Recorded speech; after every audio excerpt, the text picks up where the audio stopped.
What's up, everyone? Good evening to all the ladies and gentlemen watching and tuning in to Knowledge and Relationships on YouTube, Twitch, Facebook. Thank you for tuning in. This is your boy M3. Always make sure you guys remember to get your minds right. Ladies, make sure you guys remember to get your minds right, because in this topic, we are going to be talking about something that's pretty hot. For now, I have Mr. Best with me, best in the world, and we will be having ladies like on the panel, in a few minutes. But for now, let me go ahead. I'm gonna bust this topic open, and let me go ahead and highlight this. So tonight's topic it's a little lengthy, but it's called Combating Sexism in Relationships: Strategies for Promoting Equality and Respect. Okay, so let's go ahead and cue the music. Okay. Now, before I start with my little monologue, Mr. Best, how you doing tonight? Chilling, man. All right, that's what's up, man. So let me get to it, right? So, this time, I spent a little bit of time, okay, writing down some notes. Usually in our live streams, we tend to kind of freestyle off the top.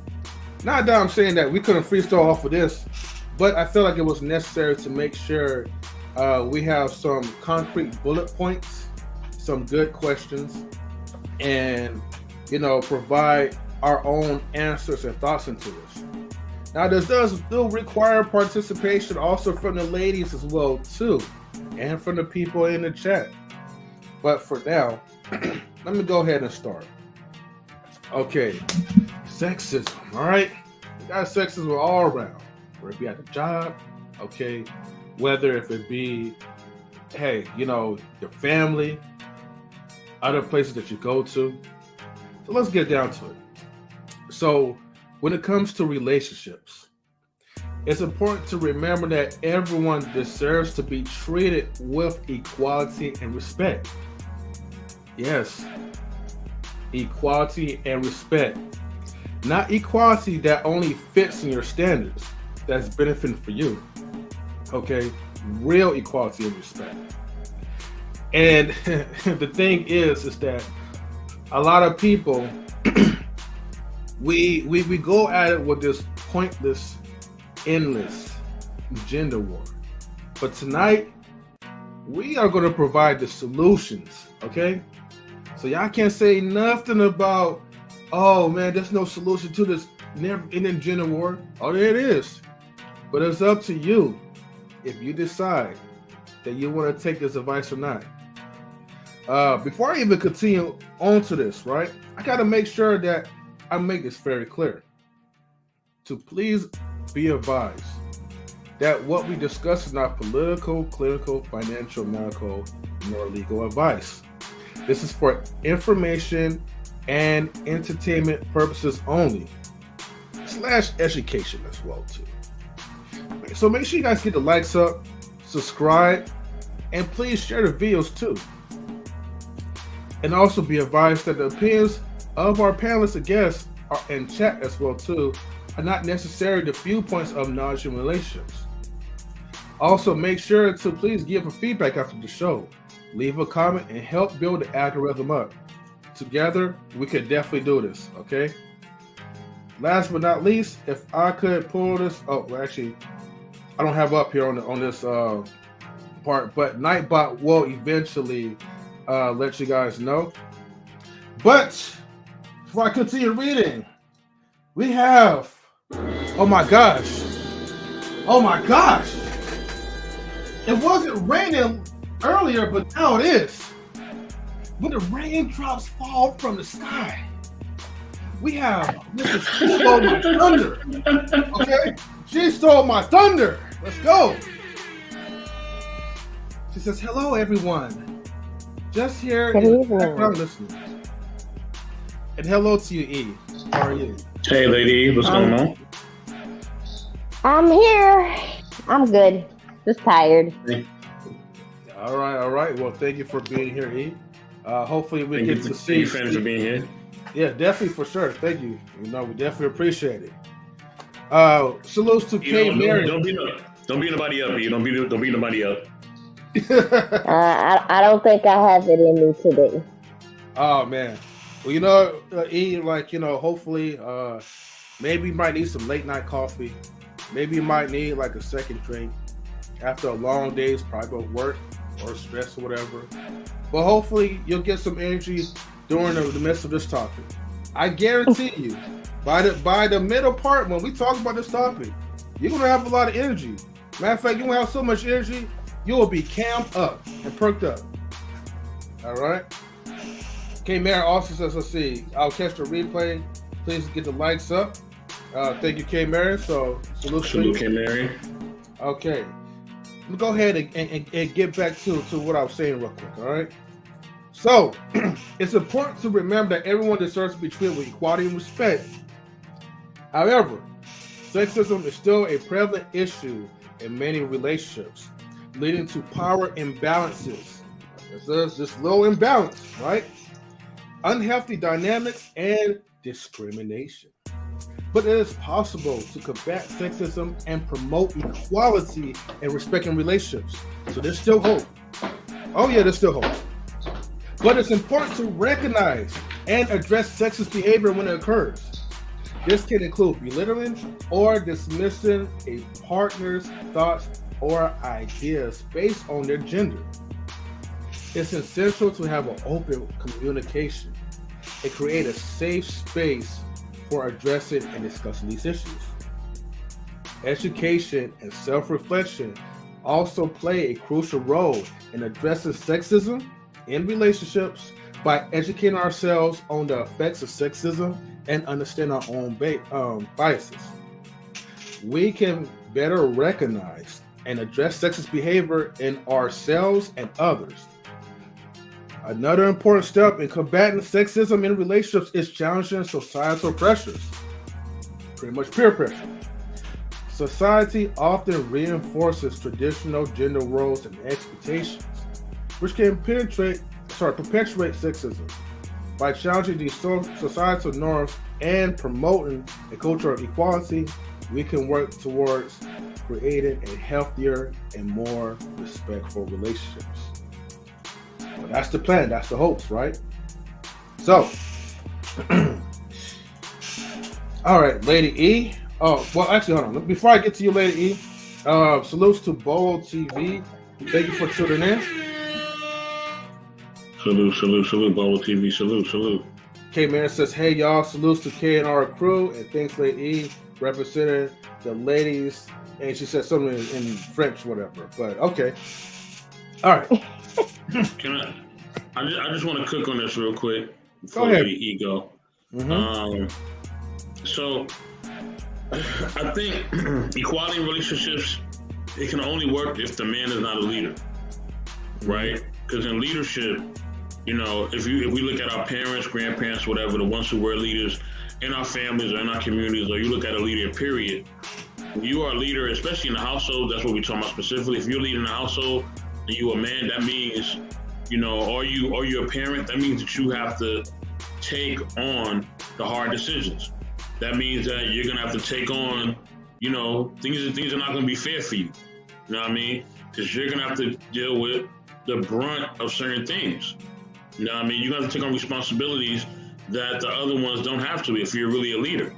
But if you're a man and you're not gonna provide leadership and everything is 50-50, and you don't have to make all the decisions and y'all kind of work things out down the middle of the road, yeah, then that could work. But it can never be equal if the man is really the leader in his house.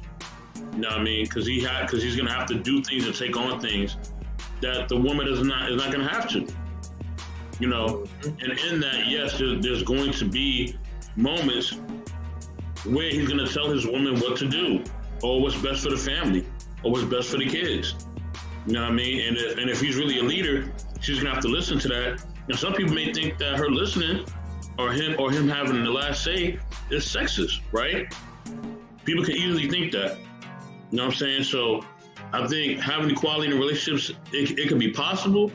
But that's only possible if the man is not the lead. Because if he's a lead, that means that he's making most of the decisions. That means that he's looking after the household. That means he's looking after the kids. He's looking after the wife, the dog, the cat, everything. You know what I mean? The picket fence, everything. You know what I'm saying? So if that's the case, then yeah, it's not going to be equal. And at times it's going to seem like he's being sexist. You know what I'm saying? Or he's taking his power too seriously, because sometimes, you know, in making those hard decisions, you got to say or do things that your spouse is not going to like. I mean, that's just the bottom line. Right. And I definitely agree with you to that, right? There still has to be a balance somewhere, whereas, like, okay, a sense of equality is being placed, but everyone also is working together equally, where no one is feeling like there's no one is giving more and no one is taking more. If that makes sense. But as long as they play their roles and they understand what it means to actually kind of build that infrastructure to empower relationships as a whole together, you know, then we could actually really kind of get down to the nitty-gritty things. I'm gonna just say last part in 3. I'm gonna let you rock in 3. But that's what I'm saying in 3. As a leader, you're gonna have to do. You're gonna do more. Like, you're gonna have to do more, because that's what leadership do. That's what it provides. That means that, like, when things are really at the, you know, things are really heated as a leader, you're gonna have to be the one that's doing them extra hours. You're gonna have to be the one that's gonna be at work. That's gonna have to do all the grunt work at times that the wife and the kids ain't gonna do. Shout out to Mr. Glucose and Bolo TV. I see both of y'all. Salute to both of you brothers. You know what I mean? But Lady E, go ahead. I agree with what you guys said. You can have equality, in my opinion, but still have a leader, as long as you have, like, what we call at work, the open door policy, where everyone can voice their opinion. And as a leader, I think it's important for him to take into consideration what the members below him have. Because in the event, let's say, okay, the leader is supposed to make a decision that's best for the household, not necessarily for himself. Also, part of being a leader, in my opinion, is to be able to trust and delegate assignments or tasks to other people in the household. But just in case, if he does have to go absent for a while, he can trust his wife can take over something while he's gone for whatever reason. Okay. True. And it's just like work. If you don't like what, you know, if you have your employees and your employees are not happy, then what happens is you get reported to HR, which HR would be divorce court. What? Wait, hold on. I need some divorce court sound effects. We just skipped counseling. We just skipped the past and all that. Oh, you want it all? Okay. But that's if the household is saying, you know, we need counseling, we need this. You have some people that are just stuck in their ways. It's like either it's my way or the highway, and those are not technically leaders. Those are controlling narcissists, I guess you would say. I'm sorry, go ahead. But one quick thing I will say though, you hear a lot of men talking about that they want a submissive wife, and they talk about what the Bible says about the submissive wife. But if you keep reading on in that scripture, it's telling the husband to love your wives as you love yourself. It's like everybody wants to stop at that point, but it's very important for the husband to love the wife. Because if he's not loving the wife, then she can't be submissive to him because she may have her doubts. So it is up to the leader to behave or set an example in order for his followers to trust him. See, Good way to put it, they always be trying to throw that in there. They always be trying to throw that little. Look, look.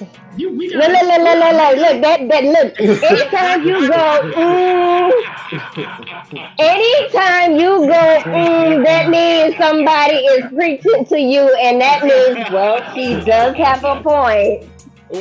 She does have a point. Hold on. Yeah, I'm doing the hold on, y'all. Hold on. Listen. So, Lady E, hold on. So you mean to tell me, right, that in the person's leadership, right? Let's say, this is my question, hypothetically, right? If the guy is a leader and he's making a decision that you do not like, right? Because you're not gonna like every single decision. What if he make a decision that you make? That he has to make for the family?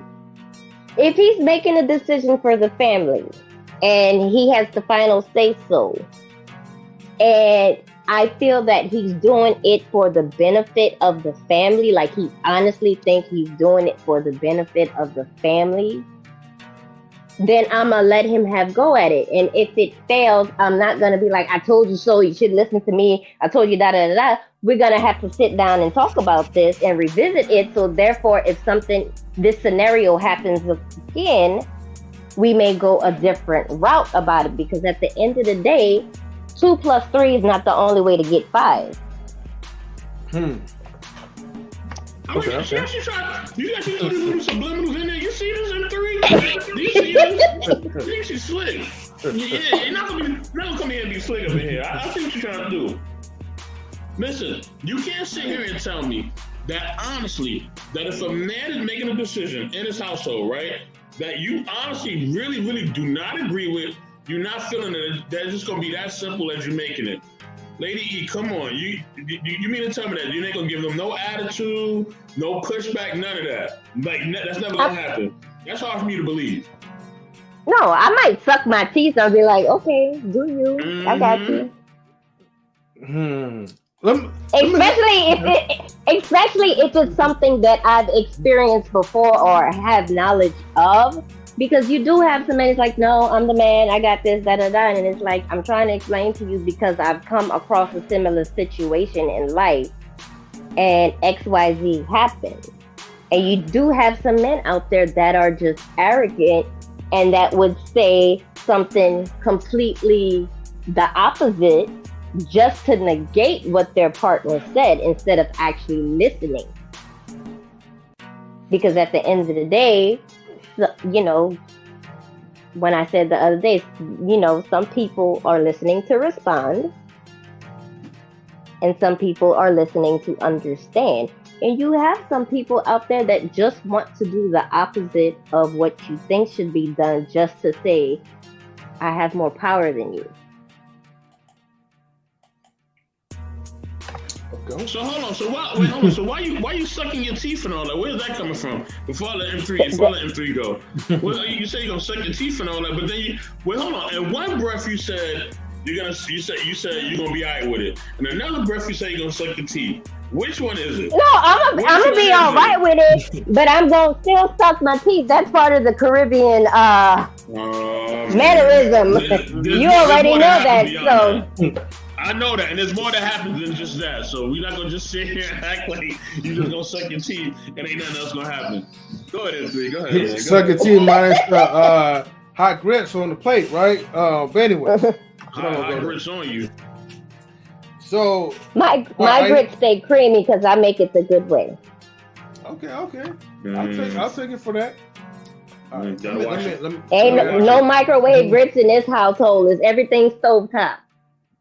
Oh, I bet you a stovetop, you know. And I had the cast iron pot too. All right.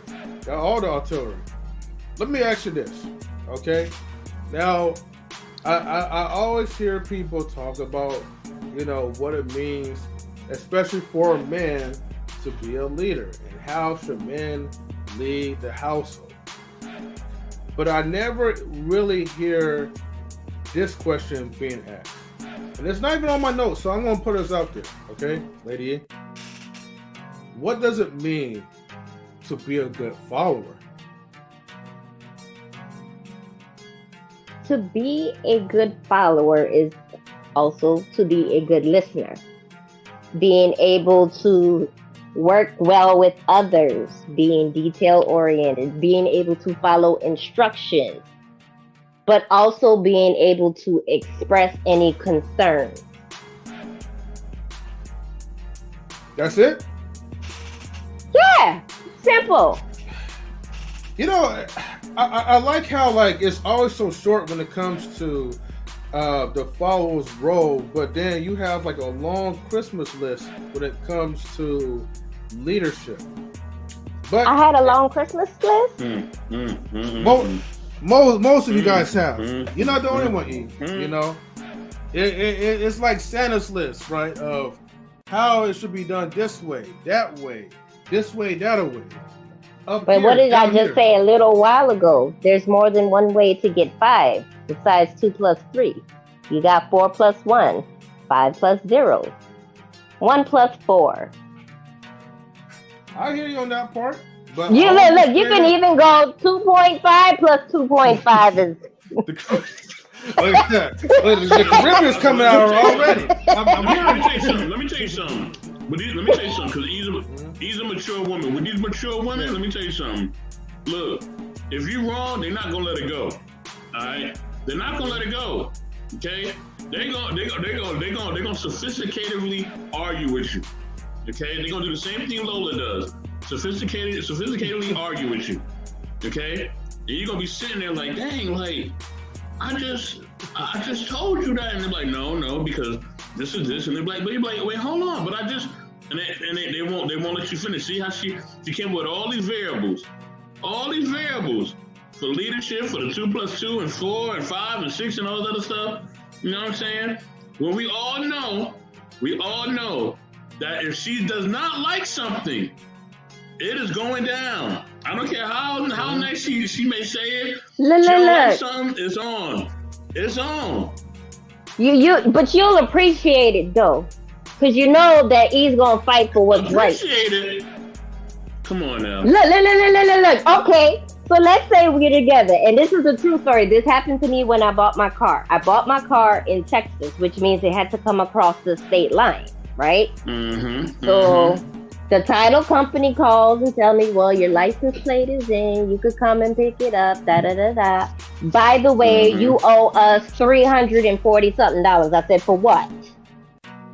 Oh, well, there were some things that they didn't calculate right, and you had to pay. I said, for what? Couldn't get a straight up answer. So I called the dealership back in Texas, and I wanted an itemized breakdown of everything that I paid for, including the extended warranties, all of that lovely stuff, right? And I also, because you said I speak like an attorney, I know what can be taxed and I know what cannot be taxed. So guess what they were doing? They were taxing services that are not taxable. And they tried to collect it from me. So when I gave that back to them and I pushed it back at them, guess what happened? That $300 and something turned out to be $24 and some change is what I owed. Lady E, I'm not asking about cars. I said, y'all always moving goalposts. I'm not even talking about that. Man, hold on. Before I even continue, salute to Lady Jasmine. Good to see you in the building, sister. I'm glad you're here to come on board. You know what I'm saying? I'm not even talking about that. The only thing we're talking about is in a relationship, can you allow the man to leave without giving you attitude? That's all we're trying to say. Why we going up, down, and around and all that? Truth, I got you. Hold on, give me 1 second, bro. Because here's the reality of it. You going down? Y'all like the attitude. Look, y'all sitting here laughing, kiki, chuckle down.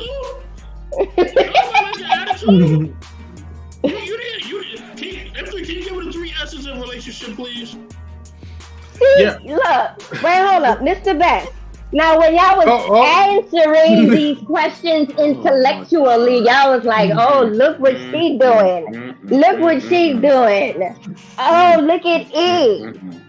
You know, how did this like turn out to become like an argument, a debate? We're just talking. Look. Y'all missing out the goalpost. Okay, the goalpost is combating sexism in relationships. All right, it's not about trying to. You asked the question, boo. Look. Okay. You can calm down the hospital. Very animated. You see, very animated. Anytime you bring up submission and leadership, very animated. They all get animated. Exactly. But moments ago, you was like, hey, like, you know, if the man's gonna do something, I don't reprove. I'm gonna suck my teeth. That's more than sucking teeth, though. Okay. No, remember first she said she gonna listen and be submissive. Remember she said that first. She right. Complying. She gonna listen. She gonna trust her man and all this other stuff.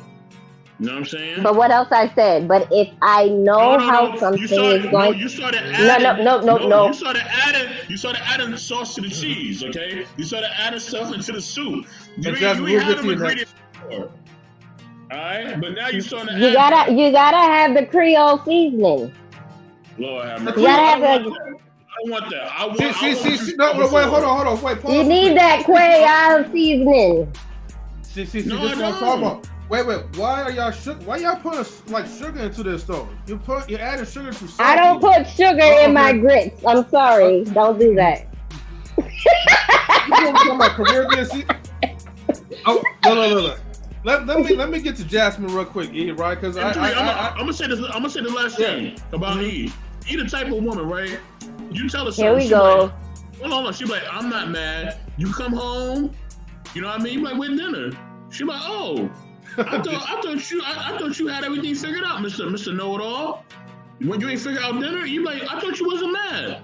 The hell you mean? No, I'm definitely no. If I'm mad, hold on. She gonna say, have a good night. She gonna turn off all the lights and leave you in the dark with no food. That's what she gonna do to you. I'm telling you. No, I'm the complete opposite. If I tell you I'm mad, I'm gonna tell you I'm mad. No, you say I'm you say you not mad. You be mad. No. If I'm mad, I'm gonna tell you I'm mad. Flat out. I will call you up and say, you know what? I need to talk to you because I have an issue with you. Oh my gosh, man! Oh man. Let's get they said the feisty people come in a small packages, so this is a 5'3" package. So yes. Oh yeah, we already know the Napoleon rage. We know. Yeah, Jasmine, I'm for sure you're probably talking. You know, you seem like you're pretty pleasant, but how are you tonight? Wow. Jasmine, can you hear us? Yeah, my service is nervous. My bad. I can hear you. It's all good. What's going on with you tonight? How are you? I am amazing. How are y'all? Doing pretty good. Chilling. Yeah, in a minute we're gonna get down to like the nitty-gritty questions because I feel like right now everybody be talking about this gender war type of issue, but they don't never really have solutions to it. So tonight is pretty much a night where we're gonna just break things down. We'll ask you guys some questions, and then feel free to answer. Lady E, let me ask you one question. Are you able to cam up tonight? I can, but I really don't want to. Come on, Lady E. Come on. Because Afro. Why y'all? I know my face is cute and all, and y'all like these dimples, but dang, tonight's not the night. You're going too far. You're taking it way too far. Nobody even said all that. You know what I mean? But your people that comment in the panel say they like my dimples. Thank you very much. Yeah, you got nice dimples. Nice. Who said that? Don't worry about who said that. Look, y'all can see my dimple in my avatar picture. Yeah, but we like to see the dimples like in real time. We like to see that. And Mr. Best has never showed his face, so why I have to show my face? I'm supposed to be submissive to a man that's not even my man. That's right. We submissive to knowledge and relationships. You see? Y'all a mess, yeah. Hey, I'll ask, sorry for even asking the question, Don't even go down this road. Don't even give her no compliments on the dimples and all that. Because I'm telling you, she already taking things already left already. Look, Best, yeah. She done switched up her answer like 5 times. But once again, Mr. Best, who asked the question? Thank you very much. I asked the question because you switched the answer up like 20 times. That's why. Patrice, too. I see you in the building. Yeah. Thank you for tuning, OG Patrice. Okay. Man. Anyways, though, I can't wait to get these dark shades fixed, though. But for now, you get regular MP. But all right, let me go ahead with the first question, right? All right. So, question 1: what is sexism, and how does it manifest in relationships? Okay. Jasmine, I'll start with you if you're able to still talk. I understand that you're having connection issues. Was that a shot? No, it was not a shot. Hey, they on our head tonight, dog. Boy, but y'all want to talk about me. Y'all want to talk about me. Oh my goodness. Miss Nebraska, don't come up here either, because I know you're gonna start. Don't come up here, Miss Nebraska. Right? No, bring her up, and where's Queen? Bring her up too. Definitely go. It's ladies' night. Hank says she's only submissive to me. Ladies' night is March 25th. Okay, that's when ladies' night is. All right. Yeah, we gotta bring Hank up in the building as well too, though. Hank, man, if you want to come up, feel free to come up. Yeah, please come up, please. Man. Y'all gonna have me and Hank on the same panel? Have y'all ever seen that? No, not really though. But I'm for sure it would be fantastic, right? Right, y'all about to have a field day. All right, let's get to the first question. Lady Jasmine, go ahead. Hey. So sexism is when you treat somebody a certain way or you expect certain things because of their sex.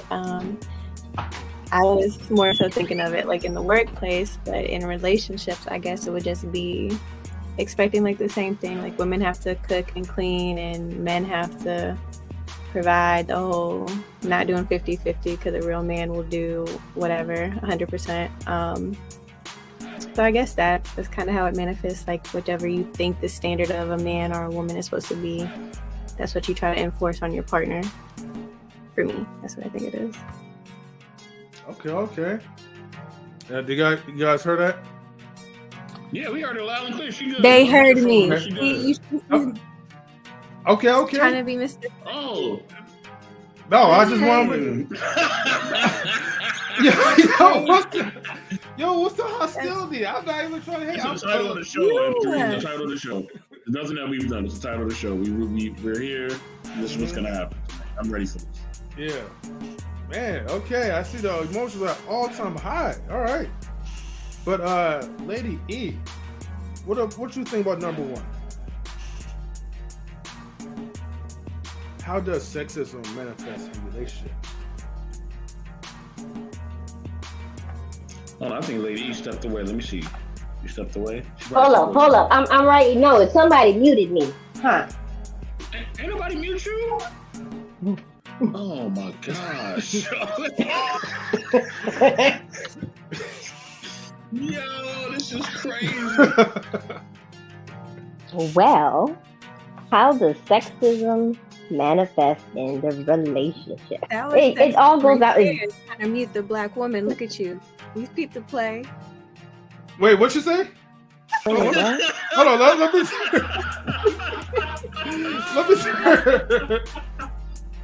I said that was sexism. You trying to mute the black woman and skip over her and go to the next person. Look at you. We see it. I don't know, man. I don't know what you're talking about, Jasmine. But we're just doing what we're doing. That's all. I don't know what Lady E's talking about. She just, I don't know. Right now, Mr. Best probably triggered her somehow. I don't know. Bro, why do y'all think I'm triggered? I'm answering the questions y'all are asking. You didn't even answer the question asking them. She didn't answer the question at all. Because I have not had the opportunity to answer the question. Thank you very much. But once I have the panel's attention, I will answer the question. Now, I very much agree with the young lady here on the panel about the gender roles. And at the end of the day, it will manifest with the man being on top because he has the testosterone, he has the physical strength. He is the disciplinarian and the woman is the nurturer. Yo, you ain't gonna be coming up here doing all this sound bites and all that. We not doing that tonight. I'm just coming sitting there like popping your gums and all that. So you got your dogs in the background. I'm about to get my baseball bat. We ain't gonna be having this right now, alright? Y'all not doing this, alright? Y'all not doing this. You know my dog is a killer. I got a 4-pound killer in my household. Thank you very much. Oh my gosh. Hey, don't upset my dogs like that, all right? I'm just saying. Yeah, let me answer this question in 3. I got this. All right? Go ahead. You know why sexism manifests? You know why? Because your women don't listen, okay? All right? Y'all don't listen. All right? And when y'all don't listen, you know what I mean? We got to take over. Because y'all don't listen. Y'all don't listen, man. You don't listen. And Mr. Nebraska, I don't care if you agreeing with her and all that. Listen. All right? And you be capping too, Corner, because I don't want to hear it. All right? But who's there to back you up when you fumble the ball? Me. You women don't listen, all right? God is there. God, I have God, all right? God is there. See, look, talking back, exactly, Truth. Talking back, exactly. You know what I'm saying? That's all y'all do. Y'all don't listen. And the number one thing, too, y'all don't care about how we feel. I'm going to keep saying that. I'm going to keep saying that. Lies and garbage. Y'all do not care. Lies and garbage. Get over it. Man up. You know what I mean? Stop crying. Stop being a bitch ass nigga. All this other stuff, right? I don't mean to use that vulgarity, but I have to go there. We're going to go there tonight. Y'all do not care. We all know women don't care. You don't care. You don't. You know what I mean? You don't, man. Maybe the ones that you dealt with. Hold on, no, don't do that. Don't do that. Who hurt me thing? I don't want to do that today. I'm not doing that today. Oh, I didn't say that. I'm just saying. Yeah, you didn't say that verbatim. Because if I would have said it, then y'all would have been like, "Well, who are the men you're dealing with?" Well, hold on. Why are you yelling? I'm not yelling. I did move in the household though. We're gonna get to that in a minute about the people that y'all be dealing with, you know what I'm saying, and who y'all don't deal with. But listen, y'all don't listen, man. Y'all don't listen. You know what I mean? And every time a man is trying to say y'all something, men don't listen either. I can't even say men don't listen either. Men don't listen either. Yo, I let them talk the whole time. I didn't say nothing. Look at this. Y'all do not listen. Let me tell you what happened. Let me tell you what men do. Man. See what I'm saying? Wait, hold on. If I'm ill and I send my man out to the store and I need something in specific, I can send you with a picture and you will still bring back the wrong thing. Lord, that's not listening. Y'all do that. Y'all do that. Y'all do that. Every time I send out, you know, the one that I love out to get something, they always mess up. And it doesn't matter who it is. It could be my sister. It could be my mother. You know what I mean? It could be, you know, it could be, you know, the lady. You know what I'm saying? It could be all that. Y'all always do that, man. Y'all always do that. I thought you said you wanted a number 3. I didn't say I wanted a number 1. I wrote down. You don't need to be eating fast food anyway. Nobody even said it was fast food. How you know it was fast food? You don't even know what it was. See what I'm saying? You said a number. So it don't got like number 1 in the menu. Because you wanted your quarter pounder with cheese with no pickles. I don't even eat McDonald's, so I don't know where you're going with Yo, this audio's not even making any sense. Oh man, I love ladies, man. I love you, ladies, man. Y'all so funny. But let me just say this, right? At the end of the day, you know what I mean? And listen, Mr. Nebraska, you on my radar, okay? You are on my radar, all right? Because you be captain. Cornhusker, you be captain. You know I gotta love you, Cornhusker. But anyway, listen, at the end of the day, right? That's why sexism happens. Because y'all don't listen, man. If y'all was just to listen and follow our lead, none of this stuff would happen. But when y'all don't listen and y'all mess up, you know what I mean? And sometimes y'all be making decisions that are like life endangering. Yeah, now you want to get on camera. Y'all be making decisions that are life endangering. You know what I'm saying? No, don't do that, please. No. You know what I'm saying? Y'all be making decisions, and them three know this, and I know this too. That be life endangering, and then y'all want to get your family involved, and y'all want to tell your cousins and your siblings and all that. But yeah, when y'all mess up, we don't tell nobody, right? Them three, they don't tell nobody. Lies and garbage. Y'all run y'all mouth at the barbershop. No, we don't. No, ain't no barbershop. None of that. We don't tell nobody. All right, we try to work it out as men. We may tell our homeboys, but that's about it. And that may be after we done worked it out with you. But y'all tell everybody, right? You tell the neighbors, you tell a dog, you tell people, you tell people downstairs, upstairs, everywhere. You know what I mean? But you know what? At the end of the day, like you tell us, that's what y'all do. Like, you chose her. They can't cook either, though. You're right, Cruz. They can't cook. You're right. Hold on, Mr. Best. You see, and this is why I mentioned about this about leadership. They always refer, whenever we talk about leadership, they always refer to us. It's our fault that we made the poor choices. It's our fault that they made bad of this, and that. It's always our fault. Look, I'm not even trying to start a debate about this, right? It's just simple and it's cut through. You know, all you have to do. It's too late. In 3, we at war. We at war in 3. It's too late. We at war. It's too late. See, M3. That's your sidekick over there in the thumbnail. That's egging all of it. Who's she talking about? Whoa. Who else? It's like M3's right there, and Mr. Best is behind me talking about, don't hold me back, don't hold me back. I got this, don't hold me back. I'm show you who I am. I'm show you who I am right now. I'm show you who I am right now.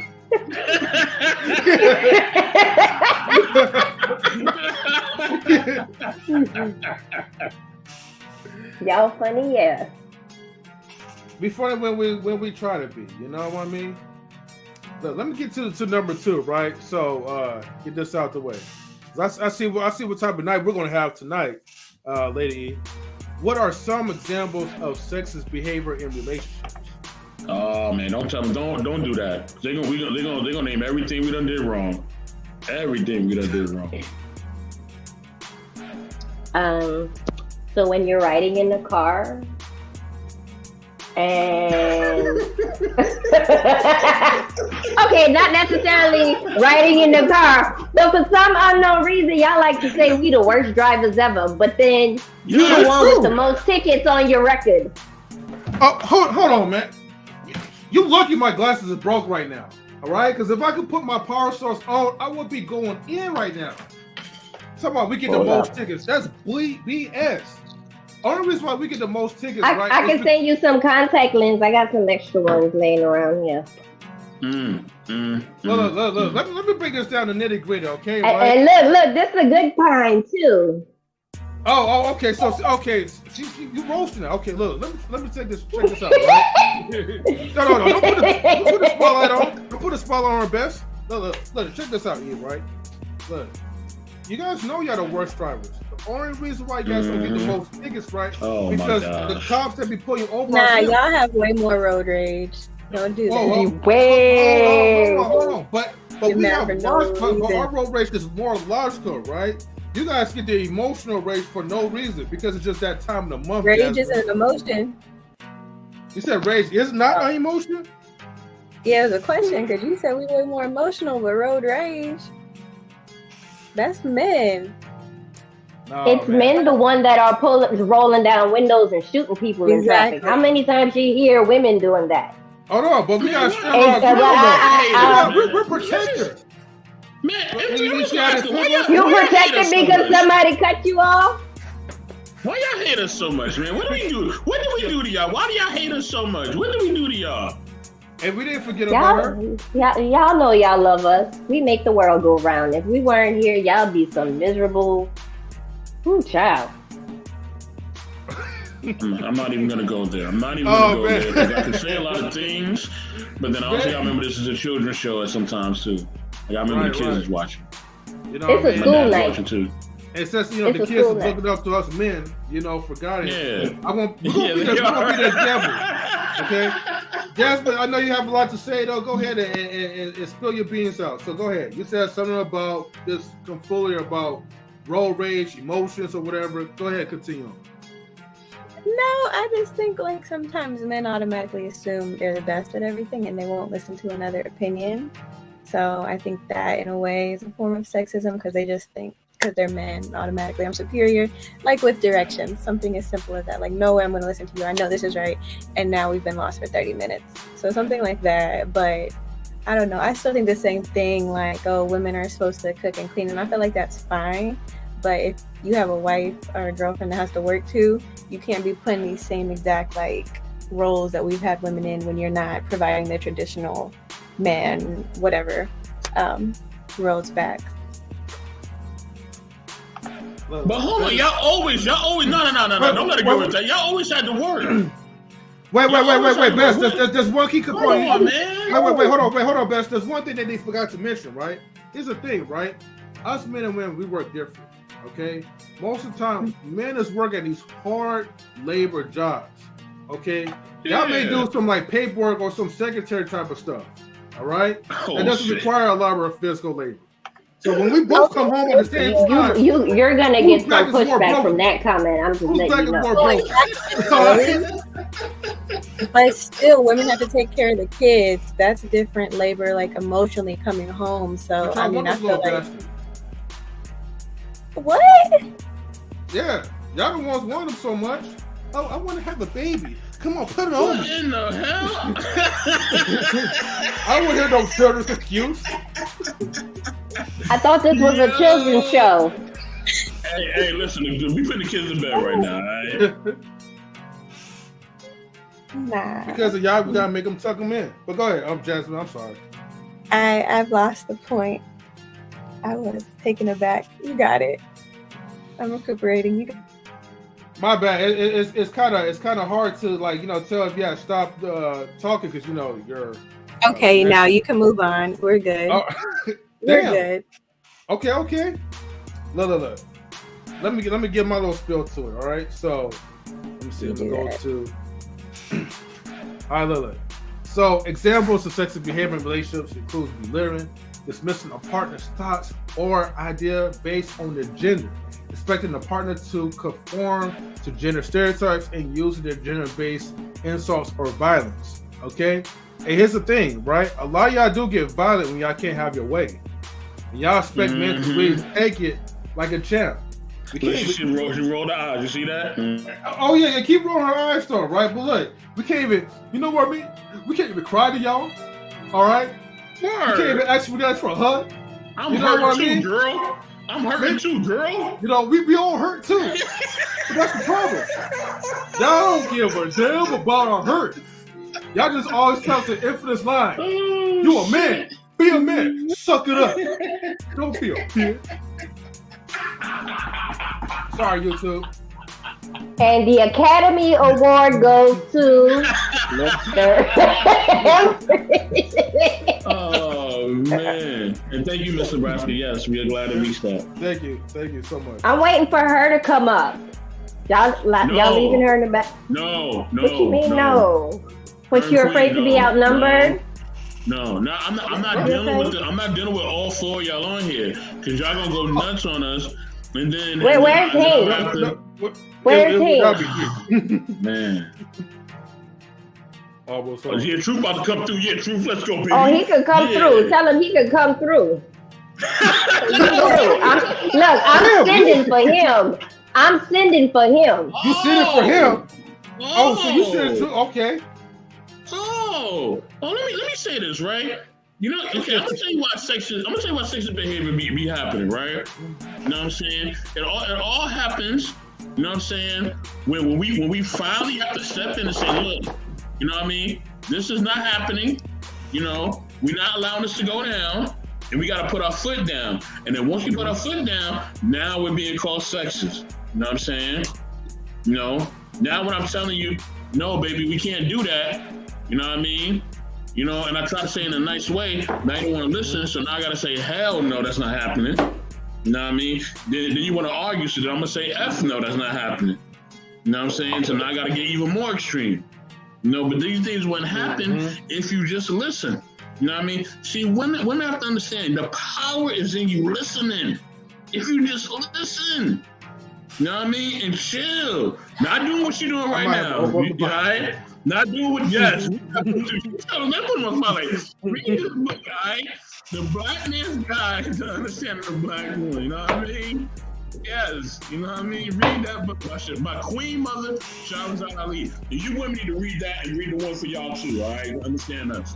You know what I'm saying? Because listen, at the end of the day, if y'all just listen, you know what I mean? And y'all just follow the path that we need to follow, and y'all need to follow, everything's cool. But the moment that y'all just start getting all bent out of shape and rolling your eyes and all this other stuff, yo, it's not gonna work. Cause a man gonna be a man. You're not my mother. You're not gonna tell me what to do. All right? You know what I'm saying? Like I just put my mouth where I'm ready to fight. I'm right here. I don't need no mouth guard. I'm boxing without the mouth guard. I'm crazy.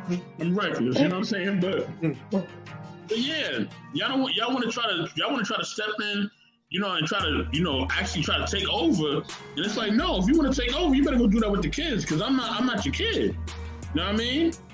You know, go do that with your child. It's not me. You can't do that with me. I'm a but you know what? You can't tell me anything. I'm pretty sure a lot of the men like the feistiness because they think it's sexy. No. That's where you're live. Hold on.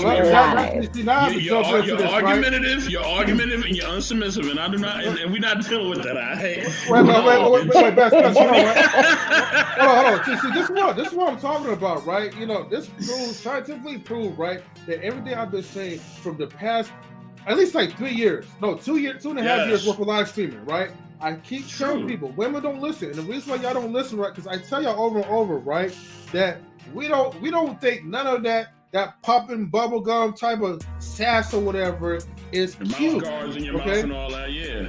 Yeah. We want y'all right. We want y'all to be humble, okay? Just be humble. Be humble. We're supposed to say, yes, daddy, whatever you want. You know what? Absolutely right. Yes. You know? Yeah. And if you could do a backflip on a Cadillac, that would be impressive. All right? Yeah, I said it. Or, you know what? Okay, listen. Here's my thing, right? You can have an objection, right? Mm-hmm. But it's the way you object. If you coming at me with attitude, right? You know what I mean? And you trying to come at me like I'm a little kid or a little boy, I'm gonna make you feel a fire. Like, I'm gonna let you know what it is. I'm gonna let you know that I'm not no little kid. How you gonna make me feel fire when I am fire? No, I'm fire. I know I'm fire too. You must be out your mind. You don't know. Somebody done told you. You know what I'm saying? That's the thing. Y'all always trying to outduel us. And we don't need that. See, you can object. All you gotta say is, honey, I don't really think that's the best decision. Why don't we do things this way? That's all we want to hear. You know what I mean? You know, honey, and when we put in our 2 cents. The book did say it too, though. Just talk to us with a little bit of kindness. That's all. That's all we ask. Jasmine, talk to me with some kindness. We do talk with kindness. You have to talk with kindness too, and not make fun of people's connections. See, you're a brother. You know what, Jasmine? Nobody didn't tell you to cover for bad connection, right? Don't be butthurt about it. Now, when I first came in here and I was talking with kindness, they were like, "Oh my God, E, you're speaking intellect." So then you gave me pushback, and so then I pushed it back, and then your ratings go up. You see how she forget everything that happened? She gave two different answers, and I challenged her on 2 different answers, and now she want to backpedal. Then Jasmine came in here, right? And Jasmine was cool, but then like all women, once y'all see women, y'all have that game mentality, man. I was provoked. That's what happened.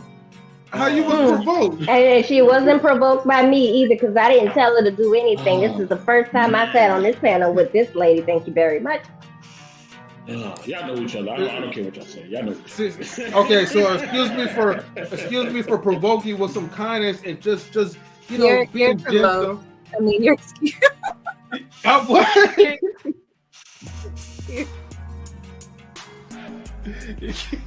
Let's go to number 3, right? Jasmine, I'm gonna get to you, okay? Man, no more questions, man, please. Oh man, we got a whole list, man. We got at least like 10 questions. But how does sexism impact relationship dynamics and power? And wait a minute, did we read that already? Was it number 3 or number 2? No. They were kind of related. Those questions are kind of related to one. Yeah. I feel like I kind of read it already. Let me go to number 4. What is the role of education and self-reflection in addressing sexism in relationships? I would think just like treating your partner as an actual human and not like your cookie cutter definition of what a woman or a man should look like, unless you have a very clear set of like a man must do this and that for them to be with me. Then you should stick by that, but I wouldn't say get with somebody and then try to mold them into that, because now you're trying to force whatever into them, and I think that's when you're going to get the pushback. Like you can't get the feisty girl that has been argumentative, whatever else, and now you're trying to make her into this person when it's like you could have just went to the person that wanted to give you that from jump and you wouldn't be having these issues. So I feel like I kind of went off. But yeah, I would just say that. Well, okay, well, let me ask you this. What? Okay. Well, let me ask you this. 1 second. Yeah, you can do that. Yeah. Well, let me ask you this then.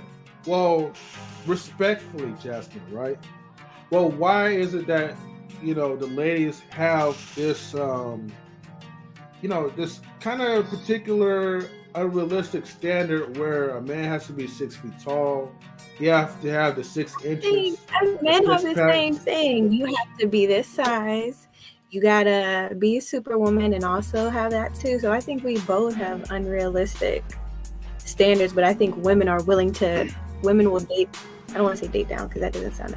Women are willing to give up whatever like we want more than men, because we'll just be like, okay, he's not 6 feet. What is it? 6 feet, 6 figures, whatever.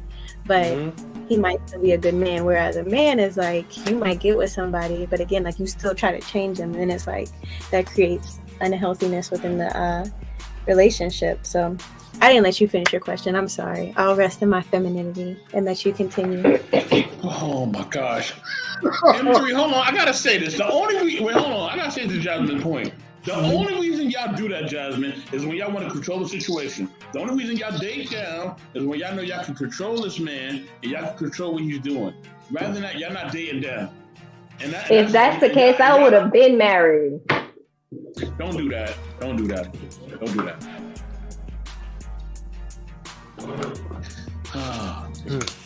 All right, well, E, right? Well, what's your take for number 4? Pretty much agree with everything that Miss Jasmine said. But at the end of the day, I think, compromise. Are you willing to compromise? And I agree once again with Miss Jasmine. I think men are less likely to compromise because I think that plays a part of that leadership role.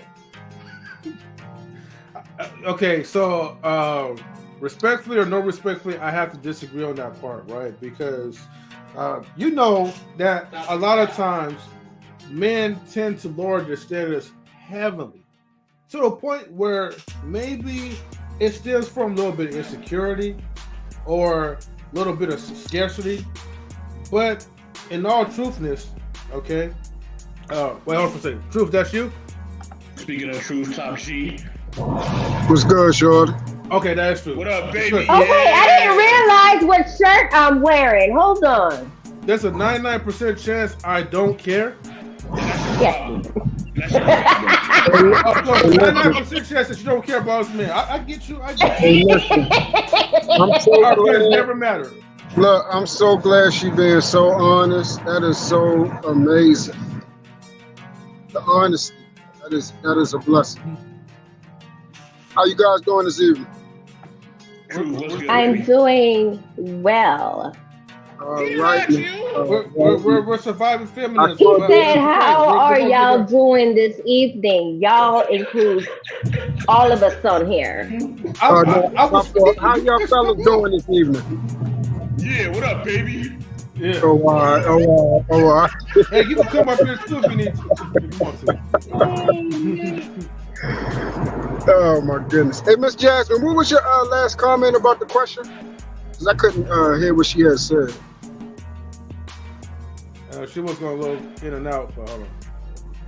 Oh, her thing is frozen? Yeah, but Jasmine, are you able to? Oh, she could talk, just you won't be able to. Oh, go ahead. I'm sorry. No, would you say it went out for a second? Yes, your last comment, I think to the question that M3 had asked. Huh?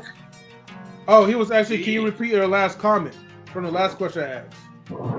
Oh, I think women settle more when it comes to just different things in a relationship? Are there ideal match? Yeah, I guess. What was your whole comment? Because I heard bits and pieces of it, but I just want to make sure I heard it correctly before I say something. I think that men and women, like, we both do tend to say, like, hey, like, for women, we want the super tall guy with the super lucrative job. And then on the other side of things, men want women that fit in this size or these curve dimensions. And they, just different things. And they're superwoman as well. Like, they have a really good job and come home, cook and clean and take care of the kids and all that. But I think women tend to settle more than men when it comes to that. Even when we're talking like aesthetics, like dad bod wouldn't be a thing if women were okay with settling, because they will never, I don't want to say never, but we're not going to hear about like, oh, there's a rise in men saying they want a woman body. I mean, not woman, a mom body. But there's like studies that have shown that dad bods, more women are okay with being with that. Like, the six pack and everything. So I was just saying, like, women are okay with settling more so than men, or they won't make it like as big an issue. Okay, so let me ask you a question. So from what you're saying, do you believe women are settling? I don't like to say settling sounds mean. That makes it sound like somebody isn't whatever. That was just the best word I had. Like, we're okay with not checking off all our boxes. I'll say that instead. Women are more okay with that, especially like from a physical appearance. Well, I don't believe that you're okay. I believe that the guys that you guys want, like the Idris Elbas and things like that, those guys aren't checking for you. So after a while, you have to settle for the guys that you don't want, because that's the only thing that's left unless you're going to be alone. It's not so much, and that's why most relationships, they're not even good relationships, because the women are with people that they don't even like, or even they aren't even sexually attracted to. They're just with them because that's the only option that's left. And then here come the divorces and everything like that. I would agree with that, because I think a lot of people in this generation don't like people. They just don't want to be alone.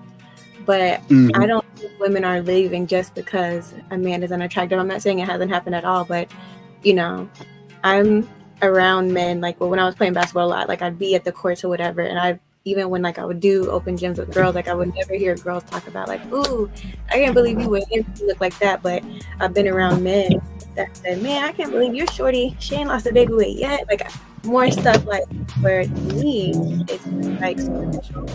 But then it's like the men will be like, I'm gonna give her another month or so, but if she don't drop that baby weight, then she gotta go. I've never heard that on the other side. So that's why I say that. I mean, I think the whole divorce rates and breaking up and everything, just because people don't like each other, they just don't want to be alone, and social media makes all of us think that this is what we need and it has to be perfect, or that everything is perfect and we don't know how to work for things because we're modeling it after these perfect images. But I went off again, so I'll just be quiet. No, you're good. Let me say this real quick. You know what I'm saying? I think also at the end of the day, when women get with guys like that, it's mostly those are guys that they can control. They can control the situation. They know they can control him, so they get with him because it's easier. But then they see that he's an incel or a beta male, and they want to drop it on me. Not just that, right? The guys who really are specific about your weight and things of that nature, those are usually men who are usually, they're very. Those are men who have a lot of options, right? They usually have a lot of options. They usually, are able to, have their pick of the litter. So, sometimes some of them guys, the ones who really, really are on some, you gotta be this type shape and this type and this, that, and they want you to be like supermodel type almost. Sometimes the brothers be playing for the other team. I just want to say that. Some of them do. Because to me, most common men, we like some meat on our bone. You know what I mean? Most common men. We don't want no skinny men. We want a girl who got a shape. You feel me? You know what I mean? So, that's just been my experience with me, myself, and the men that I'm around, and the men and my family and all that, and my friends. So, yeah. I don't feel like if you want a woman that is, I don't know, perfect dimensions, but, ideal, like curvy, in the right places and skinny. Like, I don't think that's an issue. What I think it is an issue when it's like men find a woman that is nice, does a good job, whatever, and then you want to mold her and shame her into, well, you're fat and you need to lose weight or whatever. That's what I think the issue lies in. Not if you want whatever kind of woman, then that's definitely your prerogative, and whatever you think you deserve, then you deserve, even if it's realistic. Well, look at the type. Listen, so I'm gonna say this. I very rarely do I haven't seen a guy run around here very particular about a woman and how she looked, especially the one he picked. Most of the time, guys will not pick a woman. Like if he walking up and he's trying to talk to a woman, if he's talking to her and he's interested and he starts to date her from basically what I call the point of attack. Hey, this is where he first met. So she's 135. Let's say she's 160 pounds.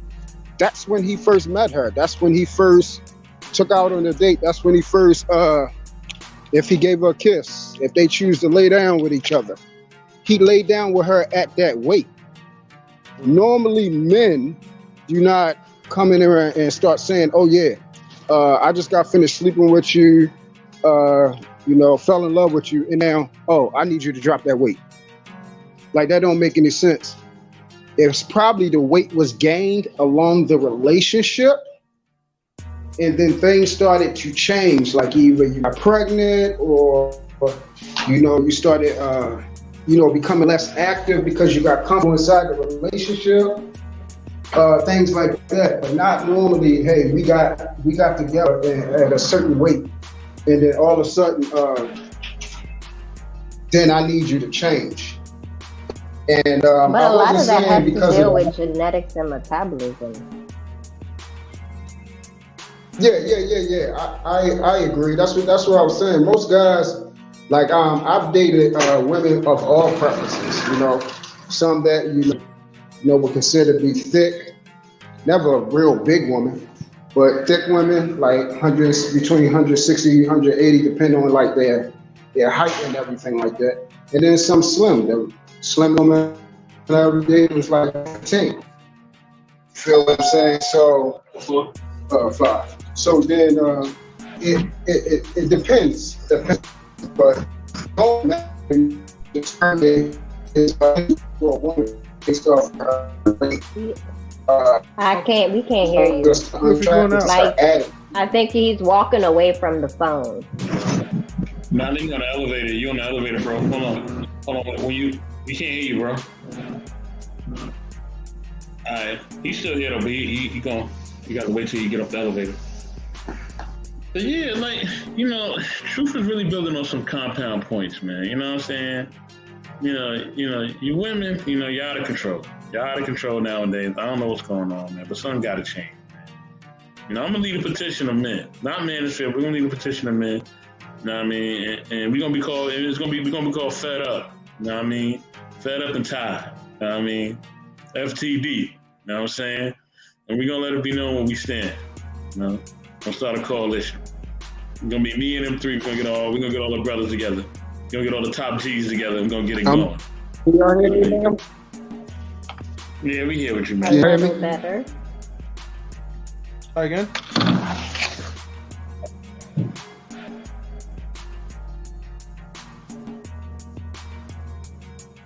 Truth, you there?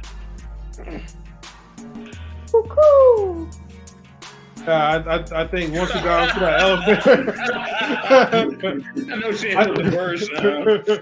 What happened to that boy? I think once you got to the elevator, it was a wrap. Yeah. Yeah, he'll be back. Yeah. M2, go ahead, man. All right. So, let me. Did I even answer like number 4 myself? Yeah. Let me see, Mr. Best. Oh no, you didn't answer number 4. Okay, what role of education and self-reflection in addressing sexism in relationships? And then we'll get to number 5. All right, let me tell you something. What needs to happen is the fact that, you know, the education and all that, and the communication and all that, and the self-reflection and all that, look, you know what I mean? Yes, people need to do therapy or whatever else they need to do. Maybe they need to do some, you know, some things spiritually, whatever. You know what I mean? And deal with traumas and all that. But also, what it got to come down to is this, right? You know what I mean? Men, look, man, don't be afraid to lead. All right? Lead and do what you got to do. You know what I'm saying? You know, and don't allow, you know, women to dictate what you're doing. You know what I mean? Lead, you know, make sure that she gets on your plan and your protocol, you know, and stop trying to pander and trying to, you know, simp for women, but, you know, really stand firm. Stand firm on who you are and what you believe. Stand very, very firm. You know what I'm saying? You know, on top of that, you know, as far as the education women can do and all that, you know, with women, you know, I'm okay. I think with women, all the self-reflection and I'm getting to know myself and all that, I'm tired of hearing that. I really am. You know what I mean? How much getting to know yourself do y'all have to do? You know what I mean? Y'all know what it is. You know what I'm saying? We've told you what it is. We've been telling you what it is. You know what I'm saying? You know, and I got to give a shout out to the late, great Kevin Samuels, because he was really giving y'all game, all right? If you women haven't watched Kevin Samuels, I want you to all go, all the women that's listening, the women on this panel and the women in the chat, all right? Go back and watch the late, great Kevin Samuels. He was telling you and showing you the road to the promised land, all right? He was telling you and showing you what you need to do, become wives, all right? You know what I mean? But as always, you just don't listen. You just don't listen. You know, so that's what needs to happen. You know, that's the self-reflection education that's going in. You know, usually I'm a lot more, you know, I try to be more compassionate. I try to be more respectable, even more understanding. But the fact of the matter that y'all don't listen so much no more, and y'all just don't care no more, I can't even do it no more. I can't even do it. You know what I mean? You know, I can't even do it. I try not to be red pill, but I just can't help it no more, man. I can't help it. You know what I mean? Women have forced me. They have forced me to adopt a lot of the red pill logic. And that's all I got to say for it. Let me, yeah, I'm back. Can y'all hear me now? Mm-hmm. All right, we great. hear you, bro. We hear Great. All right, so let's deal with some things. So, Miss E, have you, yeah.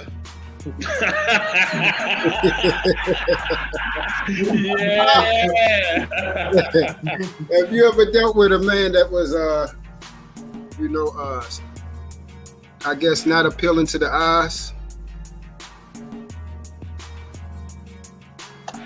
That'll be no. No, I'm waiting to hear this. You're on mute, sweetie.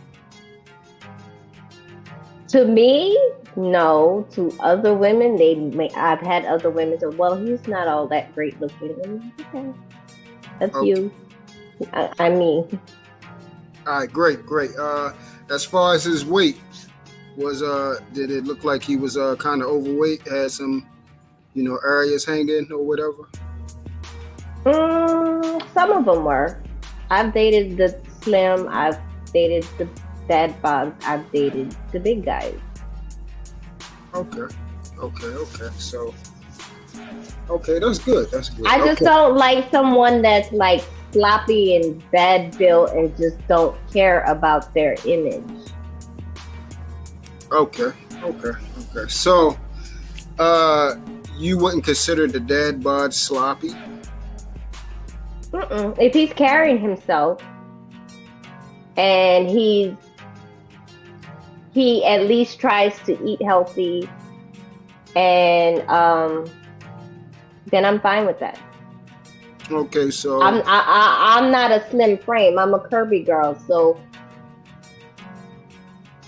I wouldn't expect him to have a higher standard about his body when some people may look at me and say, "Oh, you can lose a few pounds." exactly. So that's my whole point. Because to go back to what Miss Jasmine was saying, most people that aren't delusional, that have like extra things, or their body that their body still needs work on it, they usually don't go into a relationship trying to dictate somebody else and how they look. Now, the guys that usually are talking about, hey, I need a woman between 15 to 20 pounds, no fat, they're in the gym every day. They're the ones that barely do got fat on their body. And that's why I said the ones that's not delusional. Now, if you're talking about somebody that's fat and sloppy and then they still want, a woman that's in her prime and barely got fat on body, that's the people that's delusional. That's the hypocrites. They want something that they do. They're not the change that they want. You feel what I'm saying? So I'm not accounting for those type of people. I'm talking about. Now, I will chime in and say that even when I was the size 2, the 110 pounds, which I can't go back to, I don't want to go back to, I still looked at the dad bods, if that makes any sense. I still dated the bigger guy. I guess I'm more open because I don't necessarily have a height issue. My greatest relationships were with shorter men. Okay. And that's actually a good point, because I'm about to get into that. Thank you for saying that. I'm about to get in that. But here we go. Let's deal with it. Wait. Before you continue, Truth, right? I gotta give a special shout outs to Six Boss, the Six Boss, right, from Canada. So hey, how are you doing? And everybody, right? If you guys have a Twitch channel, right, please type in. Unfortunately, I don't have Twitch, stuff that you have, Six Boss. But I can definitely recommend. Please check out her channel. Okay, she's a phenomenal streamer. All right, every time when she streams, I'll be trying to tune in, and I'm telling you, I'll be having a good time. So just type in 6, 2 eyes and boss, and you'll find her on Twitch. She's definitely a great streamer, and I recommend for you guys to check her channel out. And if you don't have Twitch, then you guys need to get Twitch. That's all I gotta say. And Six Boss, if you want to come up into this conversation, because this conversation is about providing solutions, hopefully to end sexism. Well, we try. Feel free to come up. The streamer link is on the Twitch side. Oh, anytime. You always be shouting us out as well too, though. So, much love, fam. Go ahead, Truth. I'm sorry. No, you good, bro. Do your thing. As always. Appreciate it. Yeah. So I see that you pretty much is open with your selection. I was just going back to the conversation with Jasmine was talking about.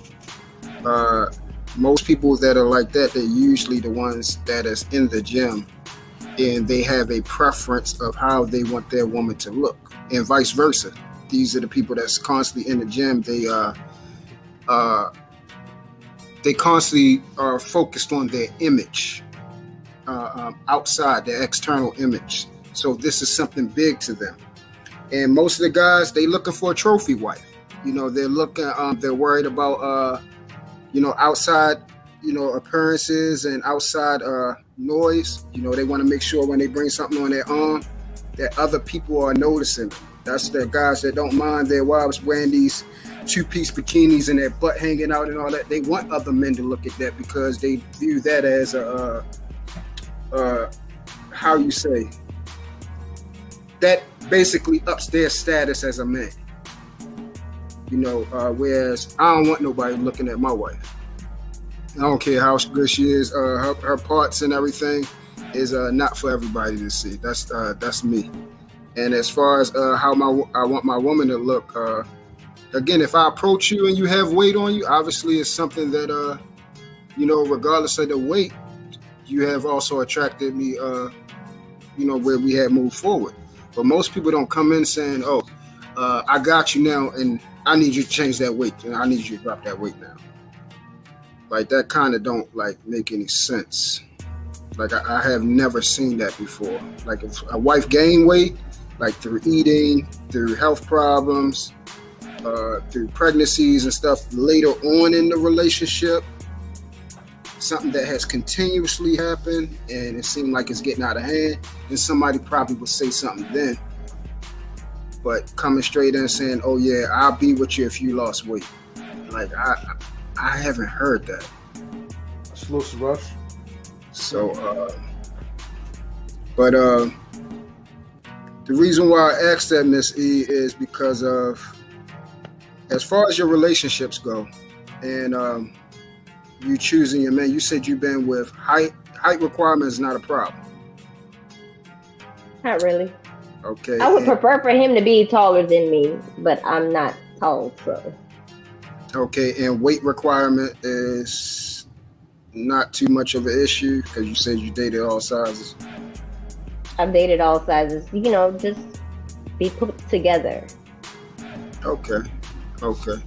So when you're interested in a man, what are you looking for since you don't have what I call like a particular type? What is it that attracts you to a man?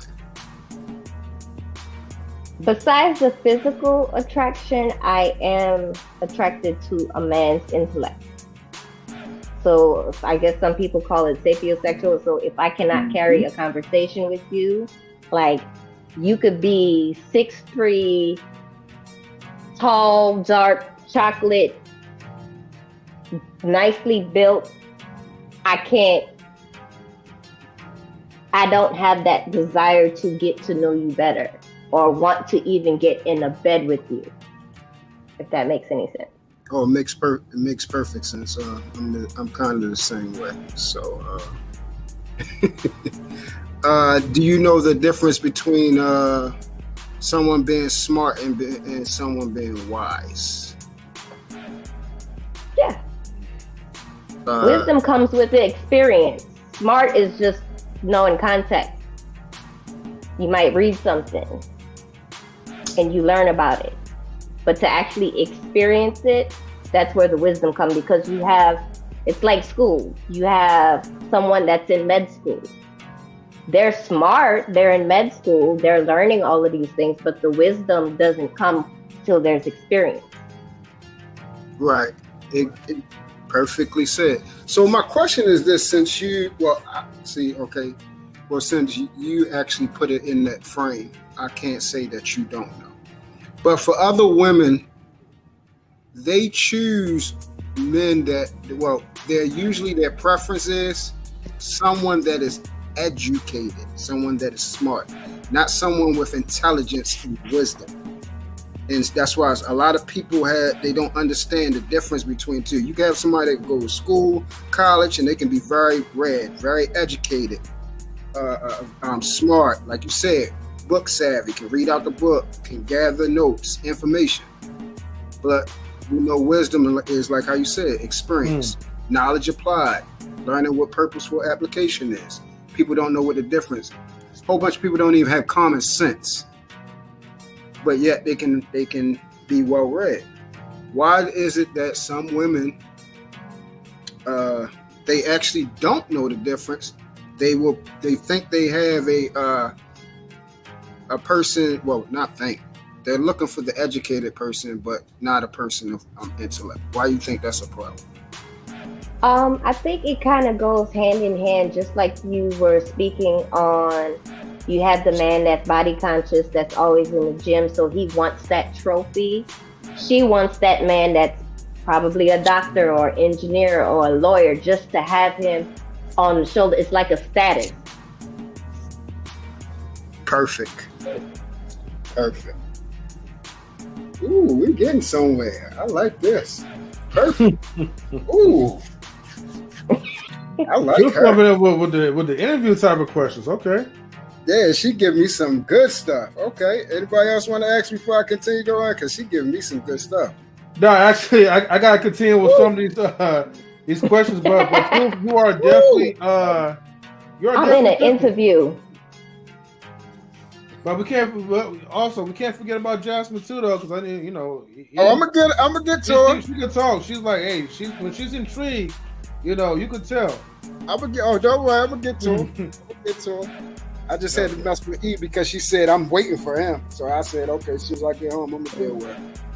She was waiting for those intellectual questions, but it all makes sense.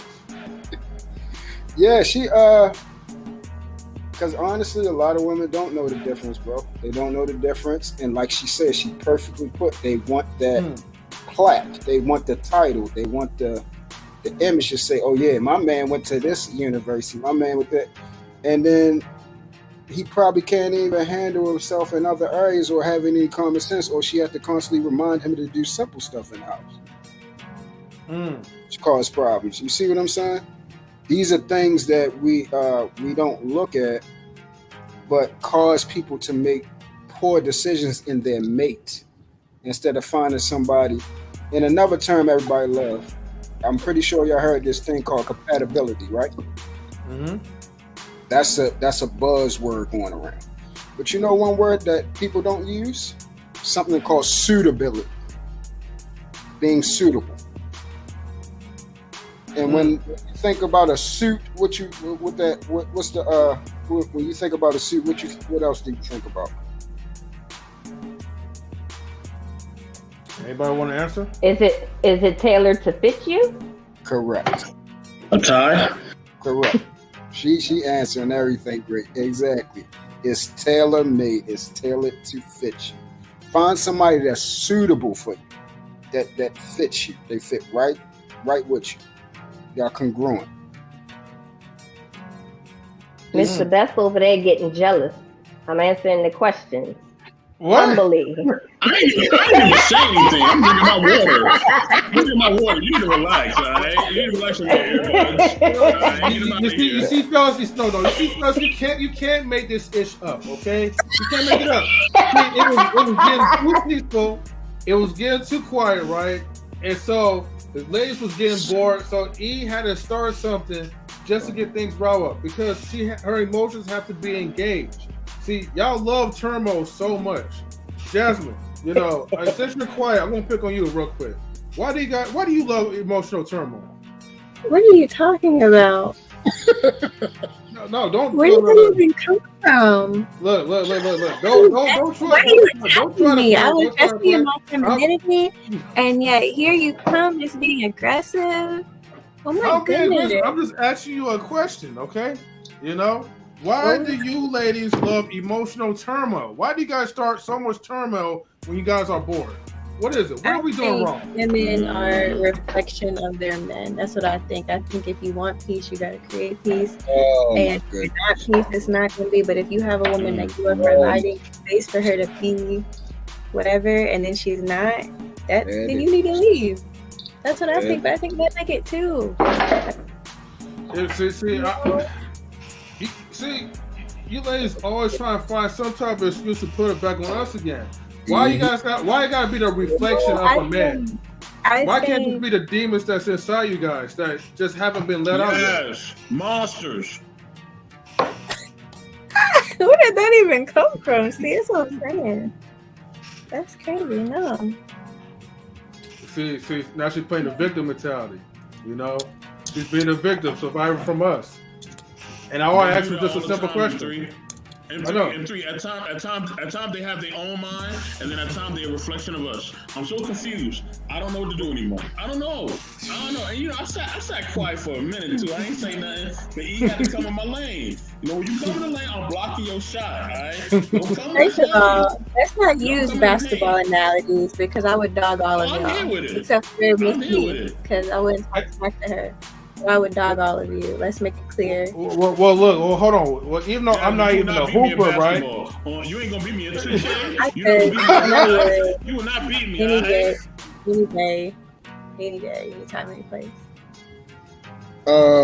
Wait, Jasmine. Okay, look. I'm not a hooper on that side of the court. I may be like, a hooper on the tennis court, but look, let me tell you something, right? By default, there's no hoops on the tennis court. Look, just go with the flow, E, okay? All right? That's what's wrong with me right now. Always try to be right. All right? I sit down. See, I sit down on purpose because I know. Can't see me on the polo field, can you? Look, Jasmine, by default, right? I'm going to win, okay? Even if I suck at the sport. Wait, what'd you say, Mr. Best? Miss Andrew. Where's Marcus when I need him?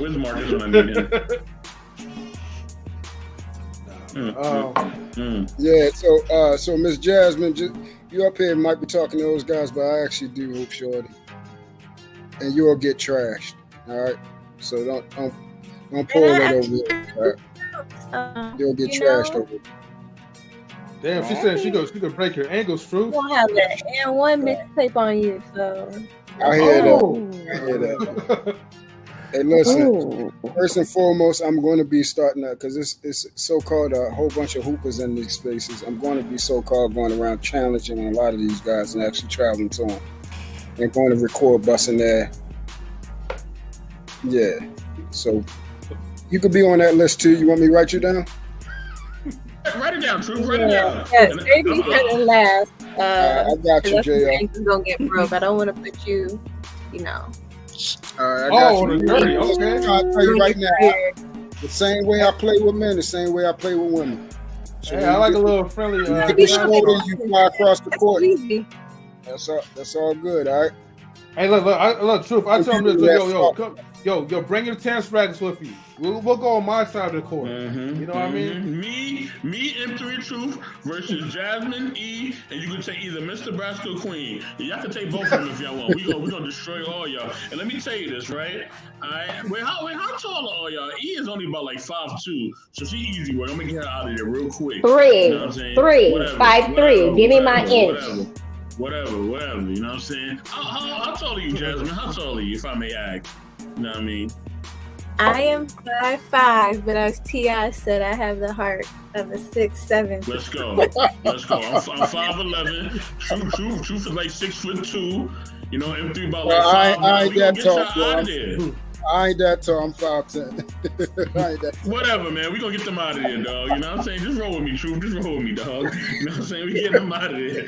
Right, I'll bring my son.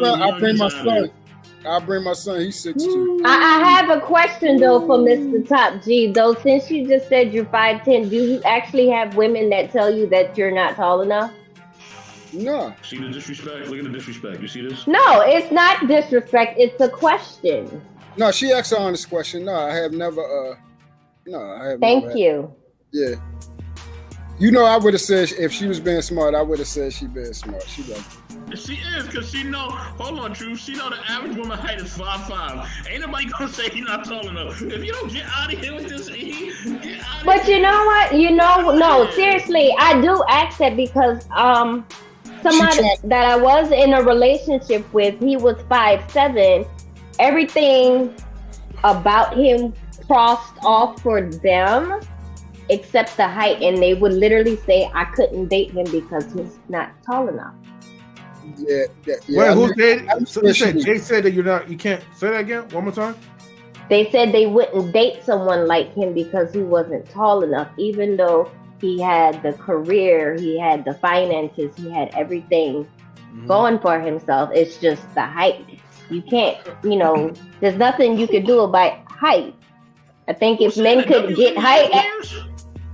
Wait, No, people my height. No, I know women that are my height or even shorter, like 4'11". They will not date anyone that's below 6 feet tall. I do know those women do exist. Yeah, but you know, guys now have the BLL, right? The Brazilian leg lifts. That's the old ancient Chinese secret. Oh, no, did you know that? No, but do you know that it's actually a thing in China where you can gain height, where they actually like break your legs? They create these small fractures. Yeah, now America's doing that. So, yeah, No, that ain't. I ain't with none of that. I'm right above average, so I'm cool with that. I'm right above average. I'm cool. I'm right with you, Truth. Honestly, bro, I don't even know how tall I am, because the thing is, daughters will say, "Oh yeah, you 5'9", but then the people who supposedly 5'9" are shorter than me, so it's like, and they say they're actually 5'9", so I don't know, whatever, right? 5'10", because men do lie about their height.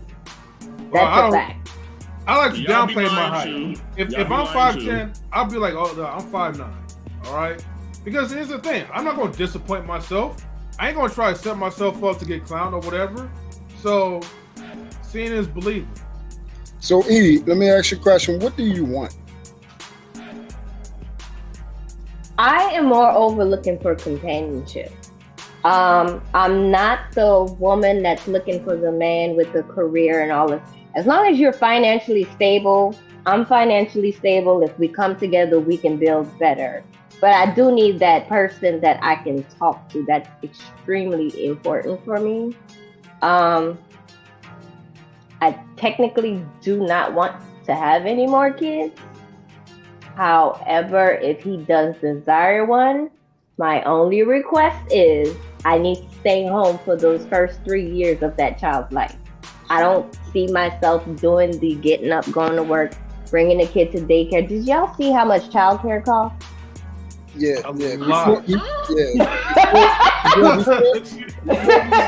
into that. So, all right, so someone that I can actually talk to and I'm able to express myself, because I definitely have been through a lot in life, especially in this past couple of years, and I've dealt with the whole depression thing and coming out of the depression and getting my life back together.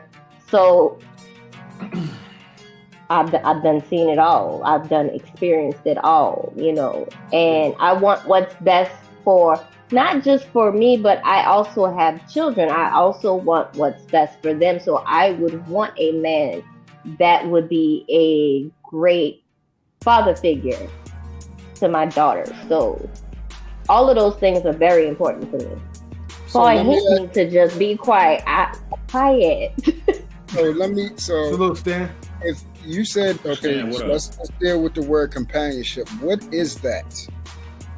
Someone that's a listener and that wants to work together and not against one another. So do you know how to do that as well, where you do not create competition in the household? Yeah, I know how to do that. And he doesn't even look like that type that she's competitive anyway. Oh shit. I mean, like, hold on, let me pause real quick. When it comes to the household and relationships, I'm not the competitive type, but if we go out one night and we going bowling, I'm talking smack to you. I'm talking smack to you. No, don't you dare. No, I'm not talking about as far as us being bust a couple strikes and being competitive. I'm talking about as far as what type of work do you do? I work in a trap house. Hey, get that money. Thank you for your honesty. Thank you. I legally work it. Look, I legally work in a trap house. So I am a senior pharmacy technician in an oncology pharmacy. Oh shit! Yeah. Okay. See. Wait. So that's administering like drugs? Yeah. Yeah. I'm a legal drug dealer. Yeah. Big pharma. I'm out of here. I can't be on here. I'm sorry. Man, that you would. Okay, so check this out. You are able to not create competition inside of the household with the profession that you have and the money that you make. Correct. Okay, so what if the man? Okay, matter of fact, I ain't gonna say that. I'm just gonna. You could go there. Just go ahead, go. You already started. Finish it. No, I said I wasn't going to. I'm not going to ask it that way. I'm still going to ask what I was going to ask. What's the minimum a man can make for you? It's not necessarily a dollar amount. Why do y'all? No, because I do understand there are some women that want men to make X amount of dollars. Why? I don't know, but I'm definitely a firm believer. You have men that can make $350,000 a year, $500,000 a year, and they can be living beyond their means versus someone that might be making but he's not asking. Wait, true. But he's not asking that type of question. Remember, you said as long as you have at least financial stability, like a stable job.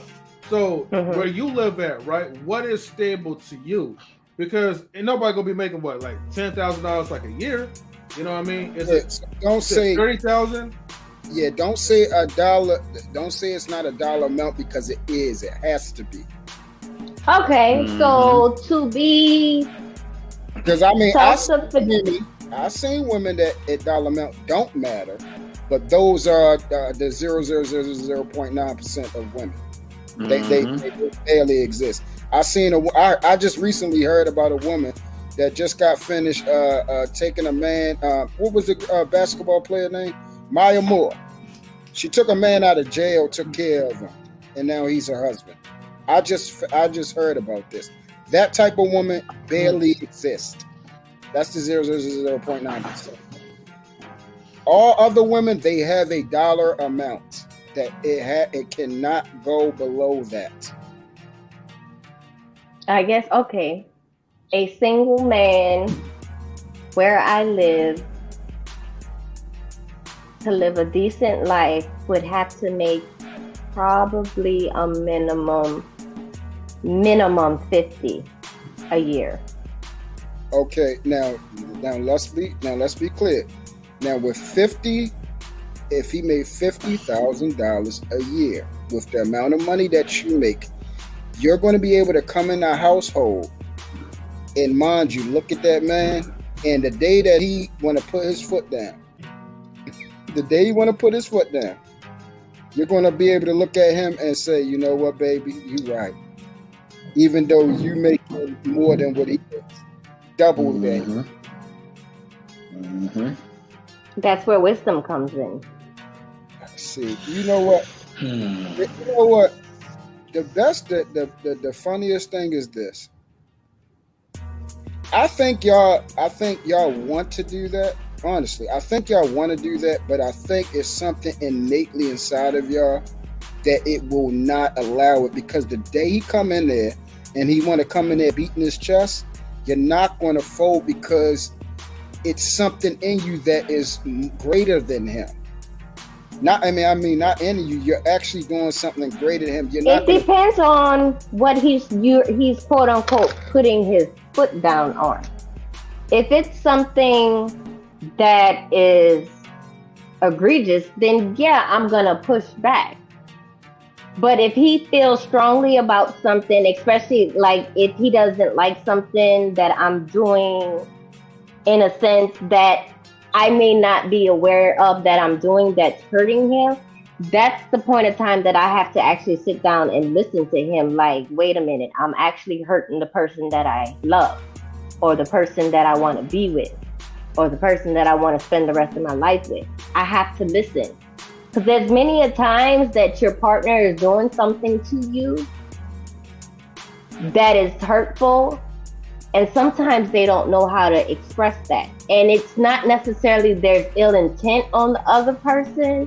You just don't know. There's things that people are extremely sensitive about or triggering that you may not know that is triggering for that person because of maybe past trauma or something that they're, internal conflict. And so that's where the importance of being able to sit down and have a conversation with your partner and be able to express yourself, whether you're the man or the woman in the household. It's important that you're able to sit down and talk to that person and express that if something is truly bothering you, if it's hurting you, there needs to be that open door policy where you can come in and you can tell me that. Okay. And for the other party not to be afraid of what that person is going to respond. All right, so or how that person is going to respond. All right, so let's do a role play real quick. This is going to be easy. You got friends that aren't married? Yes. Okay, great. Do you go out with them? Do I go out with my married friends? No, your friends that aren't married. Yeah, I go out with them too. Okay.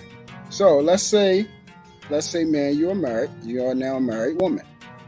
And your married homegirl wants to go out to a club.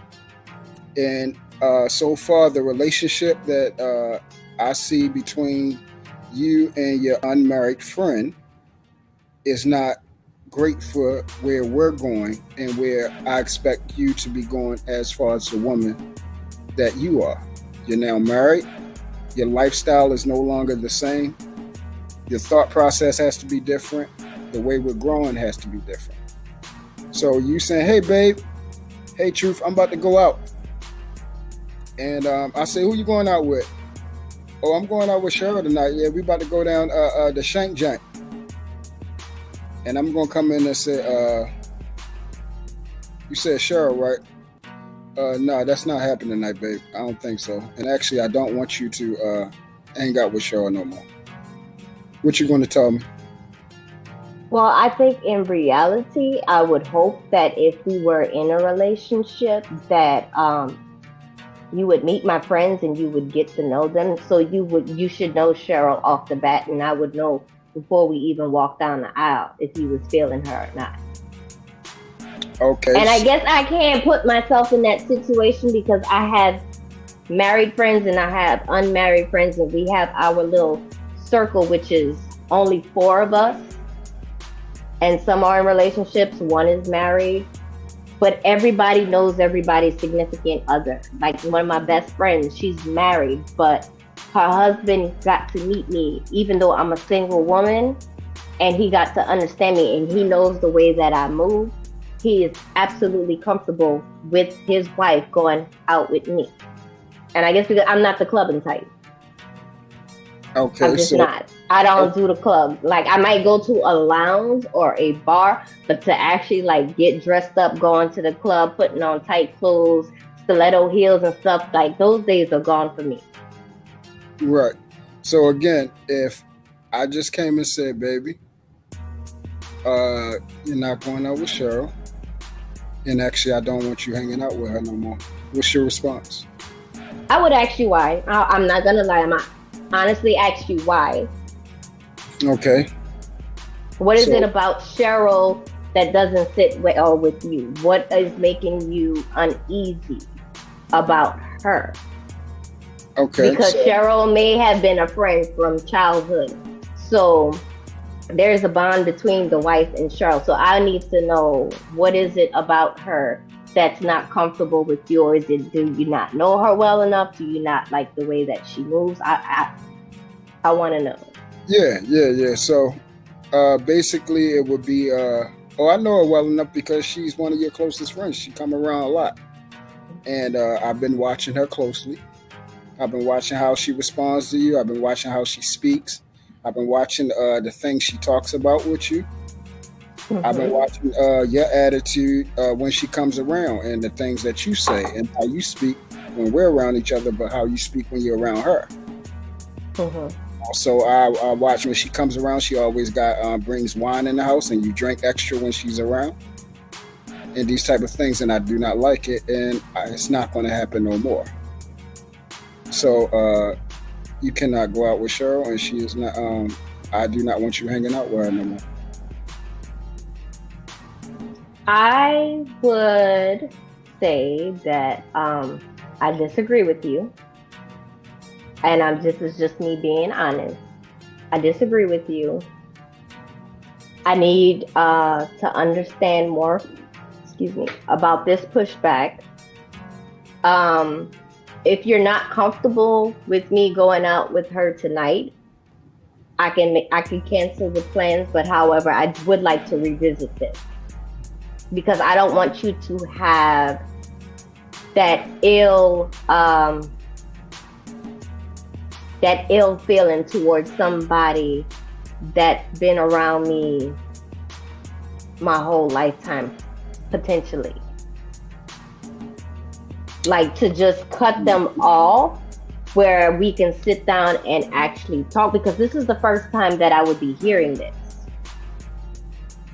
You telling me I don't want you to hang out with such and such a person anymore. So yeah, I will. Honestly, anybody would be taken back, because if you reverse it the other way, you would be, as a man, you'd be taken back like, that's my homeboy. What are you talking about? And that's definitely one of those things where you have to sit down and have that conversation. But in that moment, you may not be able to have that conversation because it can just be blown out of proportion. Right. So in that moment, because that's an emotional, that could potentially become an extremely emotional moment. Yeah. So two things. This is where, and this is the reason why I took you down this road, is because this is a lot of problems that happen inside relationships. People, first of all, I could have just said, because I said so. That was number one, but I didn't. I spoke to you correctly. I gave you the information that I provided for you. So once I did that, I already did something that I didn't have to do. But I chose to do it for the sake of emotional comfort, emotional stability, and because I care about you. Now, once we double back again and you try to get me to overly explain now basically you're putting us on the same level now. And now you're basically undermining who I am as the person that protects you, take care of the bills, and is helping lead our family.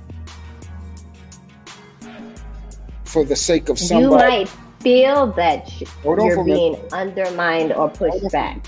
Hold on for a minute.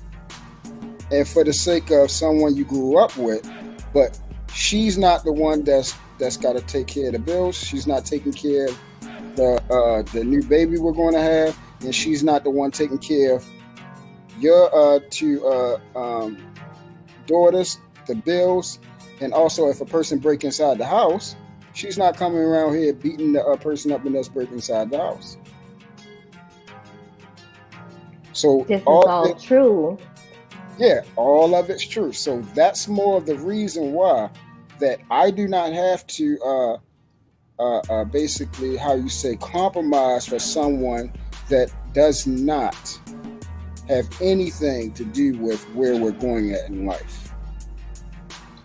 And I understand where you are coming from, but when you put yourself in that moment where you have this person that you hung out with and you've been around with, and this person may have possibly stood in our wedding, and you never had any pushback until in this moment, yes, I want to understand where you're coming from.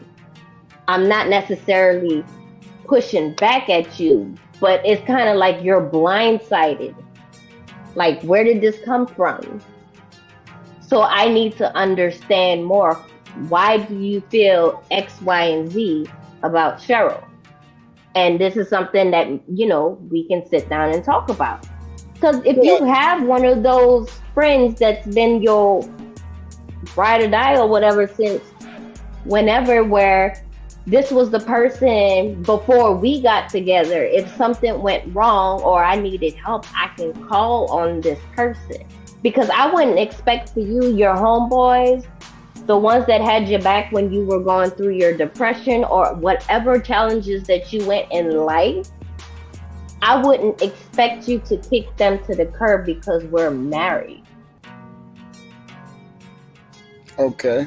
So because as prior to us getting married, I would get to know your friends and I will get to understand why y'all bond the way that y'all bond. Now, if this is just a friend that it was like, we're just going out drinking, we getting hoes and we having all of these one night stands, then I'm gonna be like, this one ain't gonna happen. But if you knew Cheryl from the get-go and you understood the relationship between your spouse and Cheryl, then you might understand as to why Cheryl and E is close. That's all I'm saying. No, I do understand why Cheryl and E is close, but I'm not married to Cheryl. I didn't say vows to Cheryl. I don't owe Cheryl an explanation about anything either. I don't owe her a part of allowing her the privilege of still maintaining or having an influence in my wife, my family life, if I feel as though she is a detriment to it. But also, hold on for a minute. I let you speak. Hold on for a minute. I thought you was done. I'm sorry. No, you good. So, what I'm trying to say is, if you look at most relationships, this is what be happening. A lot of people want to bring their relationship, their single relationships, into the marriage. And inside of, when you come into a marriage, it's about the marriage. It's not about, let's say, if we was married, it's not about truth. It's not about E. It's about who we are together. It's about our family. It's about the kids. It's about what's our plan of attack for where we're going in the next 5 years. What's our plan of attack for our children? Everything on the outside of that revolves around us. That is not, we don't revolve around that. So anything that a man can see that is a detriment, because I'm not just thinking about today. I'm thinking about next week, next month, 6 months later, a year later, 3 years later, 10 years later. I'm thinking about how Cheryl impacts you, and the fact that since we've been married for the last 3 years, she's been in and out of 4 different relationships. I've heard her call you on the phone crying, which made you upset that you had an attitude in bed and we couldn't even get it in that daggone night. Yeah. I can give a whole bunch of scenarios and stuff, how these type of things, and you had to go downstairs and talk to her, and yet I'm sitting in the bed mad.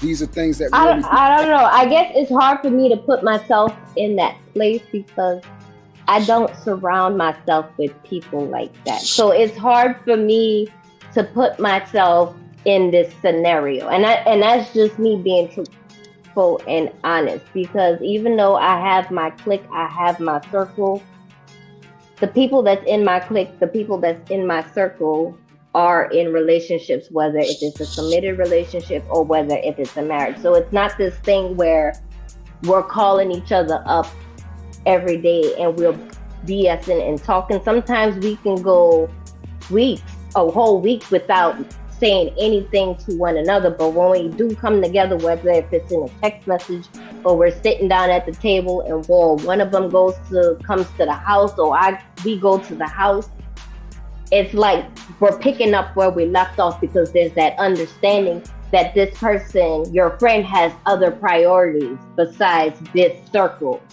I guess if that makes any sense. Mm-hmm. So the overbearing question is, for the right husband, is you would not give up none of your friends?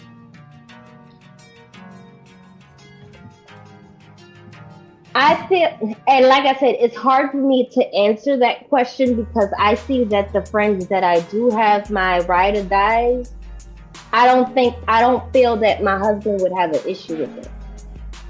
So I understand some people have friends and there's the cool one, there's the calm one, there's the ratchet one, there's the ghetto one, there's this.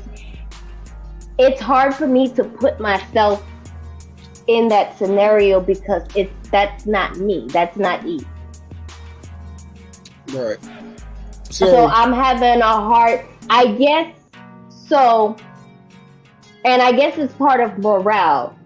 So if I don't like negative energy, I guess you would say, or people that, look for trouble or look for drama, I distance myself from people like that. Within the last 5 years, I've distanced so many people who I thought were my friends And actually they turned out to be what they call the frenemies. Because when you have drama in your life, they're feeding into you, but when you're happy, it's like, oh, something's wrong with her. Correct. So it's hard for me to put in today's day and age, it's hard for me to put myself in. When I had those friends that was feeding into the negative energy, that's when I was involved with in relationships or situationships or whatever you want to call it, that was not healthy for E. But E had to do self-evaluation, and E had to do self-reflection, and E had to do this whole self-love talk, and E had to take time out for E. And because of that, E became a different person, and E basically has different friends. A lot of the friends that I had from when I was in high school or childhood, they're not in the picture no more. Literally, when it comes to childhood friends, there's only one that's still there. The rest of the friends are friends that I've made in my 30s and to this day. Pretty fun, Brian. No, it makes sense. Over time, we kind of like, like adapt, and we kind of like pretty much everybody changes. The circle of friends change. Well, you know what? Let me put it like this. It's evolution, basically, in some cases. Because now you're evolving. Evolutionship. Remember that word I introduced? Yep, evolution shifts, right? Situationships, relationships, whatever. Evolution shifts, how y'all call it. Yes, E does stay different, The next thing you might get a different E. But the point is that in these type of relationships, a lot of people don't stay with the same friends. Friends that I used to hang out with, even though I never smoked weed and all that stuff, but some of them did. At the time, those was like my crowd of people because, it was cool. They had a sense of loyalty or whatever. But then at the same time, if somebody's getting to into a lot of trouble now with the law, you don't want to be a part of it. So that's the same thing, with some people, especially in your situation. Maybe at one point it was cool people, but then as you start to see things differently, and you grow, you mature, your perception and your awareness starts to broaden, and then you start seeing stuff different. All this time I was thinking this person was cool, or some the underlying jokes or whatever that we used to say. Some of those things, they really meant it. So I gotta actually keep a sharp eye open for these type of people. And, in the end of it, you now know these are not the right type of people that you need to be with. And that's the difference between being book smart and having wisdom. Okay. However you want to call it. Well, let me ask you this question, because Truth did have some good, valid questions. Because I know he was asking about if you pretty much was in a relationship with someone and he wants you basically to cut certain friendships off. Okay, so basically, if you had your core set of friends, let's say guy friends, female friends, whatever. Because I know some dudes, they are actually like that. They don't want women to be with nobody, period, but them. But if you kind of ran to a guy like that, all right, and you guys already you're deep in your feelings for him, he's deep in your feelings for you, but he's giving you kind of the ultimate, hey, I don't want you to be around these type of people. Even though these people are your best friends, in your gut that these people are loyal and they're not going to do anything wrong to sabotage your relationship. Would it be something like a deal breaker to a point where you would have to break the relationship off with, your husband to be your current boyfriend because he don't want you to have those type of best friends in particular? I guess my next question would be, so you want me to completely cut this individual off? Very much. Because there's some of course, yes. I'm still gonna ask why at the end of the day. I'm still gonna ask why. Okay. And if I feel like, okay, yes, I understand this person isn't the protector of the household, but I'm still gonna ask why. And it's not me pushing back to question you. It's just like I said, it's because I'm broadsided by it. And I will sit there and take your thoughts into consideration. And it's something that I honestly know, being E, I'm not going to say, okay, honey, I'm going to cut this person off. Da, da, da, da. It's something that I'm going to have to think about. And it's something that it's not necessarily think about, but something that I will have to process.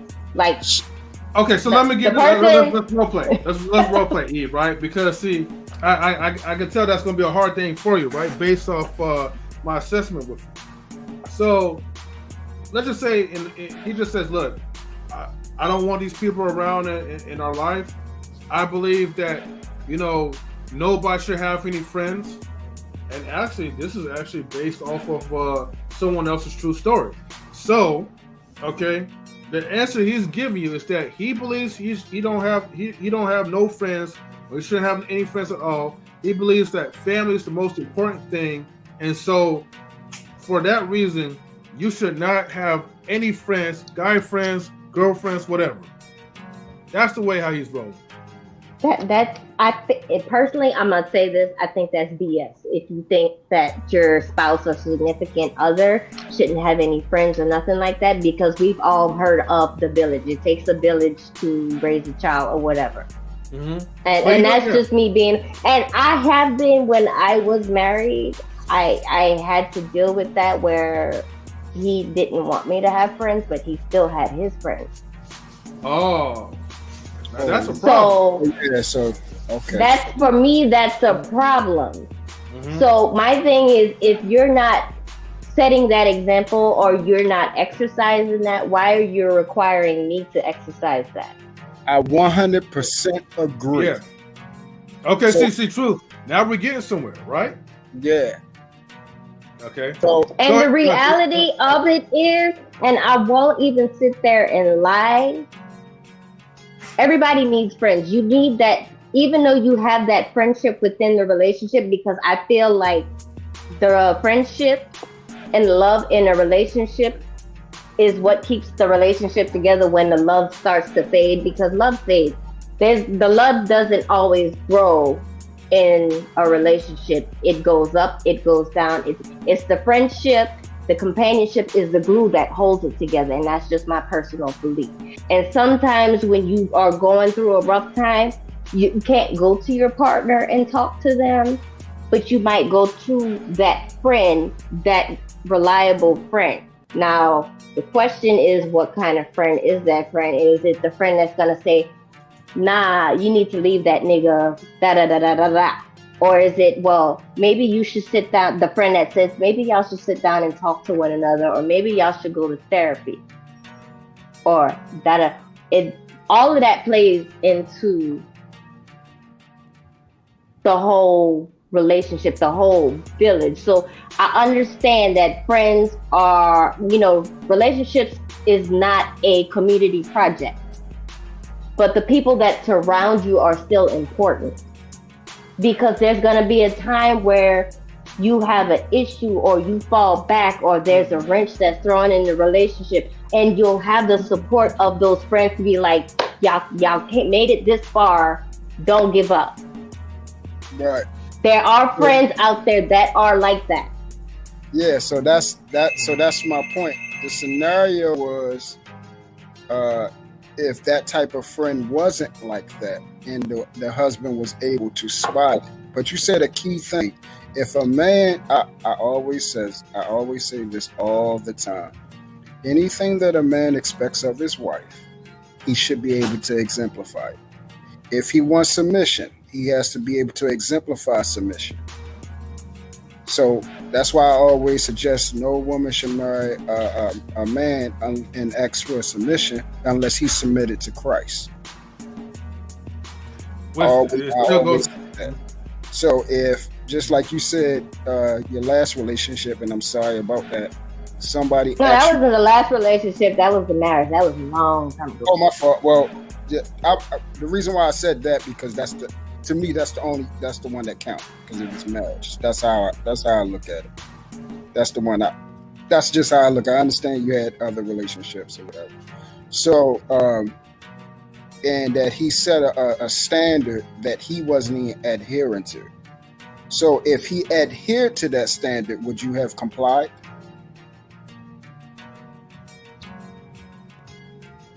If he would adhere, then I would have complied. Meaning, if this was my husband and this is how he strongly felt, and I wanted this relationship to blossom and grow, and he's setting that example, and he's supposed to truly be my best friend, then yes. But the reality of that actually happening, if you're in a loving relationship with that person and you actually get to know this person, which, because I'm speaking in my present lifestyle, you would accept those friends. Well, he doesn't. Okay. Go ahead. Hold on, y'all. We got to get the Queen and Riggs, because I know they just came up. They haven't talked. Hey, Miss Queen, and hey, Mr. Slap. Big Rig Slap. Big Rig Slap side. I appreciate the correction, fellas. I appreciate the correction. Oh my God. You know what I mean? Yeah, he don't just go around slapping people now, Mr. Slap. Okay, Mr. Big Rig Slap. Hey, I like the slap, for sure. Salute. Just out of control on this panel. Just out of. I mean, where my security at? Oh, I guess it's secure right here. You got Queen. Oh yeah, we do. Queen, what's going on, Queen? What's the question? Oh man, I'm going on mute. Queen is someone like me. Let's just get to the point. Hold on. We are getting to a point by asking these questions, and so far we're getting down to the nitty-gritty of things. But here's the thing, though, right? There's one thing that I think you guys kind of missed within that question, because you made a statement about he was having his own set of friends, but were they girlfriends or were they male friends?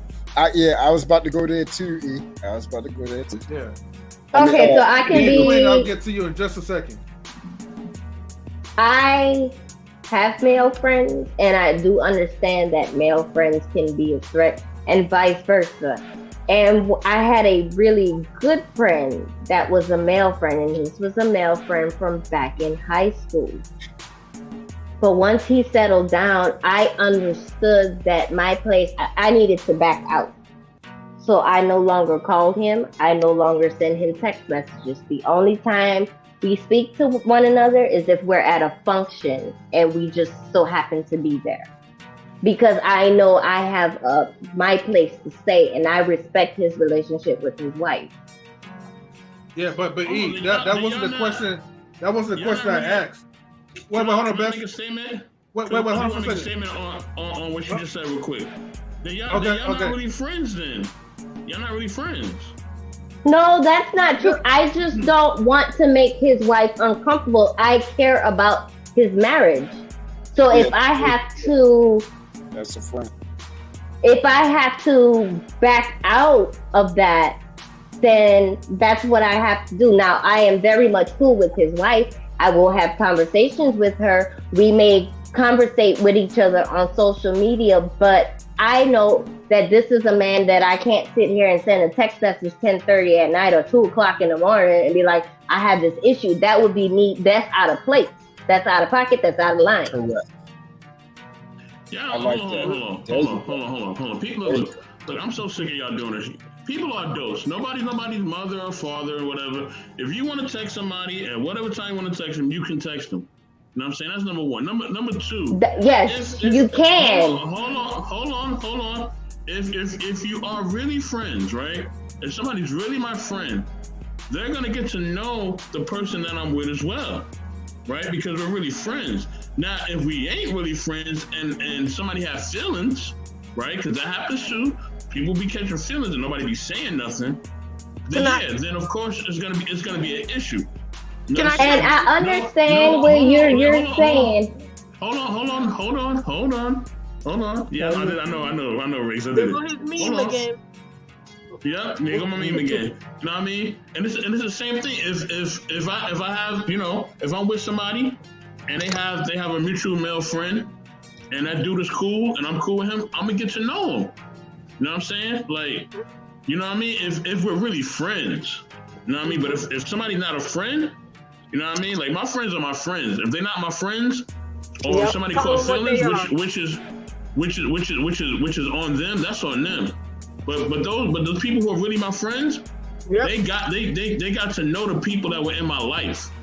You know what I'm saying? And that's perfectly fine. That's perfectly fine. But there comes a point of time where you draw the line and you have to have respect for that person, and you have to have respect for that. Wait, don't worry, I didn't forget about you. I'm gonna get to you. Because wait, hold on. And out of respect for my friend and his wife, I would not do that, and that's just my morale. Now, if I get for whatever reason I needed to reach out to him and it's 2:00 in the morning, it better be a damn good emergency as to a reason as to why. But as to just sit there and have a casual conversation or be like, guess what happened at 2:00 in the morning? No. We're not even going to that. Wait, hold on. Hold on, Truth. Hold on. We're not even going to that extreme, right? What we're just saying is basically like, okay, if what you're describing that you completely like as cutting him off completely, like no contact zone whatsoever. Look, it could be. No, we're not completely cut off. Okay. But that's where I'm just getting at, right? But can I say something? Yeah, Queen, I got you. But still, you still didn't answer my question when I asked you, did your husband at that time, okay, when he didn't want you to have male friends or female friends, okay, you said that he had his own set of friends. Were there females or were there guys only? Oh no, they were both. They were female friends and they were calling him. Oh yeah, see, okay. I'll get back to that point. Oh, we can go there. Okay, hold on, E. Hold on. I like hold that thought, E. Hold that thought. Somebody write it down for me. Just hold that thought real quick. I gotta get to Quinn. I gotta get to. Wait, hold on, Truth. I gotta get to Quinn. I gotta get to Riggs. We're gonna come back to that. So we continue. Go ahead, Quinn. Was there a question posed before this interaction? I mean, right now the question is that like, okay, is it okay for men basically is it okay to have the opposite gender friends? Okay, and obviously E can't have no friends at all, but her ex-husband can. No. That wasn't the original question. It actually stemmed off of Truth as saying there was this scenario that we're married and we're together, and I say I'm going out with a specific friend. And out of the blue, he's like, I don't like this friend. I don't want y'all to hang out anymore. What would my response be? And my response would be, why? That's still similar. I'm just trying to stick to like the current one that we was asking. So I'm gonna say this. I think people have the definition of friend, have different definitions of what a friend is. So a friend to me, no matter what the gender is, meaning that we can hang out, go to dinner, laugh, joke, keep it pushing. Now, some people think friend is, oh, that's my friend, but that don't mean that they just a platonic friend. So I think you have to know the definition of what a friend is. What are we talking about?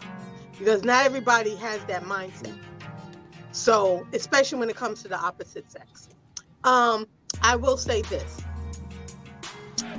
I have a friend who is, a few of them that are now like my sisters. They're not friends anymore. And it's because of my husband. It was their friends first, and they've become like sisters to me. So I don't see, they can call, if they call middle of the night, more than likely that my significant other will be like, oh, so-and-so called. Call her and see what's going on. And I'll call her, hey, you good? You know, and we're on speakerphone. So-and-so called me. Did you check on them? You know what I mean? So it's just a friendship. It's like, you know, so I think it's all about the definition. And I don't think anybody should control people to say, oh, you can't have no friends, but I can have friends. That means that that's somebody who's trying to control you and keep you isolated. And that can go down a whole different road. And that's why I told him that's the hard part for answering, because I had to take E out of the position of E and put E in a position of somebody completely that's outside of E. And so it was difficult for me to answer that question because that's not how E moves. Now, I have had situations where I've known people to go, you know, I can think of one specifically, and we were all hanging out, and I was in a relationship, and another guy was in a relationship, and there was a single girl, 2 single girls. And one of the single women was saying, oh, you know, I miss my friendship with so-and-so. And I said, what do you mean? And she was like, we're just not close anymore. And I said, why?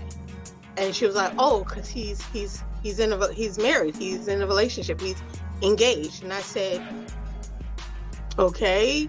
And I'm like, she was like, yeah, and you know, so he told me that our relationship got to change and blah, blah, blah.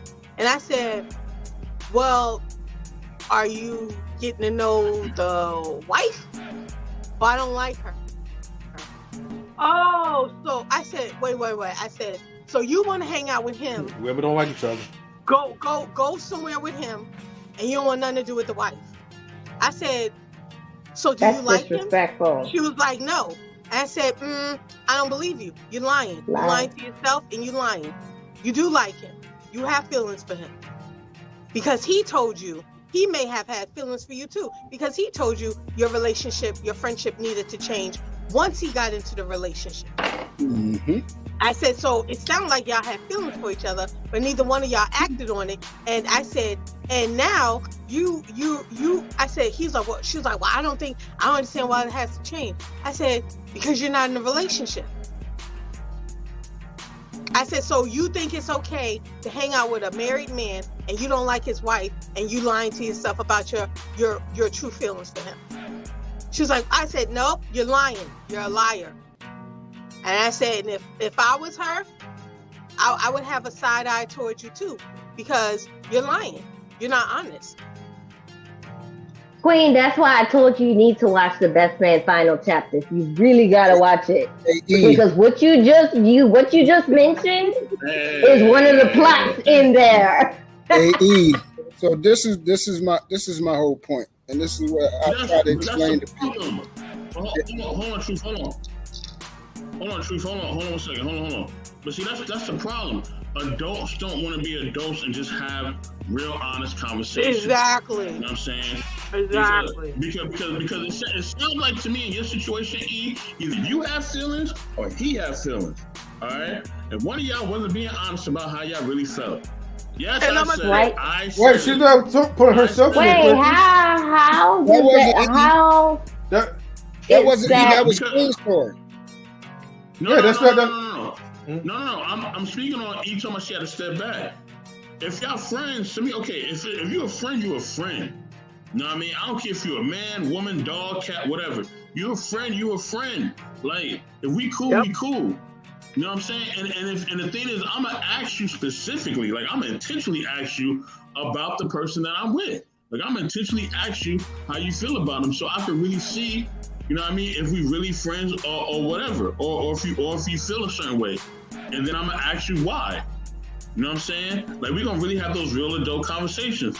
And the reason why things go awry and people feel all these things and people get in their feelings and get upset or whatever, because we're not honest about things. E, before you reply, wait, hold on, guys. Wait, hold on. E, before you reply, let me get to Big Rich Snap real quick, right? Because maybe he probably has some insight that he want to share.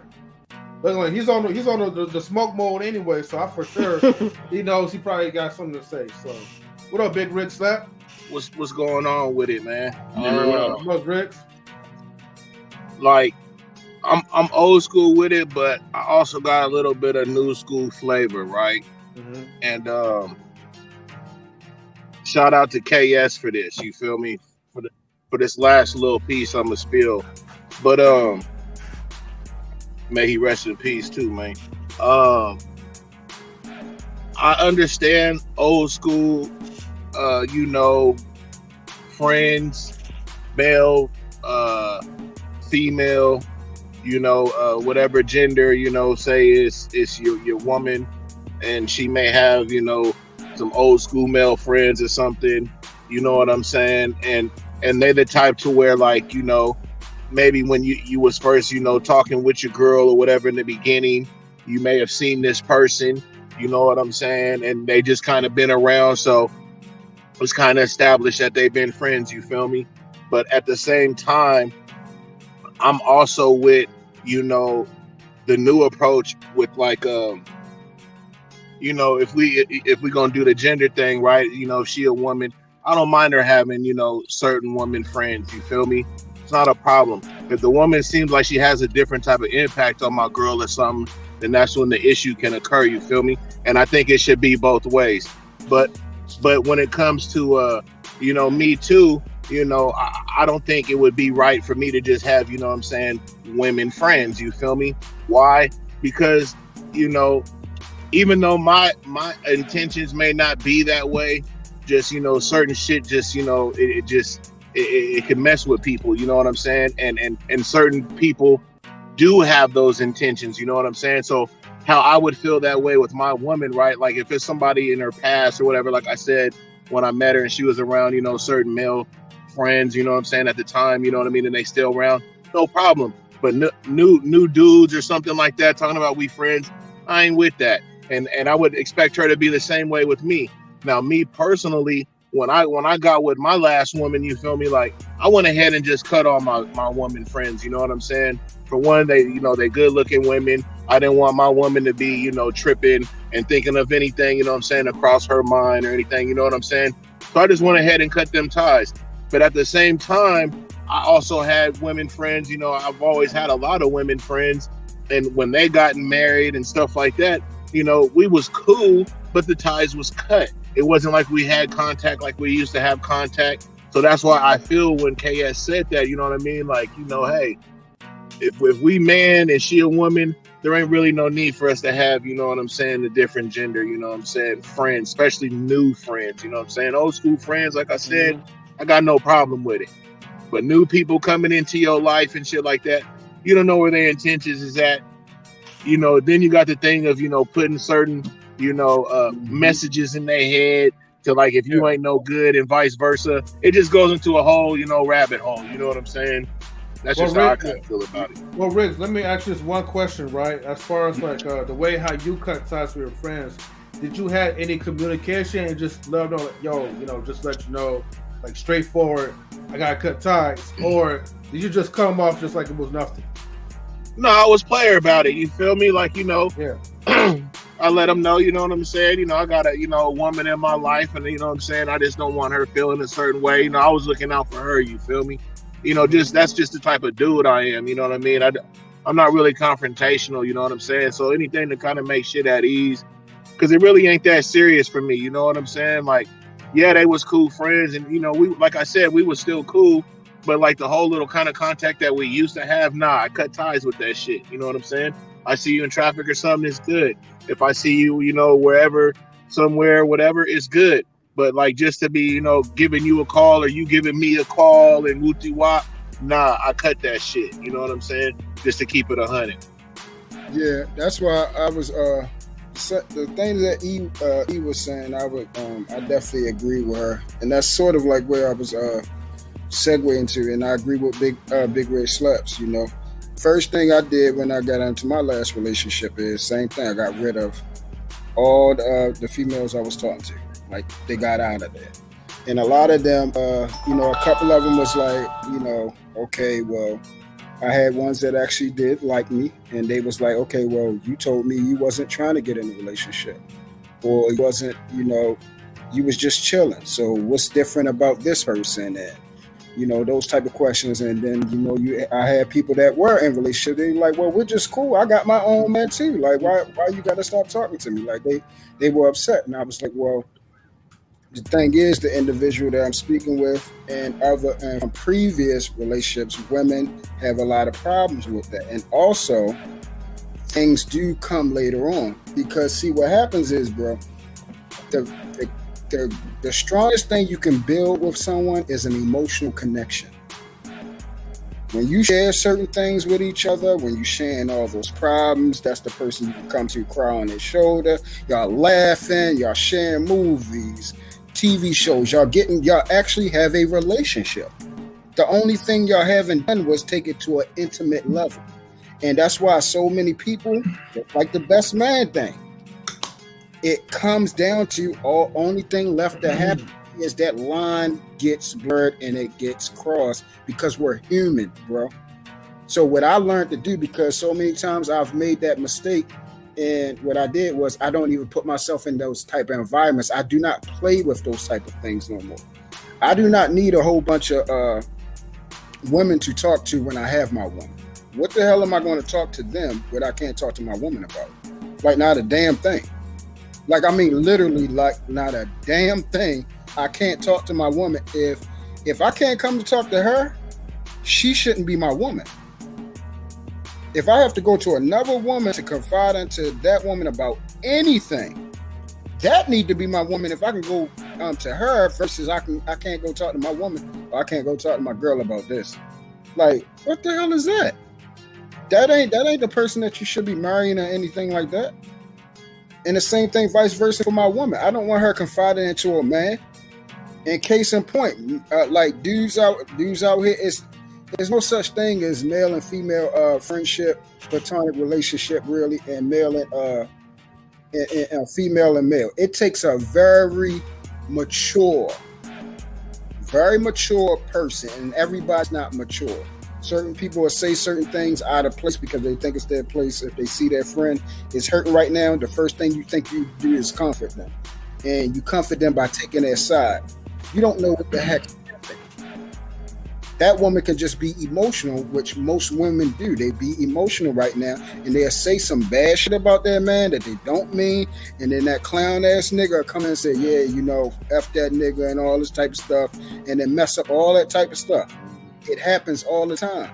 So the best thing to do is you don't create certain scenarios and problematic tendencies to keep happening. You don't create habitual situations over and over again. If you have a relationship, and this is just me, if you have a relationship, I don't need another woman, and vice versa. She damn sure ain't gonna be confided into another man. Anything you need to, like, I'm supposed to be your best friend. If I ain't your best friend, we don't have nothing to talk about. We don't have anything. I got this. The only woman that I'm going to marry is my best friend. There's 4 needs of a man. First need is respect and honor. The second is sex. The third one is companionship. And the fourth one is domesticated lifestyle. If that ain't my homie, that ain't the person I can come to and cry to and share the things that I can't share with nobody. Nah, I ain't rocking out with you, dog. Let me take this. I got this. This is very easy for me. And this is why relationships fail. Nobody's your end all or be all. The only person that will be an end all or be all for you is God. Okay? And that's why the relationships keep failing. All right?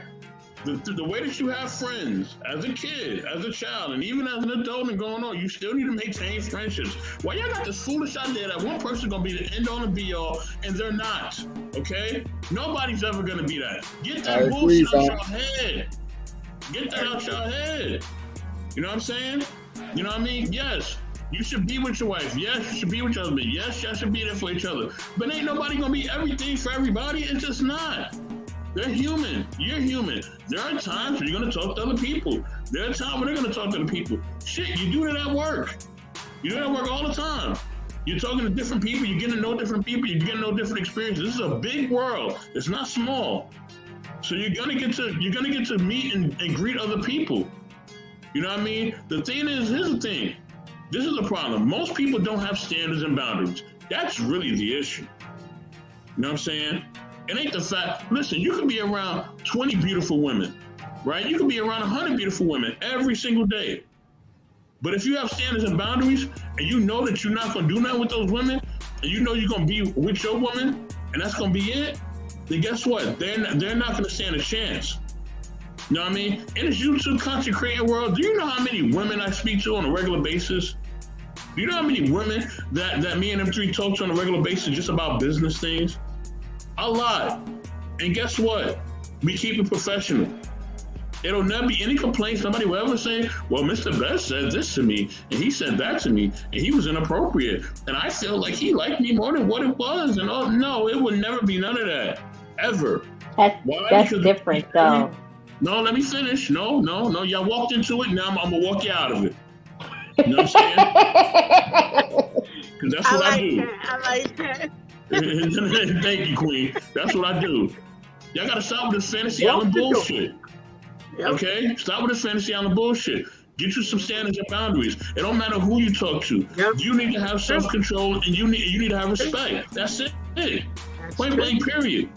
That's what it boils down to. But that's what I said. I said out of respect. Well, let me say this real quick. I said out of respect for their relationship, I stepped back. Hold on. Right? Here come the meme. Yeah. Thank you, Mr. Bryant. Thank you. You know what I'm saying? With that, and I've been cooking lately too, man. Ooh, I've been cooking lately, man. Man, people call me like, you've been cooking lately, boy. I said, I know. I'm in the kitchen. Now listen, I cook every time I speak, bro. You know what I mean? I cook every time I speak, bro. You know what we do. You know what you do, dog. We know what you do, dog. But here's my thing, right? At the end of the day, right? You know, you should be able to have whatever type of friendship you want to have with anybody. You should be able to be friends with anybody, but they should know what their place is in your life, and you should know what place you have in their life. So that's what friends are. And friends respect friends. As an old person elder told me, a friend's supposed to act friendly. So if you're really my friend and you really support me, then you need to stay in your lane.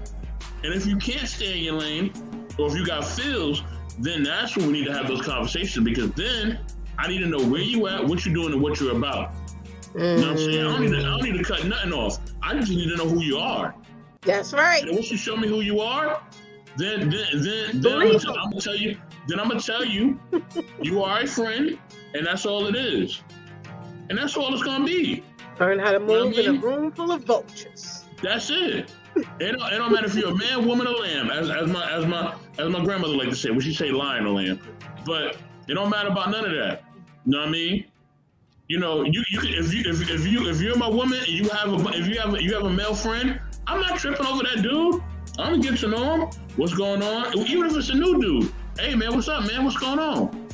You know what I mean? In fact, introduce me to him. I want to meet this dude. You know what I'm saying? Because maybe there's something that he can add to both of us, or he can help both of us with. You know what I'm saying? And that's how real people build real connections. And when you see people that's been married for a long time, they have a lot of friends. Yes, they do. And they have a lot, and they share a lot of friends in common. You know what I'm saying? And that's what it is. You know why? Because they're secure in what they have. You know what I mean? They know where to set boundaries at, and they know where to set parameters at. As long as those boundaries are set, you can be friends with anybody. So that I can't be friends with this person and that person. That's all bullshit. Okay? That just means that you have a lack of self-control. Hold on. That means you just have a lack of self-control, and you don't trust yourself. Ain't about the other person. It's about you. You don't trust yourself. Just be honest. Just say, hey, I like to get freaky, and I know I got a little freak in me, So I gotta make sure that I'm not talking to all these women or to all these men. Just keep it G. That's really what it is. You don't have self-control. Don't try to put it on other people. It's all about you. Like Tupac said, it's all about you. Yeah. I hear that. And that's and that's for you. But my standard is anybody. Wait, hold on. That's not true though. It sounds good, but that's not true. It ain't about you, because like I said, it has to deal with other people's intentions.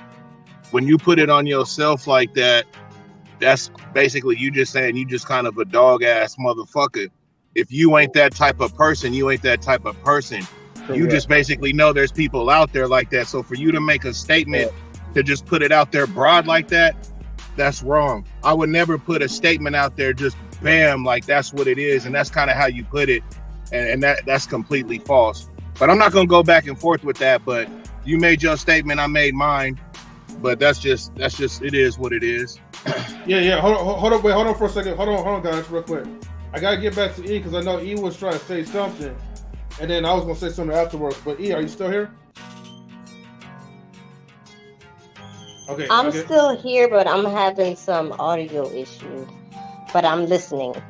Okay, but you was trying to say something. I was just trying to hear what you had to say. But if you have an audio issue, we'll go back to you.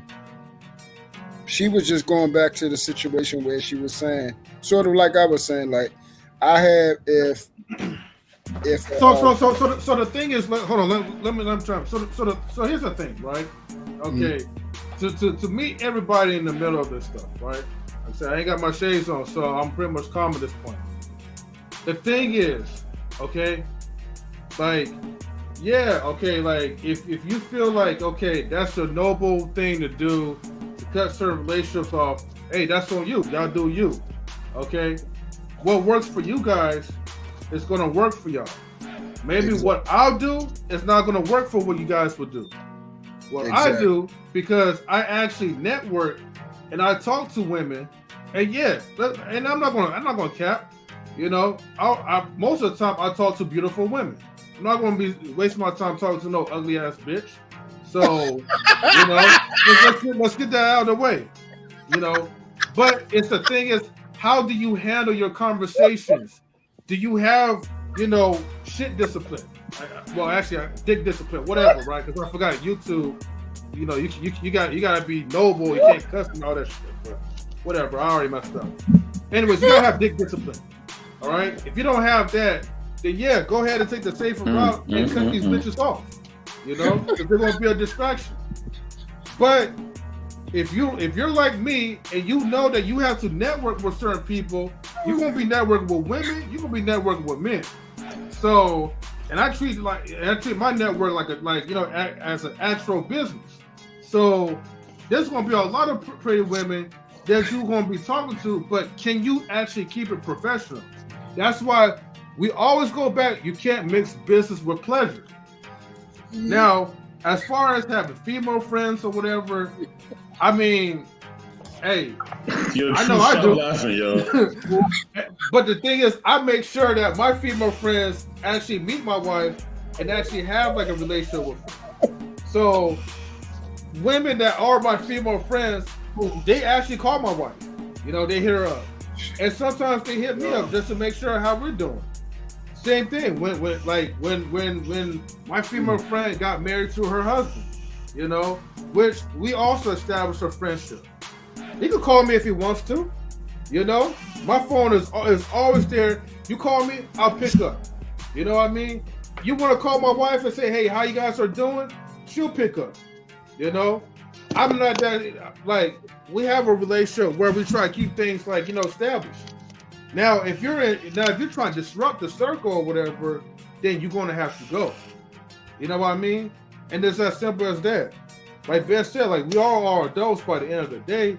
It's just the way how we carry and we interact ourselves. It's the way how we carry ourselves and deal with these situations. But like I said, I'm not shitting on nobody. It's just that, what works for me will actually work. And what will not work will just not work. I can't see myself You know, to be honest with you, I can't just see myself just being like, you know, even though I'm married, but I can't see myself just like having only just a one focused conversation just with one woman. You know, I gotta learn how to, like I said, when you're networking, you gotta deal with all different personalities. Like E say, for instance, right? E got multiple personalities. One day you'll get like a calm E. One day you'll get a combatant E. You know, and the next day you might get an E that would just be silent. You know what I mean? But it's fun to try to deal with, like, to learn from each and every different person. That goes for guys as well too. You want to learn how to deal with people, because when you're handling with business, you're gonna have to deal with them regardless. But you gotta keep it strictly for business though. You can't just be going around like sling your dick around thinking you're hot shit. That doesn't fire like that. And that's what most men are doing. That's what most men are doing when they be on this YouTube and on this internet. And that's the thing. My thing is this, right? And listen. I said what I said, and I know some of y'all ain't like it, but I said what I said, and I'm not taking it back. And the reason I said it is because it's all about your self-control. You know what I mean? It doesn't matter what somebody else does or says. You know what I mean? The only person you control, and this is the one thing I've always been taught from my parents and my grandparents. Only person you can control is you. And as long as you're controlling you, I don't care what nobody's intentions are. You can have intentions for me to be the president of the United States. Guess what? If I don't want to be that, it don't matter. Okay? Because my intentions are what's going to matter at the end of the day. It doesn't matter if all the females that we ever talk to, if they all like me and they all want to be with me or whatever, none of that matters. The only thing that matters is my intentions. And my intentions is no, I don't mix business with pleasure. And that's point blank, period. I'm never going to you want it again. You want it again, right? Okay, so I'm going to give it to you again. So what I said is everything you said, brother. But the thing that you doing is you trying to make a wide point, period, and blank. That's false. And when you started off your statement saying exactly what I said, there's a lot of people out here that is out here doing the most. That's all I said, brother. So everything you saying is just hella word salad, bro. You going into also to some other shit. I agree with everything you saying, but you trying to put what you saying as this is what it is. That's it. And that ain't what it is, because there is brothers that ain't on that hype. You just said it. I don't care about what these other people's intentions are, but just to keep shit cut, that's how I move in a certain situation I would be in. How you move is how you move. But I'm not going to say my way on how I move is just boom, that's what it is, and that's it. That's what you doing, brother, and I agree on what you saying. But it's just the way you putting it. It's like you the word of God on the shit. You feel me? And that shit sound insane, bro. That's your world. Do what you do. Stand on it. Like you say, stand on it. But all I'm saying is that's false, bro, to just put that on every man like that. Yeah, you look in the mirror and that's where it come from. But if you a righteous and real dude and that ain't what it is, and that's what it is. I'm a cool dude. If I talk to any woman on the streets, I'm very polite. 9 times out of 10, I'm gonna make her laugh and smile, but I'm not on no hype. I don't want to get in her drawers. I ain't trying to be her friend, but that's just what I'm on. But that don't mean she may take it in a different way or whatever. That's just what it is.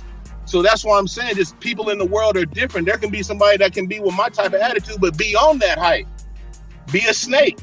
You see what I'm saying? So that's what I'm saying, bro. I'm feeling exactly what you saying. But I'm not just going to say, okay, this is what it is, and that's what it is with everybody. That ain't true, bro.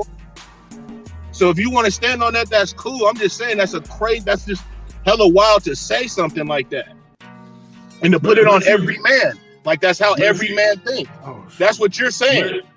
But if you agree with my statement, then what is wrong about what I'm saying? Because how you just put it, bro. You just said it's on, because you said it's on you. And it ain't on you, because it can be on that other person, on their intentions. I don't care about their intentions, like you say. I don't care. But what I'm saying, though, is just to cut the bullshit depending on what kind of situation you in. You know your partner. You read the room. You see what I'm saying? So that's what I'm talking about. I'm not against what you said, but at the same time, I'm not going to say what you say by saying that's what it is with every man, bro. And that's what you're saying. And I'm telling you, that ain't true. There's some righteous brothers out here that ain't on that hype. So how can you make that statement like that? You know, and that's all I'm saying. If you want to make it, you make it, bro. That's your world. But I'm just saying not every man thinks like that. Not every man is on a hype like that. You know what I'm saying? And that's why I feel you. There are dudes that are on that hype. Depending on the situation, like what M3 said, bro. It depends on your situation. But you just making one situation, the world fucking just boom, that's what it is. That's fucking insane. What kind of hype are you talking about though, Riggs? I'm lost. The hype that I'm talking about, bro, is what you're saying is it's all on you, the man. It's your. You said that's like your shortcoming. That's you. That's your insecurity. When it don't have nothing to do with that person's insecurity. And that's what I'm trying to tell you. Like, you can't put that on every man. It don't have to be with an insecurity. You know what I'm saying? And that's how you're putting it. So you're saying if a man feels this certain way, oh man, this is what it is. And that's like, what? You know what I mean? That's crazy. And that's what I mean by that. Like, I understand. But to me, it is insecurity. It is insecurity and it is weakness. Because the thing is, here's the thing. You know what I mean? If I'm secure within myself, I don't care what somebody is. I don't care if somebody's talking to somebody, whether it's my woman or anybody else. I don't care if she talks to you because I'm secure with me. I'm secure with who I am. Right. You know, and anytime, hold on. And if anytime somebody is not secure with who they are, they're going to be focused on somebody else. If I'm the best basketball player in the world, I don't care about the guy that's playing on the court on 4th Street in Manhattan. I don't care. I'm focused on the fact that I'm the best. And that's just really what it is. And the fact that I got to focus on somebody else, it shows that I'm insecure and I'm weak. You know what I mean? And the simple fact is this, right? When somebody does not have the self-control or they feel like they got to control things, they got to feel like they got to control people, they got to control outcomes and all this other stuff, a lot of times it just has to do with them. And that's to do with their insecurities or has to do with the fact that they don't have self-control themselves, but they just don't want to admit to it. You know what I mean? That's how I feel. And I completely agree with that. And why? Because everybody can fall into some type of temptation or weakness, right? Am I right, bro? Dang, Rick, God damn it, am I right, man? Can everybody fall? Because you're taking too long to answer me, bro. So you want to cook, so let's cook. So can everybody fall into temptation and weakness? Yo, he just started screaming out of nowhere. Because I'm, you know what I'm saying? Come on, man. Like, bro, it's like you trying to go toe with me. You know what I'm saying? On something, it's like, okay, let's do it, bro. I'm not trying to go at all. I made my point, sir, and you felt the way about it. No, I didn't feel the way, but I'm still making my point, and my point's coming with the words that I'm gonna get from you if you answer that question. So do people, period, fall? Can people just, period, bro, fall under temptation and have situations happen? Period. Not with everything, no. So, but people do have some weaknesses. So I'm never listening. I can tell you. I hear you. Now. Hold on. I'm gonna tell you right now. I'm never gonna smoke crack. Period. No, I'm not talking. No, we're talking about a relate. No, bro, we're not gonna do that. We're not going to go into that. We're going to keep it on this relationship type base. We're not going to go into cracking. We're not doing that. We're not going to do that. I'm talking about falling into temptation or weakness with the other gender, bro. It happens. It can happen. Am I right? With anybody. Basically, what not he's with saying, anybody. No, not with anybody. No. Basically, what he's saying is 84. The way, because it's sort of like where I push back at too. It's the way you put it. Like that's what a lot of people do. They put it in a mode of absolution, like it's this way, and it's not. Some people do that. No. You do that all the time with the Bible. Don't even do that. No. Okay. Act like I'm on some diatribe or whatever. That's not even the case. Wait. Hold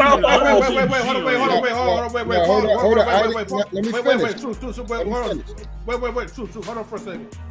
So, Riggs, so is this what the example that you're trying to say, right? Are you trying to say that basically whatever that you're trying to say, like to each their own. Are you saying that Mr. Best is saying like all men are like that? Yeah, right. He put it. That's how he put it. Yeah, that's exactly how he put it. And all I'm saying is I agree with a lot of the points he was saying. Okay. The only thing that I had pushback on is when he kept putting it on the person themselves, when it doesn't have to necessarily be the person themselves, because there's other people out there. All men, though. I never it's said the way all you men. put it, bro. I would have never went into this conversation if it wasn't the way you put it. Okay. Last question. I'm sorry. No, you didn't say all, bro. You didn't. No, you didn't say all. You said the way you said it was like exactly like this. You said it was an insecurity. You have an insecurity. Right. Can't control yourself. Right. Okay. Listen what you said. You said you have. Right. And you said control yourself. So that is. Are you talking about 81%? Right. And you put it on the absolute stream instead of saying the person, the other party. Right. They can actually want to do something that could cause the situation to happen as well. And that's why I said instead of putting yourself in that environment, I separate myself from the whole thing. I eliminate active. So can I ask a question real quick? Okay, go ahead. Do y'all have so we're talking about this. Would you say there's a separation of insecurity and vulnerability? Correct. Because that can play a role. Yes, that's the point. Well, that's say that one more time. It's always that line. It's always that line. You say it's an insecurity, or what did you say, E? You said something. Vulnerability. We are human beings. They're two different. That's all I'm saying is we're human beings. Yes, and we're all human beings. So it may not be of someone's nature to cheat or whatever. Correct. However, someone might be in a situation where they might be going through a depression. There we go. And they keep things bottled in, and they may not know how to express it to their partner for whatever reason, but they might go to someone of the opposite gender and they start having these conversations and shit happens. It happens. There it is. Exactly. That's all I'm saying. That's it. Called boundaries, though. And that's why you create the boundaries. Right. So when Mr. Best was like, oh, you cut this person off because you have feelings for me. I don't have feelings for this person. Right. I've never tangled with that person. But he is doing this out of respect, not just for him, but he is also doing this out of respect for his wife. Right. Bingo. Right. And that's all I was saying. I was not against anything what Mr. Best was saying in no way, but the way he framed it, the way it was framed was not correct. It wasn't. I wasn't trying to put my Jordan 13s on. I really wasn't trying to do that for this stream. But put them on. Because I don't wear 13s, I rock 4s. So put them on. Friends with him, and he has a partner. Then because there's no ill motives or there's no hidden feelings, I'm going to naturally want to be friends with his partner. And that's why I said we have to. No, I am friends. I agree. Wait, hold on. Please still talking. That's why I said we have to distinguish between what we consider friends. When I say a friend, I mean it's platonic. I don't look at you like that. I'm not sizing you up. I'm not saying you fine. I'm not doing that. You're just a cool person. Right. You my homie, no matter what gender. But that's when we have to distinguish how we determine friends. There's a lot of loose definition of what a friend is. Some people think a friend is, I can just come banging and leave. But they really call that person that's my homie. No, it's not your homie. That's not your homie. That's not a friend. But also, hold on. I'm gonna say this. Hold on, y'all. So when I met my significant other, I had a lot of male and female friends, nothing else. I didn't see them like nothing else. I didn't think about them in any other way. They were just homies, all of them. And when my significant other came around me, and he was introduced to these male men, some of them, a few of them, and he said to me, yo, they act a little weird towards me. And I said, what do you mean? Do they like you? No, they ain't never, I don't like them, but no. So I said, I'm gonna just watch it. So I watched the behavior. of the men, of two particular men. They would literally walk around him and go, what's up, queen? And I checked it off the bat. You don't see him standing there? Please don't ever disrespect my man again like that. So then I was like, I'm cool off of that person. But then I have homegirls who sat with my husband now and was on the phone with him for hours planning stuff for me. And people are like, oh, aren't they gonna think you like him? No, that's my little sister. That's how he saw her or them. So I think it's what I understand what everybody is saying, but I think the thing is that when you are, I think what Mr. Betts is trying to say, and maybe I'm wrong, when you are honest with your motives and you have boundaries, things don't come up. It may come up for that person, but it don't come up for you because you are honest about how you feel, how you moving, and your boundaries. And if it comes up with that person, you move accordingly. So when I agree with both of those statements. When that dude started moving crazy around my dude, I moved part of my point. I think that's what he was trying to say. I'm not, I don't believe you need to cut people off completely. I don't believe that. But I believe that when motives are revealed and people start acting weird, they X themselves out. You ain't gotta X them out. Yep. But ain't no man in my life that I knew before my husband. If they let me just husband, real quick. They ain't cool with me. Just like the female. Yeah. And the thing is his female friends call me more than they call him. Facts. So they took me in, and I felt the ways. I was like, oh well, I felt insecure at first, but then I was like, yo, this is just. We had a conversation. He was like, nah, that's my homie. And then I had a conversation with the girl. Nah, that's my little brother. I've known him for 10 plus years. Okay, so now me and his girlfriends are closer than he is with him. Because like I said earlier, I agreed with even what you're saying now. Yep. And if you would have heard what I said earlier, is I said I had no problem with my partner having male or female friends, as long as they're new friends. Right. I have no problem. Old school friends that have been around since I've been talking to her, just like you said with your partner, right? When he came around, he felt a certain way around a certain group of men. He let you know it. You seen it. You checked it. That's exactly what I'm saying. Yeah. Same thing. Yeah. Hey, Riggs, I gotta get to E real quick. Okay? No. I'm just trying to clear that up because I think what they heard more was me saying breaking off relationships with people. And they just kind of went on that, and that's not the whole scenario. Wait. But go ahead and go to E. Wait, hold on. I gotta get to E though. I gotta get to E now. Go ahead, E. Oh, us having this discussion, this is just proof that not, all women don't move the same, all men don't move the same. I understand why.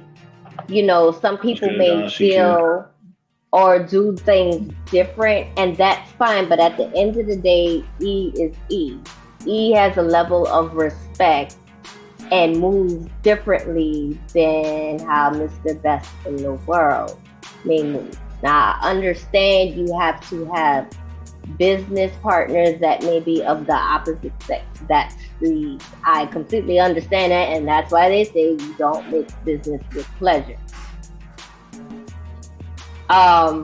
It's just as for E decided to respect that relationship. And I can give another prime example. One of my best friends that's in my clique, she's married. I have her husband's cell phone number as well. But if I need to find out something from him, I will go to her first and say, hey, can you ask your husband X, Y, Z? However, if she's not available, then I will reach out to him. And that's just the way that I choose to move. There's nothing wrong with it. It's not an insecurity. It's just me being respectful. That's all it is to it. I'm not saying that the way somebody else moves is disrespectful, because me personally, if my significant other had friends of the opposite sex, I'm not threatened by it. Because if I know that you're my ride or die and I don't have my insecurities, I'm okay with it.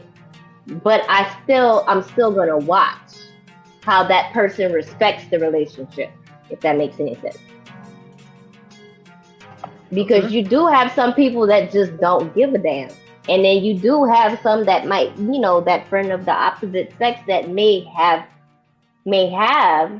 or had feelings towards the friend, and maybe the friend has not picked up on that. There are situations where, there are scenarios where that may be the case. You can't always be oblivious to everything. You always got to have your radars up. You can let your guard down, but you got to have your radars up. Okay. I'm here. I got this. As always, nobody listens to anything I say. Man. Happens all the time. I was having audio issues, so I caught bits and pieces of everything. It's all good. You're undefeated, 84. You're undefeated, man. I know. Me and Lola, we both undefeated. I know. We go through the same thing. Shout out to Lola. Shout out to Scully. Listen, at the end of the day, right? I never said all men. I just said men in general, but I never said all. And I said particular men who have these issues of wanting to do certain things, in order to make sure a relationship is secure. Even women that want to do certain things to make sure a relationship is secure and all this and cut people off and all that. That's what I said, that comment. And I'm not going to remake my comment because I'm not going to go through my whole soliloquy. Here's the thing. This is what it all boils down to. If somebody's going to do something, they're just going to do that shit. Ain't nothing you can do about it. You can watch, you can do whatever you want. They're just going to do it. Okay? All right? You can cut people off, don't cut people off. If they want to get down and dirty, this is going to happen. All right? There's nothing you can do about it. You know what I'm saying? The best thing to do is to check yourself and check your partner and make sure that they right. That's the best thing you can do. Listen, they could be friends with every model that ever been on Sports Illustrated cover. He could be friends with all those women, right? He could be a photographer. He could be taking photos of these women. You know what I'm saying? But if he's not right, then he not right. It ain't about the women in the swimsuit. It's just him. It's him. He ain't got nothing to do with that. And vice versa. If you was doing stuff and you was taking pictures of Idris Elba, Shamar Moore, and all these cats and Drake, well, actually, you know what I'm saying? And all these other people, that's for Drake bad, man. Drake, if you listen, he is looking for you. You went from Idris Elba to Drake. Yeah, she looking for him. Everybody knows Drake is the ultimate trump card. You know what I mean? Ain't something trying to drag us up in the corner. But here's the thing, right? You know that. Hold on. Let me finish. With that being said, it doesn't matter about who it is. You know what I mean? If E's gonna be out of control, you know what I mean? She's gonna be out of control. You know what I mean? If she don't want to respect the relationship, it don't matter. She's just not gonna respect it. It's in that person. That person just did not want to respect their relationship. You know what I'm saying? Yes, everybody has their moments of weaknesses and strengths, right? But the thing is, if you have a conviction and you really believe that this is not what I'm gonna do, then you're not gonna do that. And if you feel yourself even thinking about even doing that, you'll say, yo, man, I gotta talk to somebody, man. I'm tripping. oh man, I'm hurting. I gotta go talk to this person because I'm thinking about things that's not even me. That's not even my character. You know what I mean? You're gonna make sure you get that help. You know what I'm saying? Like, nah, I'm not gonna let it go that far. I'm not even gonna trip that hard. You know what I mean? I'm not even gonna do that. But if it's not really a conviction for you, and it ain't really something that you're really tripping about, you don't really care about it, of course, you're gonna willy-nilly do something like that because you don't really care. And that's really M3 will be back. And that's really the bottom line. That's all I was saying. You know what I mean? I didn't try to say all men are demons and we can't control ourselves and we always got our thing out and we want all the women to see it and all this other stuff and we try to knock everything down. I didn't say all that. But you do. You are. I mean? I didn't say all that. And even in that, even in intimacy, there's rules of intimacy. You know what I'm saying? There's rules of intimacy. I always tell people, you know what I mean? I always tell men, all right, protect yourself at all times. And that basically means what I'm saying. Protect yourself. Wear protection.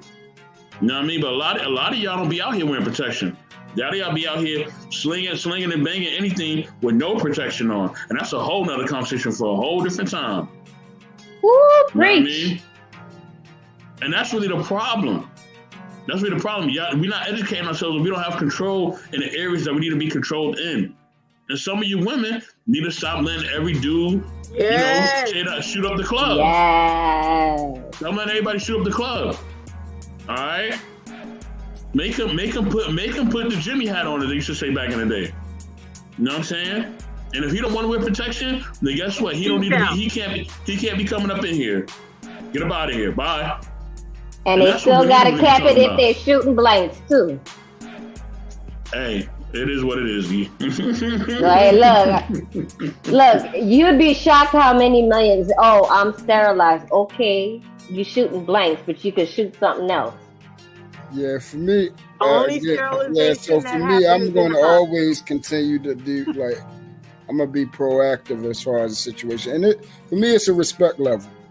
You know, as far as the way I look at it, it's not even so much about discipline because certain people can have discipline. If you discipline in other areas in your life, you should be disciplined and handle yourself around certain environments and certain people. It's a respect level for me. I believe and I hold value to marriage. And I respect just like my brothers and his wives. Like they're my sisters. I know I can call them, but before I even address them, because I have respect for my brothers, I will go to my brothers first and ask permission. Can I go and talk to them? Not just exceed and go and talk to his wife, even though I know her. I done grew up with her. It's been times I've been able to talk to her about certain situations, about women, about relationships, about anything. But it's like it's pecking order, it's respect. Just like I can't go to no king. Back in the day, a peasant could not go talk to a queen just out of nowhere. You're not allowed to that. Some people will cut off your head if you try to go talk to a queen. You feel what I'm saying? And that's the problem, that we don't have a lot of respect for relationships and the way we do things. And that's why a lot of relationships do have problems. You know what I'm saying? And, for me, I'm just not going to put myself in any type of situation, other party that I'm with, even think that I even going to attempt to cheat. And that's a lot of things too. A lot of people think that if you have certain situations or certain dealings based on their past history, they're deemed that, hey, you got girls around, then yeah, you have to be screwing up. You have to be cheating. You have to be, because the slogan is every man cheats. Every man doesn't have the discipline. Every man, if he got his phone is dry. I mean, phone ain't dry. He got a phone full of bees. And if he got a phone full of bees, then he have to be hitting at least one of them. No, it's been 3. It was prior to my past relationship. It was 3 years before I messed with a girl intimately. 3 years before I had was even having sex. And that's what plethora of women that I was talking to. That's actual discipline when the situation is around. If you are accustomed to getting women, then no, that ain't discipline. But when you have, it's just like a fat kid that have a problem with eating cake. If he around that cake and he don't eat it, it's half eat it. Here's the thing. This is what I'm saying. Hold up. Hey, boy, you was just cooking. What's this up, bro? If you're around all that tail and everything, and then you can put it off, then yeah, that's discipline. But if you can't be around that cake and you gotta find a way to bite it, you have a problem there. So that's how, for me, I'm always gonna be proactive in my situation, and it's respect level for me. And that's how I'm going to handle it. How other people going to handle it, that's how they're going to handle it. But this is how I'm going to handle it. This is how I'm going to rock out. But here's the thing, right? It all boils down to being accountable and responsible for your actions and making sure that if they're your friends, they're being accountable and responsible for their actions. If you say that you're really my friend, if you're really my friend, I'm going to hold you to that. And I'm going to ask you specific questions, and I'm going to ask you how you feel about my spouse or whoever. You know what I mean? And I'm gonna tell how you really feel, and then we're gonna have those real conversations. I'm gonna really ask you, what's that about? You know what I mean? And that's how I get down, and that's how me and my family get down. But that's neither here nor there.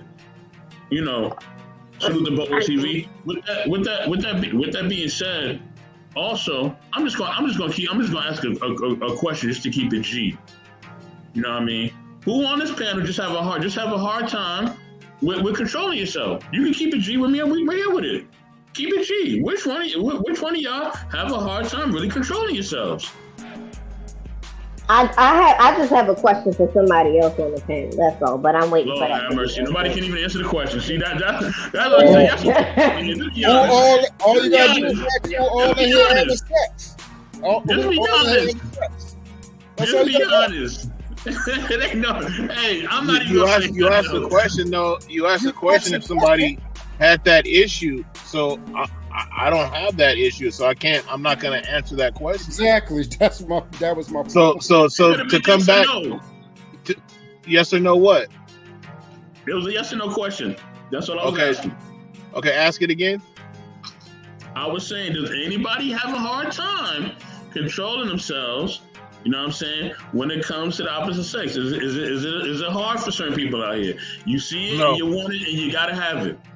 No. Nope. No. Okay. I'm gonna go to Bolo TV.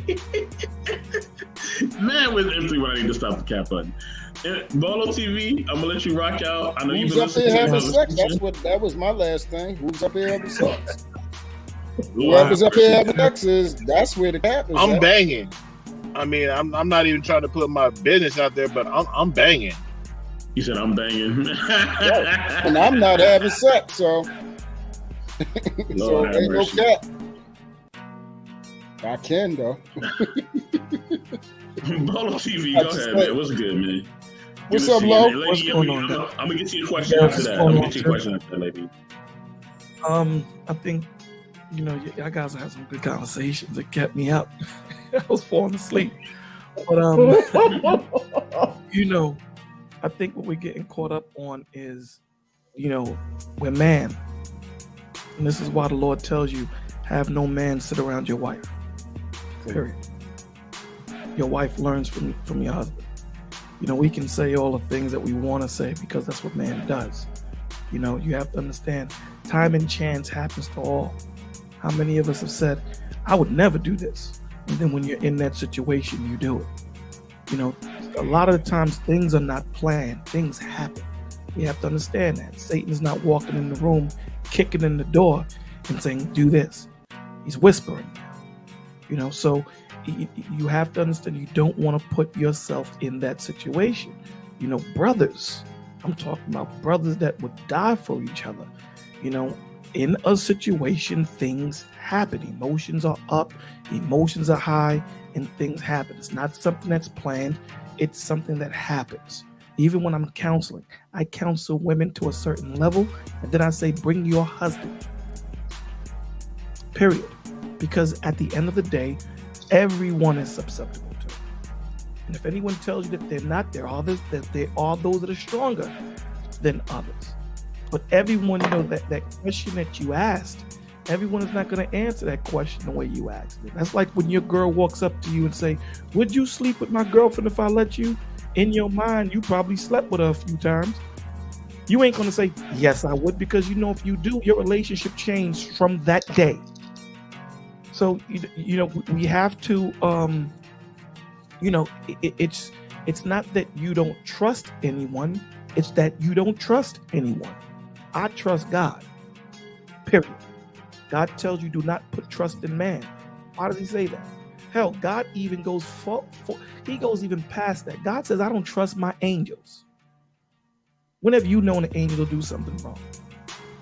That's a whole different question when you want to go into what Satan is doing. But when have you known an angel will do something wrong? He says, I don't trust them. Period. The only one that I can trust is the Father, because I know he ain't going to move left when he says he's moving right. You know, man, when they're caught up in a situation, when they see things, you know, how you feel affects how you see. So if I'm in a situation, I see it totally different than you that's not in the hole with me. I'm in the hole. And when you're in dung, everything smells like dung, right? That's why when you box, you have a corner man. Because when you get punched in the nose, it's hard for you to see everything. But that corner man is going to be like, yo, 84. When he throws his left, move to your right. You keep doing the opposite. That's the point of it. So, I mean, it's good to have these conversations, but at the end of the day, any man or any woman is susceptible to do certain things. There's certain things we know we won't do, but there's certain things that we are susceptible to. This is why the Father tells you, dogs, you know, have a boundary. And like Truth said, although I know that my wife is not susceptible to doing these things, I'm still going to put that garrison around. I'm still going to do it, period. Because man ain't going to tell you what's on their mind at all times. What man going to tell you that, yo, Duke, I got feelings for your wife? What man going to tell you? Your brother may feel that, but he going to tell you that? No one's going to tell you that. You know what I'm saying? So he may be strong and say, I'm not going to fall victim to it. But what if that one day you ain't around and your woman is crying? She needs to be held. And he holds her. And, you know, things happen. So, you know, the difference between the way men see and the way women see, men see in general, women most times see specific. We're wired to see in general because we have so many hats we have to wear. We have to see things coming 10 miles out before they get to our doorstep. Women see things specifically. They see the little things that we may miss. And that's the reason why you need to pick correctly. And again, even if you do pick correctly, it doesn't necessarily mean that you picked correctly. You know, sometimes it happens. You know, there's a saying, it's a bad saying, but sometimes babies are born dead. It happens. You know, it's not something that you did wrong. It might be something you miss. It just might be, you know, just because both of you are in Christ don't mean both of you need to be together. You know, a lot of us get into relationships because of trauma, because of feelings, because of something we're going through and things of that nature. And that is the instinctive portion of us, right? We're not using our spirit or our mental to kind of put those things in order. There's nothing wrong with emotions. So if anyone tells you not to be emotional, they're stupid. You can't do things without being emotional, okay? Without having emotions. Emotional is too much. That means you're not thinking now. You're in your instinctive thought process. I don't want to hear what E has to say. She did this. I see red. That's instinctive. You know, when Truth and 84 say, Bola, let me tell you why she did. Let me tell you why she went to the bank account. Now I'm going to sit there and go, ahead, let me hear it. Now, me getting the whole perspective and context, I may still be angry, but I may understand. You know, she had to get Pampers. And she saw your $20 on the table. What did you expect her to do? I got you. I understand. It was still wrong, but I can understand. So, you know, there's a lot of moving variables to this situation. That's why the Lord says, B, for you not to have this issue, just move this way. That's the point. As parents, I mean, everyone here, I believe, has children or nieces or nephews. There's certain things that you tell your children to avoid that pitfall. Now, do they listen? Sometimes they do, but sometimes they want to fall in. You know the best experience, right?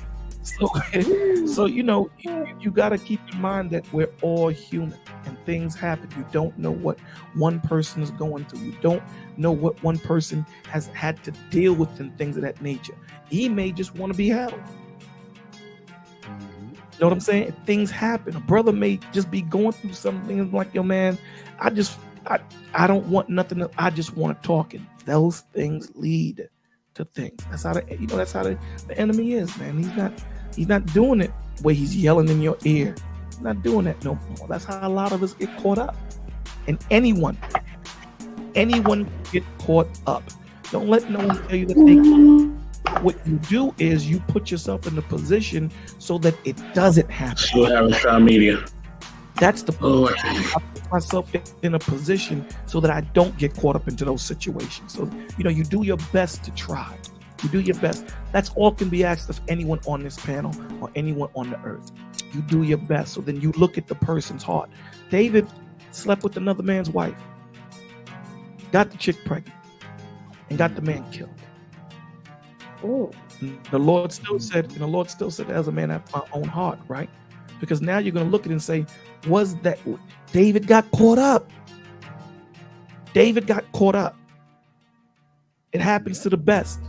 Solomon in his old days started worshiping other gods. It happens to the best. Moses said, must I smite the stone? The Lord said, must you? The Lord said Moses was my friend. No other man on the earth boasts that connection to me. And he still said, you can't go into the kingdom, Haji. You can see it.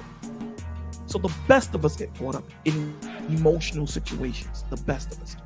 So, it happens to us all. You just pray and you put things around you. You put your antennas up. You know how, you ever see a barnacle eat? I don't know if any of you guys ever seen a barnacle eat. They have like a little net that they put up, and that net catches whatever they catch, and then they bring it in and they eat. That's what you do. You do your best. Oh, I can't. You put yourself. I can't wait till I go. I'm about to cook. You put yourself in the Welcome to the jungle. We got funny games. Okay. And you move in the way that the Father tells you to move, so that you're put in the best way. That's all I got. Wait, 84, wait, 84, wait. No, Lady E next. No. I'm not gonna go long. I just gotta salute Bolo, because you know what? That's exactly what I was trying to say, man. My words ain't as dope as that, you know what I'm saying? But that's exactly what I was saying. You know what I mean? I'm about to go and I know you about to cook, 84. Hey, I know you about to cook. But I had to say that because truth, he felt what I was saying when I cleaned it up, and Bolo came to clean it up even more. And Bolo cleaned it up so good, though. I'm about to clean all three. Okay, so go ahead, E. I'm not trying to hold you up, 84. I know you finna cook, though, man. I know. So salute, Bolo. For real, salute. And go ahead, E. Come on, 84. Bring it, Shorty. First of all, Mr. Bolo, thank you for coming up here. Like, you are like the icing on the cake. Like, you just smooth everything out. I feel like you need to be on every panel to give the final thought. However, let me go back into E Petty mode. Mr. Top G. Yes, ma'am. How you feeling those modern qualities with traditional aspects, with traditional morale? Hold on, I had to. Hold on 1 second. Hold on. Daryl Long, I see you in the building, bro. I ain't ignore you, bro. I'm gonna just let you ask this question. After that, I'm gonna let you go, and then I'm gonna rotisserie chicken. This whole thing. But that's just what I do. But go ahead. What you talking about, E? Because you came in hard on me talking about I was a modern day woman. Okay. Got you now. That's why I said I'm being petty. Sweetie. Hey, listen. That's why I said I said, you know what? Let me double back around. and rap to you some more. But yeah, touche. You got it's a little bit better. I'll just say that. I still got a little bit more to know, but yeah, you definitely dope, shorty. Dope. Oh, you so sweet. Thank you. Mm-hmm. Yo, get out of here with y'all love connection, that motherfucker. Oh man, I love y'all. You know I love y'all. Listen, Cooker, shorty, get it. No. I'm gonna let Daryl Long go first because he didn't come up here. You always let the guests go first, and then my points. I'm always ready. So, B, go ahead, man. Go ahead, say your piece, and then I'm gonna move on. Oh no, I just can't be ready to see to say that Bolo was on point, man. You know, for key, best we did that show earlier. I told you I was about to go to sleep with my daughter, so we just woke up. Man. I'm chilling. I'm about to watch BMF and smoking and stuff. But as far as the topic though, if I had to lend an opinion, I don't really like the submissive, all that stuff conversation, man, bro. If you doing what you're supposed to do as a man in your real life, and the woman benefiting from it, she's not gonna want to break from that.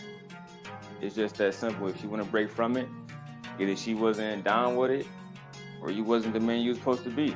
It's really just that simple. All the other, making it a science and stuff, that's too much. And as far as the God part in it, you already know how I feel about that. You know what I mean? Like people too sticky. People don't stand on like the religious principles, and that's why, like, I get it. It's a cool talking point for a lot of people to have. Not Bolo. It's a lot of cool talking point, but you know what I'm saying? No matter if it's your hood, 84, Brooklyn, if it's out in Oakland, the church don't run a community. The church don't have no grip on the young people. And just like these women who the black men don't have no grip on, it's due to lack of consistency, right? Lack of actually holding down your principles. And then the being wishy-washy, standing on whatever you want to stand on to support your narrative. I mean, that's just how I look at it. Like we can talk about the church all day, but if I guarantee if you go to where you from, all of us, our respective cities, and then we ask them, do God play a role in your relationship? Do God play a role in what you do every day? I mean, come on, look at it. Most of our cities is top 10 in murder rate. Ain't no God there, bro. You know what I'm saying? What we really need, in my opinion, is men to not just talk, but lead by example. And when I say by example, don't talk. Let your life actually reflect the lessons that you want young people to see. But today, that's too much to ask. Man, thank you for sharing that, D. Okay, I'm gonna do this real quick because I also gotta use the restroom, so I'm gonna cook real quick. I'm watching LeBron highlights. You know what I mean? I'm in my element.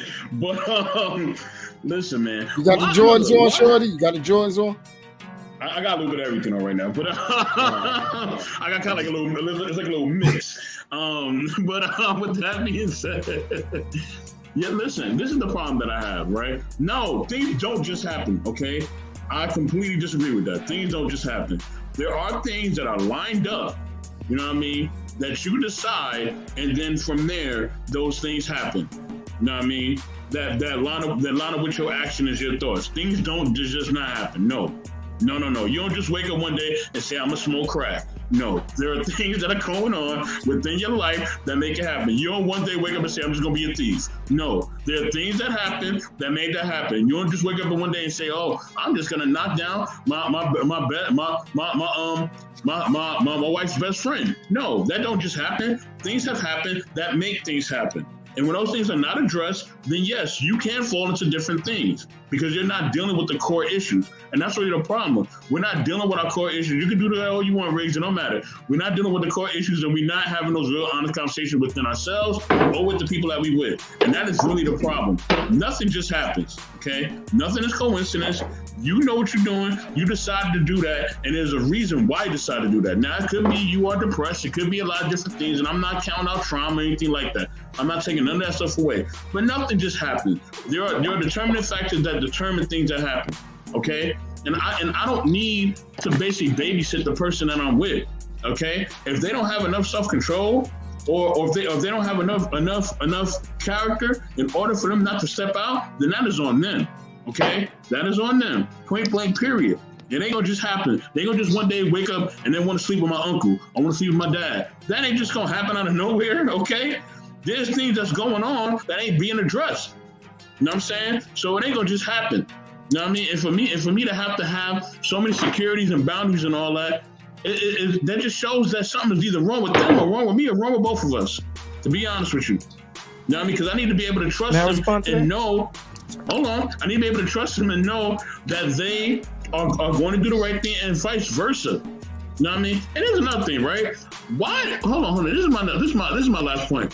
Why is it that we always bring up the self-control thing when it only comes to intimacy and sex? We don't talk about having self-control with nothing else. We don't talk about having self-control if your partner has a bad drug habit, if they're a liar, right? If they have a bad character, if they steal, all these things. We don't put none of these expectations on except for when it comes. Thank you, all that. We don't put none of these things on there until it comes with intimacy. You know what I mean? Which to me it just means like, look, like y'all put too much on sex, like literally. Because there's a lot of things that people be doing in relationships that are just as bad, if not worse than sex. They can have a drinking problem. They can have all types of problems. And y'all don't never put no boundaries on that. But when it comes to sex, you got to have all these boundaries and all these other things and this and the third. Which shows me that people, certain people, that's just their weakness. That's all it is. That's all it is. And we just need to be honest about that. People are not being honest about their real weaknesses and their real strengths. That's what really goes on. Because nothing just happens. You know what I mean? If that was my weakness, then that was my weakness and I wasn't being honest with that. If that was her weakness, then that was her weakness, she wasn't being honest with it. And that's really what it is. It's the same thing if they had a bad habit. They're not being honest with it. And now, all of a sudden, I come in the room and I find cocaine lines on my dresser. And I'm like, where the hell this come from? No, it ain't just happened. She been having this habit. She been like this. Nothing just happens, yo. There's things that happen in life that make things happen. I know how social media. I'm here with it, dog. I'm cooking. Please listen. He said, or you can come up if you like, bro. I'm cooking tonight. I'm here. But with that being said, welcome back in 3. Bolo, you can respond. I'm gonna go take a whiz, and I'll be right back. Hold on, real quick, right? I'm sorry, Bolo. Let me say this real quick, right? See, the problem is, man, it's because y'all put too much on it. Y'all let society put too much on sex, man. You know, when it's not really even like a big issue, but y'all make it into an issue. It's like people, they fall in this too, and this is why these communities is tearing apart. You know what I mean? This is why. In three, let Bolo cook, bro. He gotta come back right now. I was gonna make it sure. Look. I was going for a minute. I feel what you talking about, but you kind of going into something. And I gotta hear what Bolo gotta say to that, man. Because, hey, man, let Bolo cook, and then let's go back to you in 3. All right, fine. Yeah. Because I know Bolo's gonna be saying some real good stuff. So my response to that is, I hear what you say. And after that, Daryl, I hear what you're saying, 84. But you have to understand that that's the purpose of people bending. This is why they say pressure breaks pipes. So when you're saying that, something can happen, we're talking about you can be in a situation and do something that you thought you would never do. In that moment. That happens day in and day out. So you have to understand that you're absolutely right when it comes to, most things happen because you don't address it or you choose to ignore it. Let me be so bold. You can put your wife in a situation for her to cheat. Now, how do you do that? Let's say if you're not giving her due benevolence. Let's say you don't give her the love, the nurturing, the understanding, the thing that she needs. You open that door for the next man to come in. So there's a lot of things that happens in life, right? Your woman can cause you to go and cheat if she's not being your peace, if she's not protecting your senility, if she's not keeping the home the way she needs to have it. So there's a lot of things that happen. So it's not, as much as we would like to say it's black and white, in certain situations, it's not always black and white. Sometimes you don't know you have the potential to do those things. This is why you have certain pains that push you to move and be great. And there's certain pains that happens in your life that breaks you down. So it depends on the man. It depends on the discipline that man has, right? Daryl said something really important. A lot of us talk, And you know, when you sit back and you watch a dude, you sit back or you watch a woman when she speaks, this is what you're supposed to do. This is why we tell you, when you're dealing with 4, 5, 6, 7, 8 women, how do you really get to know them? How do you really get to see what they about? You don't.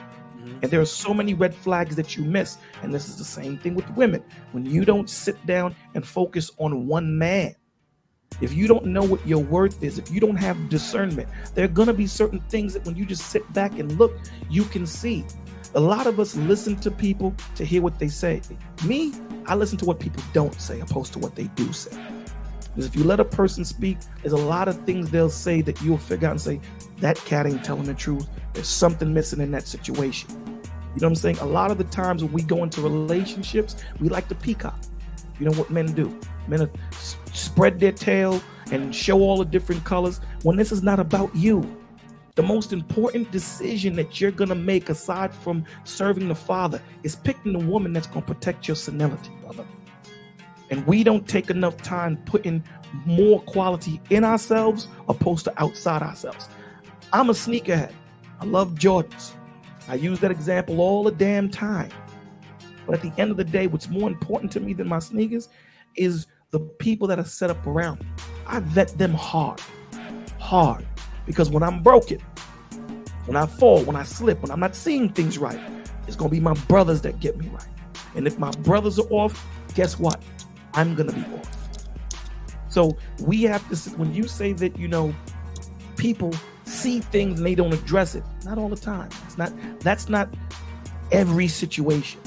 So that's why we go into every situation with fresh eyes, right? We can't just sit there and say all women. How many panels have you been on and I've been on that you've heard them say all women? All women. How many panels have you been on that you heard women say all men? The reason why you keep saying all women is because the good men are on frequency 101 and you're on frequency 106. So the only one that you're attracting are the bad. Your vibe attracts your tribe. So as you think, so shall you be.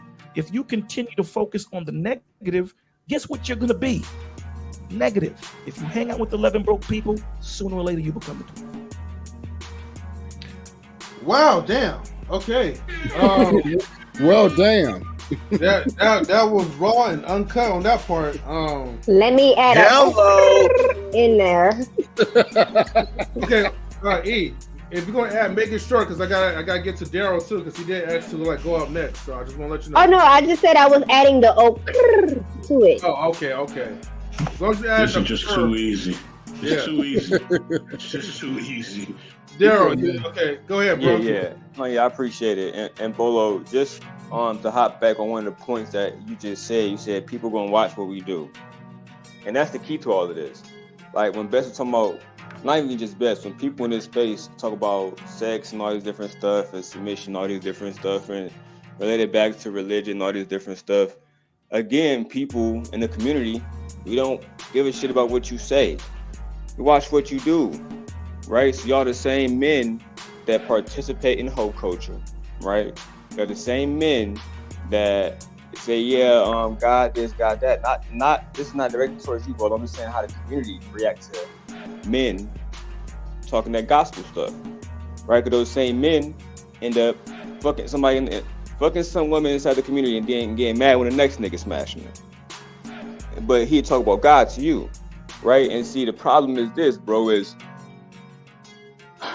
we expect people to just be okay with these hypocrisies in real life. And let me point out a little bit easier one to make, right? When I was on Cheeky Channel, they was talking about money. Women shouldn't care about men money at all, in the slightest. If she do, she's a trick. That has nothing to do with how you evaluate people, right? That's what they say, M3. But then what I suggested was what happened when the woman is around a whole bunch of men or in any environment where men are, and so another man can make another man feel bad. This is what he says: hey, you broke, you can't afford this. And then they rock with people who act just like this, who their money is the first thing that they will say to say that they're better than you. 600 people, 700 people in the chat egging that person on. Yeah, you richer than him. Make him look like a bad person. Now, what happens when the women see those men doing that? Are they supposed to just psychologically act like that never happened? Are they not supposed to box the men into financial categories the way the men just did? And that's the hypocrisy. That's why I say, do as I do, not as I say. They watch what the people do. So when the men are talking about sex, right? To go back to 84 point. Oh, sex this. You're not supposed to do this. You're supposed to wait till marriage. Next stream, hey, if you are having sex on the first date, you know, on a $2 Starbucks date, then you trash. You modern woman. And these same men are in these women DMs asking for sex, or mad at another man who's having sex with the woman they used to like.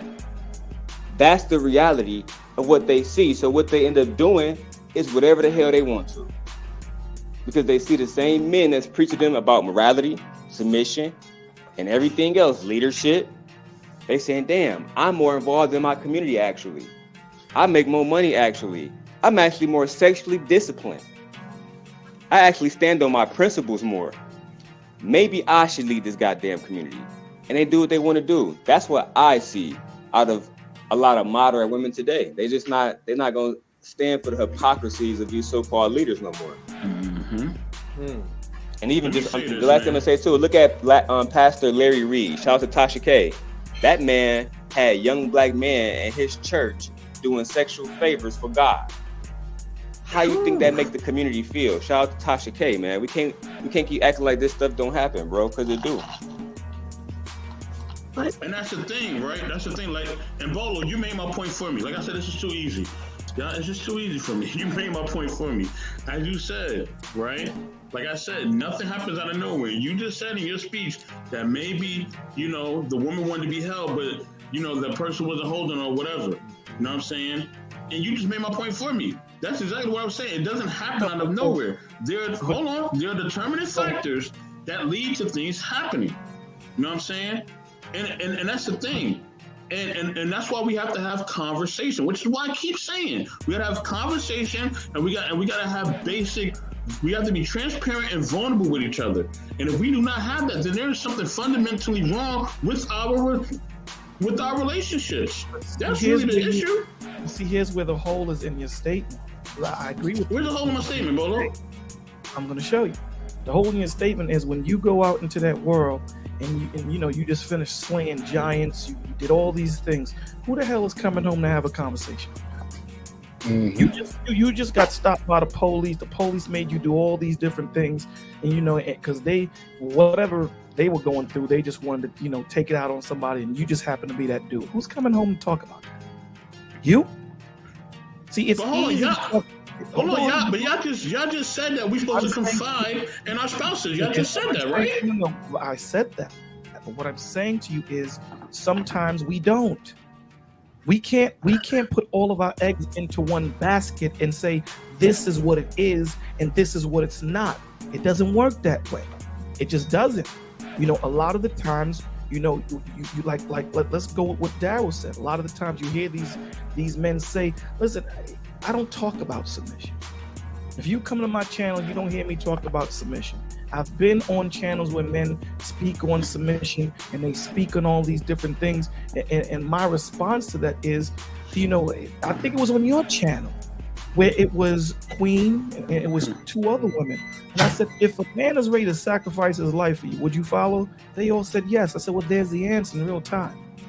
You dudes are asking chicks to follow you and you ain't giving them nothing to follow. Women ain't stupid. Hello. I don't understand. Women will tell you, this is what I want, this is what I want. And it's the same difference with women. Men will tell these women, this is what I'm looking for. And these women hear what men are searching for. And in their mind, they say, no, that's not what you want. I'm going to give you this. So I told you I want spaghetti. I'm not even arguing that point. I'm not even arguing the submission or anything. I'm not even arguing that. What I'm saying to you is every situation that we in, we're not going to talk about it. Every situation. So I may not know that right now in the back of my mind, these things are happening because I'm going through it. A lot of the times life is meant to be lived forward and understood backward. A lot of the times we don't know what we're going through until we're through it. We're figuring this out. This is the first that's what you should have said in the beginning. That's what I'm telling you. When y'all make statements, you gotta preface your statements. Okay? Listen to what I'm saying. Everything that I say linked together. That's why I leave it. That's why I leave every statement that in most statements that I make, I leave them open-ended because someone might say, but what about this? And then I got to come in and go, okay, well then you got to throw this. This is why I say that there's so many moving plates. When we're talking about life, my man, there are so many moving plates to being a father. There's so many moving plates to being a mother. There's so many moving plates to being a husband, a provider, a leader, a nurturer. There's so many different moving plates. So to try and cover the whole gamut, we'll be here the next Friday. You know what I'm saying? And so as the topics come up and you say, Babola, what about this? Then I can address that. What about this? You know, we speak in general because, you know, thousands of people are listening to knowledge and relationships. So we tend to speak in general. We don't tend to speak specific unless we're dealing with a certain situation. Then we get real specific. But we have to understand that we don't know. A lot of these dudes is out here bagging these chicks. These dudes don't know these chicks' backgrounds. These dudes, you spend more time trying to vet getting a house than you do a woman. You take more time trying to get your credit right than it does getting your woman right. It's preparation, my G. If you do preparation, everything is the foundation. If you do not prepare that ground first and pack all that dirt in, everything that goes on top of it is going to put weight, and then you're going to have to build that house over again. So it starts with you. If you don't know who you are as a man, if you don't know what your worth is, how the hell do you demand your value? You don't. Correct. So if I know I got $100,000 diamond, I ain't taking nothing less. And I have to be sure enough to say that, damn, Daryl is offering me $70,000, and I need that $70,000. But I know my diamonds will be free. Thank you, brother. No, I'm good. You have Bolo, to I'm the same way. know that I'm the same way, Bolo. But Bolo, I'm not even arguing any of that, Bolo. Y'all specifically said that you were supposed to confide in the people that we were supposed to have clear-cut communication, and that's the thing. That's the thing. If y'all are saying that, that's the point that y'all prefacing on, and y'all supposed to have all these different things and these boundaries and this, that, and the nature and all that to prevent certain things from happening. But what I'm saying is that if that's the person's character, if that's who they are, and if those are the choices that they make, it's a reason why that happens. It doesn't happen out of nowhere. Things don't happen out of nowhere. You know what I mean? And when you're not having real communication, and you're not having real transparency, and you're not really having those real-time things, then yes, those things are gonna happen. Go ahead, Bolo. I think I know what you're gonna ask me, but go ahead. Have you made decisions in your life that you said, "Damn, man, I don't do that." That's not 84. No, but there was things, like I said, there's things that happened that made me make that decision. That's what I'm saying. It didn't happen out of nowhere. That's what I. So you're making my point. That's what I'm saying. No. Listen. No. Hold on. 84 is Superman. When I'm driving my car, 84, I'm not an erratic driver. I'm not an erratic driver when I'm driving my car. But guess what? Something might come out of nowhere where I may have to act erratically. And there's a difference between someone that is erratic continuously and me having to act erratic in this situation right here, right now. Correct. That's the point that I'm trying to make to you. Sometimes it doesn't happen where I seen this person and I see that they had this situation. No, sometimes things happen that just snaps you right there. It happens, bro. Sometimes you can see someone get shot right in your face. You never the same.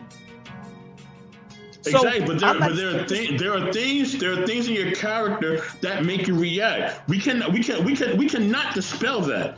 There's no moving the goalposts on that. I'm not dispelling that. What I am saying to you, that's all I'm saying. What I don't want you to throw out. I don't want you to throw the baby out with the bathwater. What I'm trying to explain to you is there are. No. What I'm saying is there are situations that will happen in your life that will cause you to act differently than you normally will because of that situation that you probably didn't see coming because you're focused. You know what I'm saying? You ever see meerkats? Meerkats are so amazing. Mm-hmm. All them cats that stand up and look around and nothing can stick because they got so many eyes. The village is gone. This is what Daryl said. The village is gone. We don't have the village. So we're not getting all of the acumens that we need to have from the men. Because understand something. When I raise my son, he has all his uncles. He has all of the other brothers that surrounding him. So there's only experiences in my life that I could teach him. So now him being around Daryl is going to be things that Daryl has been through in his life that I haven't, that he's going to give him insight on. Truth, there are going to be things that Truth has gone through. So this is what makes, instead of giving him a snapshot, we're trying to give him a panoramic view. A lot of us not having so many different men in our lives, because remember, it tells you it takes a village to raise a child. Why? Because a lot of us only have snapshots. This is why God says, forsake ye not the assembly of one another. You know what I'm saying? When I give my daughter game, I'm giving her game from Bolo's life. Daryl's going to give my daughter game from his life. Truth is going to give her game from his life, because we've all lived different lives. So the point that I'm trying to make to you is I'm not dispelling what you're saying. Not. What I'm saying to you is we can't not leave that there are situations that will cause you to act kind of erratically. You might say, damn, I never knew I would move that way. When you think on it. But that's what I'm saying, Bolo. The only thing it does is expose your character. It don't come out. It may be something happens randomly, but it exposes your character. That's all I'm saying. It reveals who you are, because today I was having a conversation with my son. Thank you, man. And my son was saying to me, he was saying, but I never disagreed with you. He was saying to me, Daddy, if someone spit in your face, I said, dog, spitting in my face is one of the worst things you can do. He said, but what if someone spit in your food? I said, that's a little different. You know what I'm saying? If I catch the person spitting in my food, I throw the food at him or whatever. But if someone spit in my face, dog, the police is going to find me choking that person. And I might go over the 7-second limit. There's a difference. Now, I'm telling him this. Now, again, no one has ever spit in my face before. Someone may spit in my face and I may be cool as a cucumber and just be like, dogs, you are lucky. And continue pushing. Call the police. It's assault and press charges. I don't know. I can only speak to you on what I think I may do in that situation. I can't tell you what I would do because it's never happened to me. You dig what I'm saying? I'm usually a calm, cool dude. Usually. You know what I'm saying? But if put in that situation, I don't leave it off the table that I might choke somebody. I don't leave it off the table. I really don't. In my mind, I'm going to... Yeah, I know what I would do. And I know that for a fact. So the point that I'm trying to say is a lot of the times we do something, and when we're in that situation, we don't do it. You dig what I'm saying? A lot of people say, man, if death come looking for me, man, please, I'm going to take it. And as soon as death come looking for them, what happens they do? They start begging and crying and all that stuff. So I don't tempt the Father. So what I'm saying to you is you're absolutely right. I just don't want us to take off the table that there could be some attributes that a man or a woman can have that has not seen those attributes because they didn't have that situation happen to them until later in life, and then it comes out. Bolo, I think we both kind of say. I think we're saying the same thing, Bolo. To be honest with you. Sounds like it sounds like it, right? Yeah. No, y'all good, Bez. I was just gonna respond upon one of the things that that Bolo touched on when he was saying that if you owe me a certain amount, whatever the value is, that's what I need. And I talk about that all the time, right, Bolo? I call it transactional femininity, right? Where women are K-Swiss, but they want you to pay Balenciaga prices. Why would I do that? Why would I do that?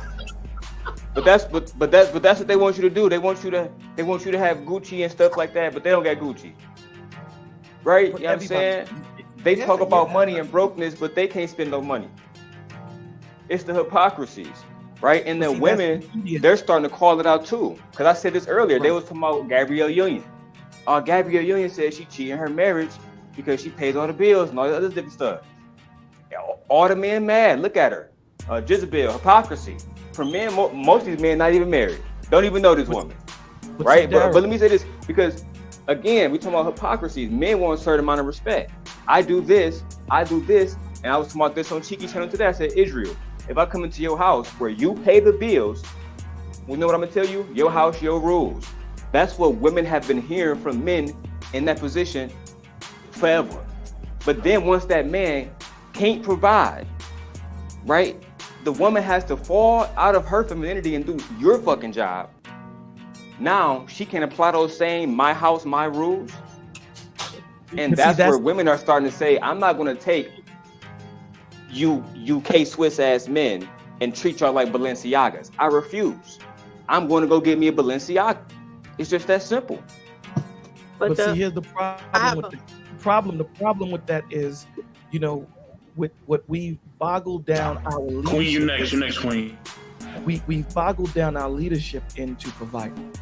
If this man can't provide, he's not a man. He's not head of the household. My position in my home is not just based on, whether I provide on you. It's based on my character.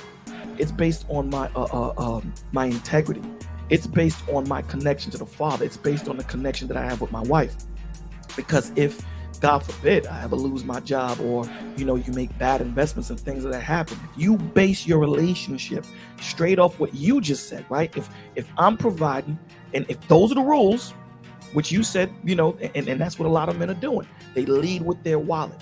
They go to these third world countries and they lead with their wallet. They're the man. But they can't bring that chick over to America, because in America, they ain't that dude they claiming to be when they in that other country. So they got to keep her there. You know what I'm saying? So you have to lead with more than just your wallet. It has to be more of a connection spiritually, mentally, emotionally to this woman. Because again, like you said, if she's paying all the bills, then the transference of power is switched. Because if you were saying that you were the man because you were paying all the bills, you ain't the man no more because you're not paying the bills. So that just lends to the point that being the head of household is not just based on finance. I agree. I couldn't agree more, Bolo. Unfortunately, we live in, as you just said, we live in a society where all men don't talk like you. My bad, Queen. Me next. My bad. No, I was just gonna say that I know you guys said something about the Gabrielle Union situation, but the thing is that she was with him before she made the money. I'm guessing. So now that you are making the money, when did he stop becoming a man? Because your pockets got swollen? Like, that's the difference too. You pick a man, you're with the man, and then sometimes when you, as women, when you elevate, you lose the respect for the man. But you picked him before you had the money. It doesn't distinguish, it doesn't take away him being a man and being a leader. My household growing up, there'd be times when my dad lost his job, or, whatever place closed or sold, or went bankrupt or whatever else. He never stopped being my dad or the man of the house, despite my mom holding it down. There were other things he did, but he never lost his role. It wasn't, oh, my money, my rules. No, it never became a transference of power based on the amount of money you brought in. He was never out of work long, but it never stopped him from being the man and leading the household. And I don't believe it's that. I think it's a level of, it becomes, I think as women, and I can say this, I don't like ragging on my women, but sometimes we with the dude in the beginning, and it's vice versa. It's both genders. Sometimes the dude is down on his luck, and he's with a woman, and she holds him down, and then he gets on his feet, and he's out. Just the other way around. But you pick this person prior to whatever you're doing now. So money shouldn't change him as a man. To now, if he doesn't want to do anything, he just want to ride your coattail and you want to be lazy, that's a whole nother story. But if he, I don't think it should be, oh, now that I'm making the money, I run this, I'm the man. No, you've never been the man, and you should never want that role, even when there's a transference of power, meaning the woman's earning. That's why you hold each other down. And I'm going to say this on what 84 was saying, what you were saying before. I think that's why it's so important when you're talking about, relationships and not knowing what you're going to get into. That's why it's so important to have healthy boundaries, but to also take a moment to check in. Like like God lets us know what's going on. Like, you know, we may ignore those subtle hints, but the hints and stuff is always there. You know, it can come in the form of a storm, and it can come in form of a wind, of a breeze. But there are always that moment when we realize something's going on. But it's up to us to be willing to face it and be honest, or ignore it and just keep it pushing. And I think that's the difference. I believe in healthy boundaries, but I do believe that we have to be honest with ourselves. You know, like I always say, if my boundary is the curb, I'm staying in the backyard. I'm not getting nowhere near my boundary line. Why play it? Some people like to play that, you know, that boundary line and walk the tightrope. I'm not into walking tightropes. So that's all I gotta say. Queen, I agree 100% with you. Everything you just said was on point, even about the Gabrielle Union thing. The thing that the men weren't covering, right, was this man. It just, hey, Daryl, let me close out real quick. Let me just close out real quick. I gotta go, bro. I appreciate all y'all, man. 84, that was a great fucking back and forth we had, bro. That was great, man. This was a dope discussion, man. I think these are the type of discussions we need to always have, like, you know, just dope discussions like this, man. They're dope. I appreciate you, Bolo. Appreciate you, Queen. Appreciate you, True. Daryl. Shout out to everybody, man. Shout out to everybody in the chat. And you guys have a great night, man. All right, BRS. Night, really. Salute, bro. But no, yeah, Queen, what I was saying about Gabby was, and you see it in these spaces too, right? When that man was making the money, when he was leading the household, and whatever way you want to define that, he was cheating on her, telling her that she should be able to stay, right? And you see this reflected in conversation today. Oh, that man's making money, you cheated on him? That shouldn't be, no, you should stay. God didn't tell you to go nowhere, right? Stay. So when women put themselves in that position, that ideology shouldn't change unless you're going to preface those things about saying men can do this and women can't. But they don't do that. They just say, no. If a man is paying on a bill, he should do this. So the women, they put themselves in that position, and they say, well, I'm going to use the exact same logic, the exact same frame of thought, and that's what happened there. But see, when it came out that she was doing what she was doing, and how she was conducting herself in the household, the community, the men, the fake leaders had a problem with it. But when the men conducted them same unhealthy ass ways in the same household, the men were praising those men, saying that you should exercise your options, saying that men are inherently having sex with everybody. That's how God made us, right? So we can have all the box. Right? But then when a woman uses that logic, they get upset, and that's why I cannot stand hypocrisies. If you do not want to live in a certain system, you got to pull a Michael Jackson. Look at the man in the mirror first. That's right. Look at the man in the mirror first. Don't ask somebody else to get busy and change while you remain in the same demon. Well, I do think it's funny, Daryl. I think it's just the hypocrisy. It's like water. It's everywhere, right? And it's in abundance, right? No matter what the water is, whether it's dirty, polluted, green, yellow, red, whatever, it's just everywhere. And I just find it so funny because I don't know if this is off topic, but we have so many discussions and panels where, you know, oh, women are this and women are thoughts. We want natural women. We want this. But every chick you with got her titties out, her ass out. She got a lace front down to the ankles. You know what I mean? She got BB up. But that's what you're with. And you keep saying men don't want that. Then why are so many men with that? So what is it telling women? No matter what you say, you're liars. Because that's all I see you with. So that's what I'm going to kill myself to get. I'm going to do whatever I need to do to compete. Because that's the only way I can compete.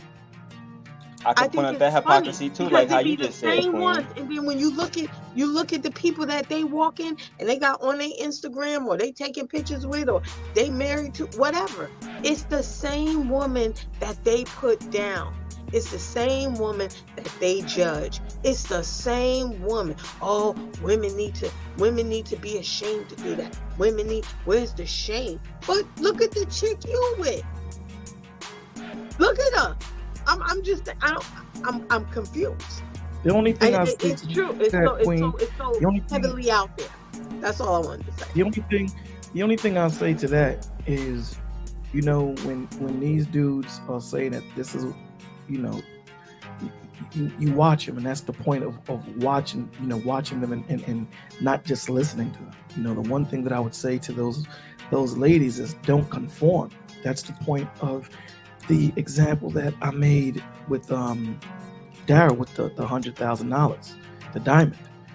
You know what I'm saying? You stay firm and strong on what you are, because, you know, those men are not for you. Don't conform to what you know you don't want, what everyone else is doing.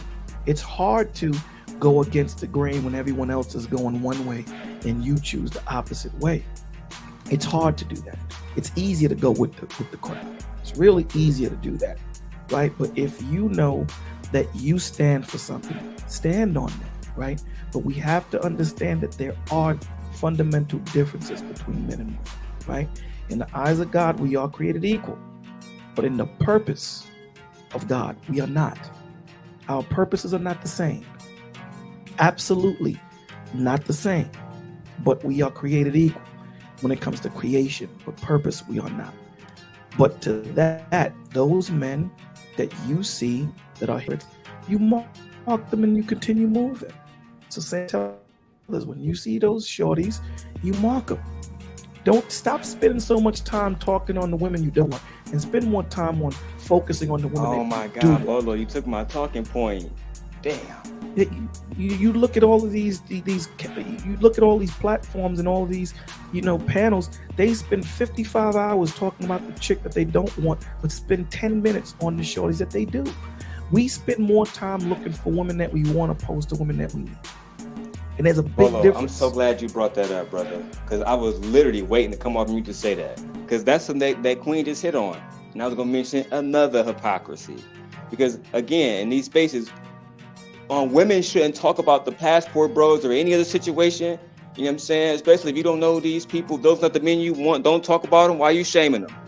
5 minutes later, Lori Harvey dates another rich nigga. I can't afford her. Let me shame her and call her a Jezebel or whatever word that demeans her, right? And oh yeah, I don't want her. I don't want those type of women. Those type of women disgust me, as a matter of fact. Those are the Jezebels of society. But I'm going to spend every day talking about them. Now, had she married a goddamn plumber who make $20,000 a year and was happy, these men would be rejoicing, calling her name. We see it all the time in these spaces, right? And that's the hypocrisy that even the women saying, oh, how y'all saying that y'all God-fearing men that only want certain type of women, but then you up in Amber Rose, or you up in Brittany Renner, or you up in some IG model, right? And you literally put her as the forefront. What does that say about you? And what does that communicate to actual God-fearing women? But that goes into Darryl. That's why I say, you know, we need to listen to what people are not saying opposed to what they are saying.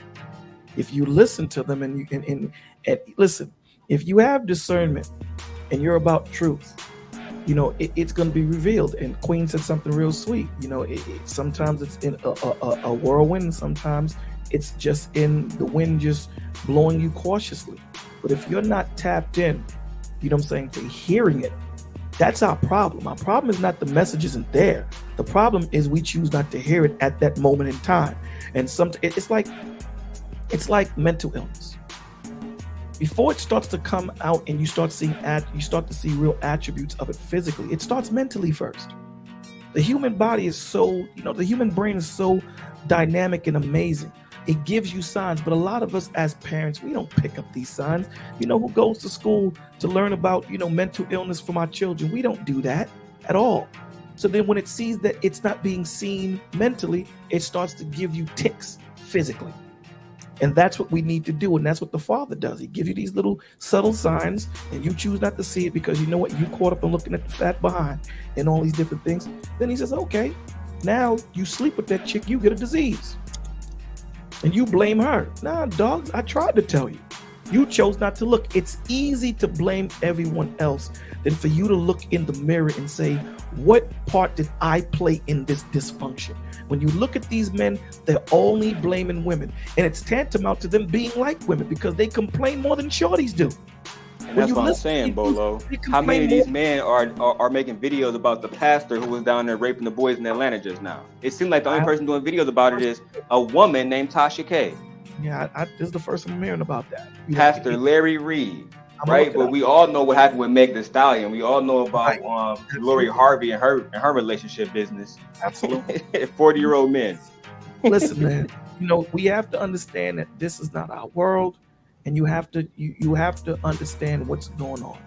You know what I'm saying? If you don't put everything into its proper perspective, it will catch you. This is a hypocrisy. This whole world it deals with hypocrisy. Period. You know what I'm saying? What do you open up your spirit to, and how does it affect you? That's the most important part of it. You know what I'm saying? What are you doing? You know what I'm saying? So, I always say, be the change you want to see. It's easy to wait for someone, every 4 years or 3 years and their term ends and wait for them to say, this is what I'm going to do for your community. These people don't know what you need in your community. You live in the community. You are the community, not them. So stop waiting for these men or women that don't live in your community to make the changes when you can. You see something happening, you see that, community, there needs to be more love. Be that love. Start saying good morning to everybody in the morning. Start cleaning the community. Be that change and people will see it and they will flock to it. Be that example that you want to see. Make that change. Yes, sir.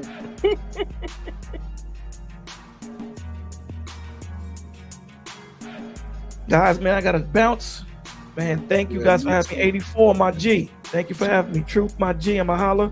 Queen. Yes, sir. Yes, sir. Queen. Darryl Long, my G. I'm a holler at you. All right, baby? Yes. Salute. All right. Yeah, I'm gonna close out, y'all. You know what I'm saying? Close out. Thank you for tuning in for knowledge and relationships. You know what I'm saying? You No, know how we do. But yeah, man. Look, like and subscribe. Shout out to Marcus. Thank you, Marcus, for putting what you put in the chat, man. Appreciate you, man. Thanks for the love and support as always. But yeah, moral of the story is, man, listen. You know what I mean? Actions, they manifest through things in your life. Okay, things happen in your life. And it exposes your character, and there goes your action. All right, and that's just what it is. You know what I'm saying? That's just what it is. That being said, let me find this outro real quick so I can roll out. You know what I'm saying? Man, where did we put this outro? Okay, I see it. But yeah, y'all, like and subscribe, y'all, and comment too. Comment, you know what I mean, at the end of the stream. Later, y'all. Peace.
Knowledge and relationships.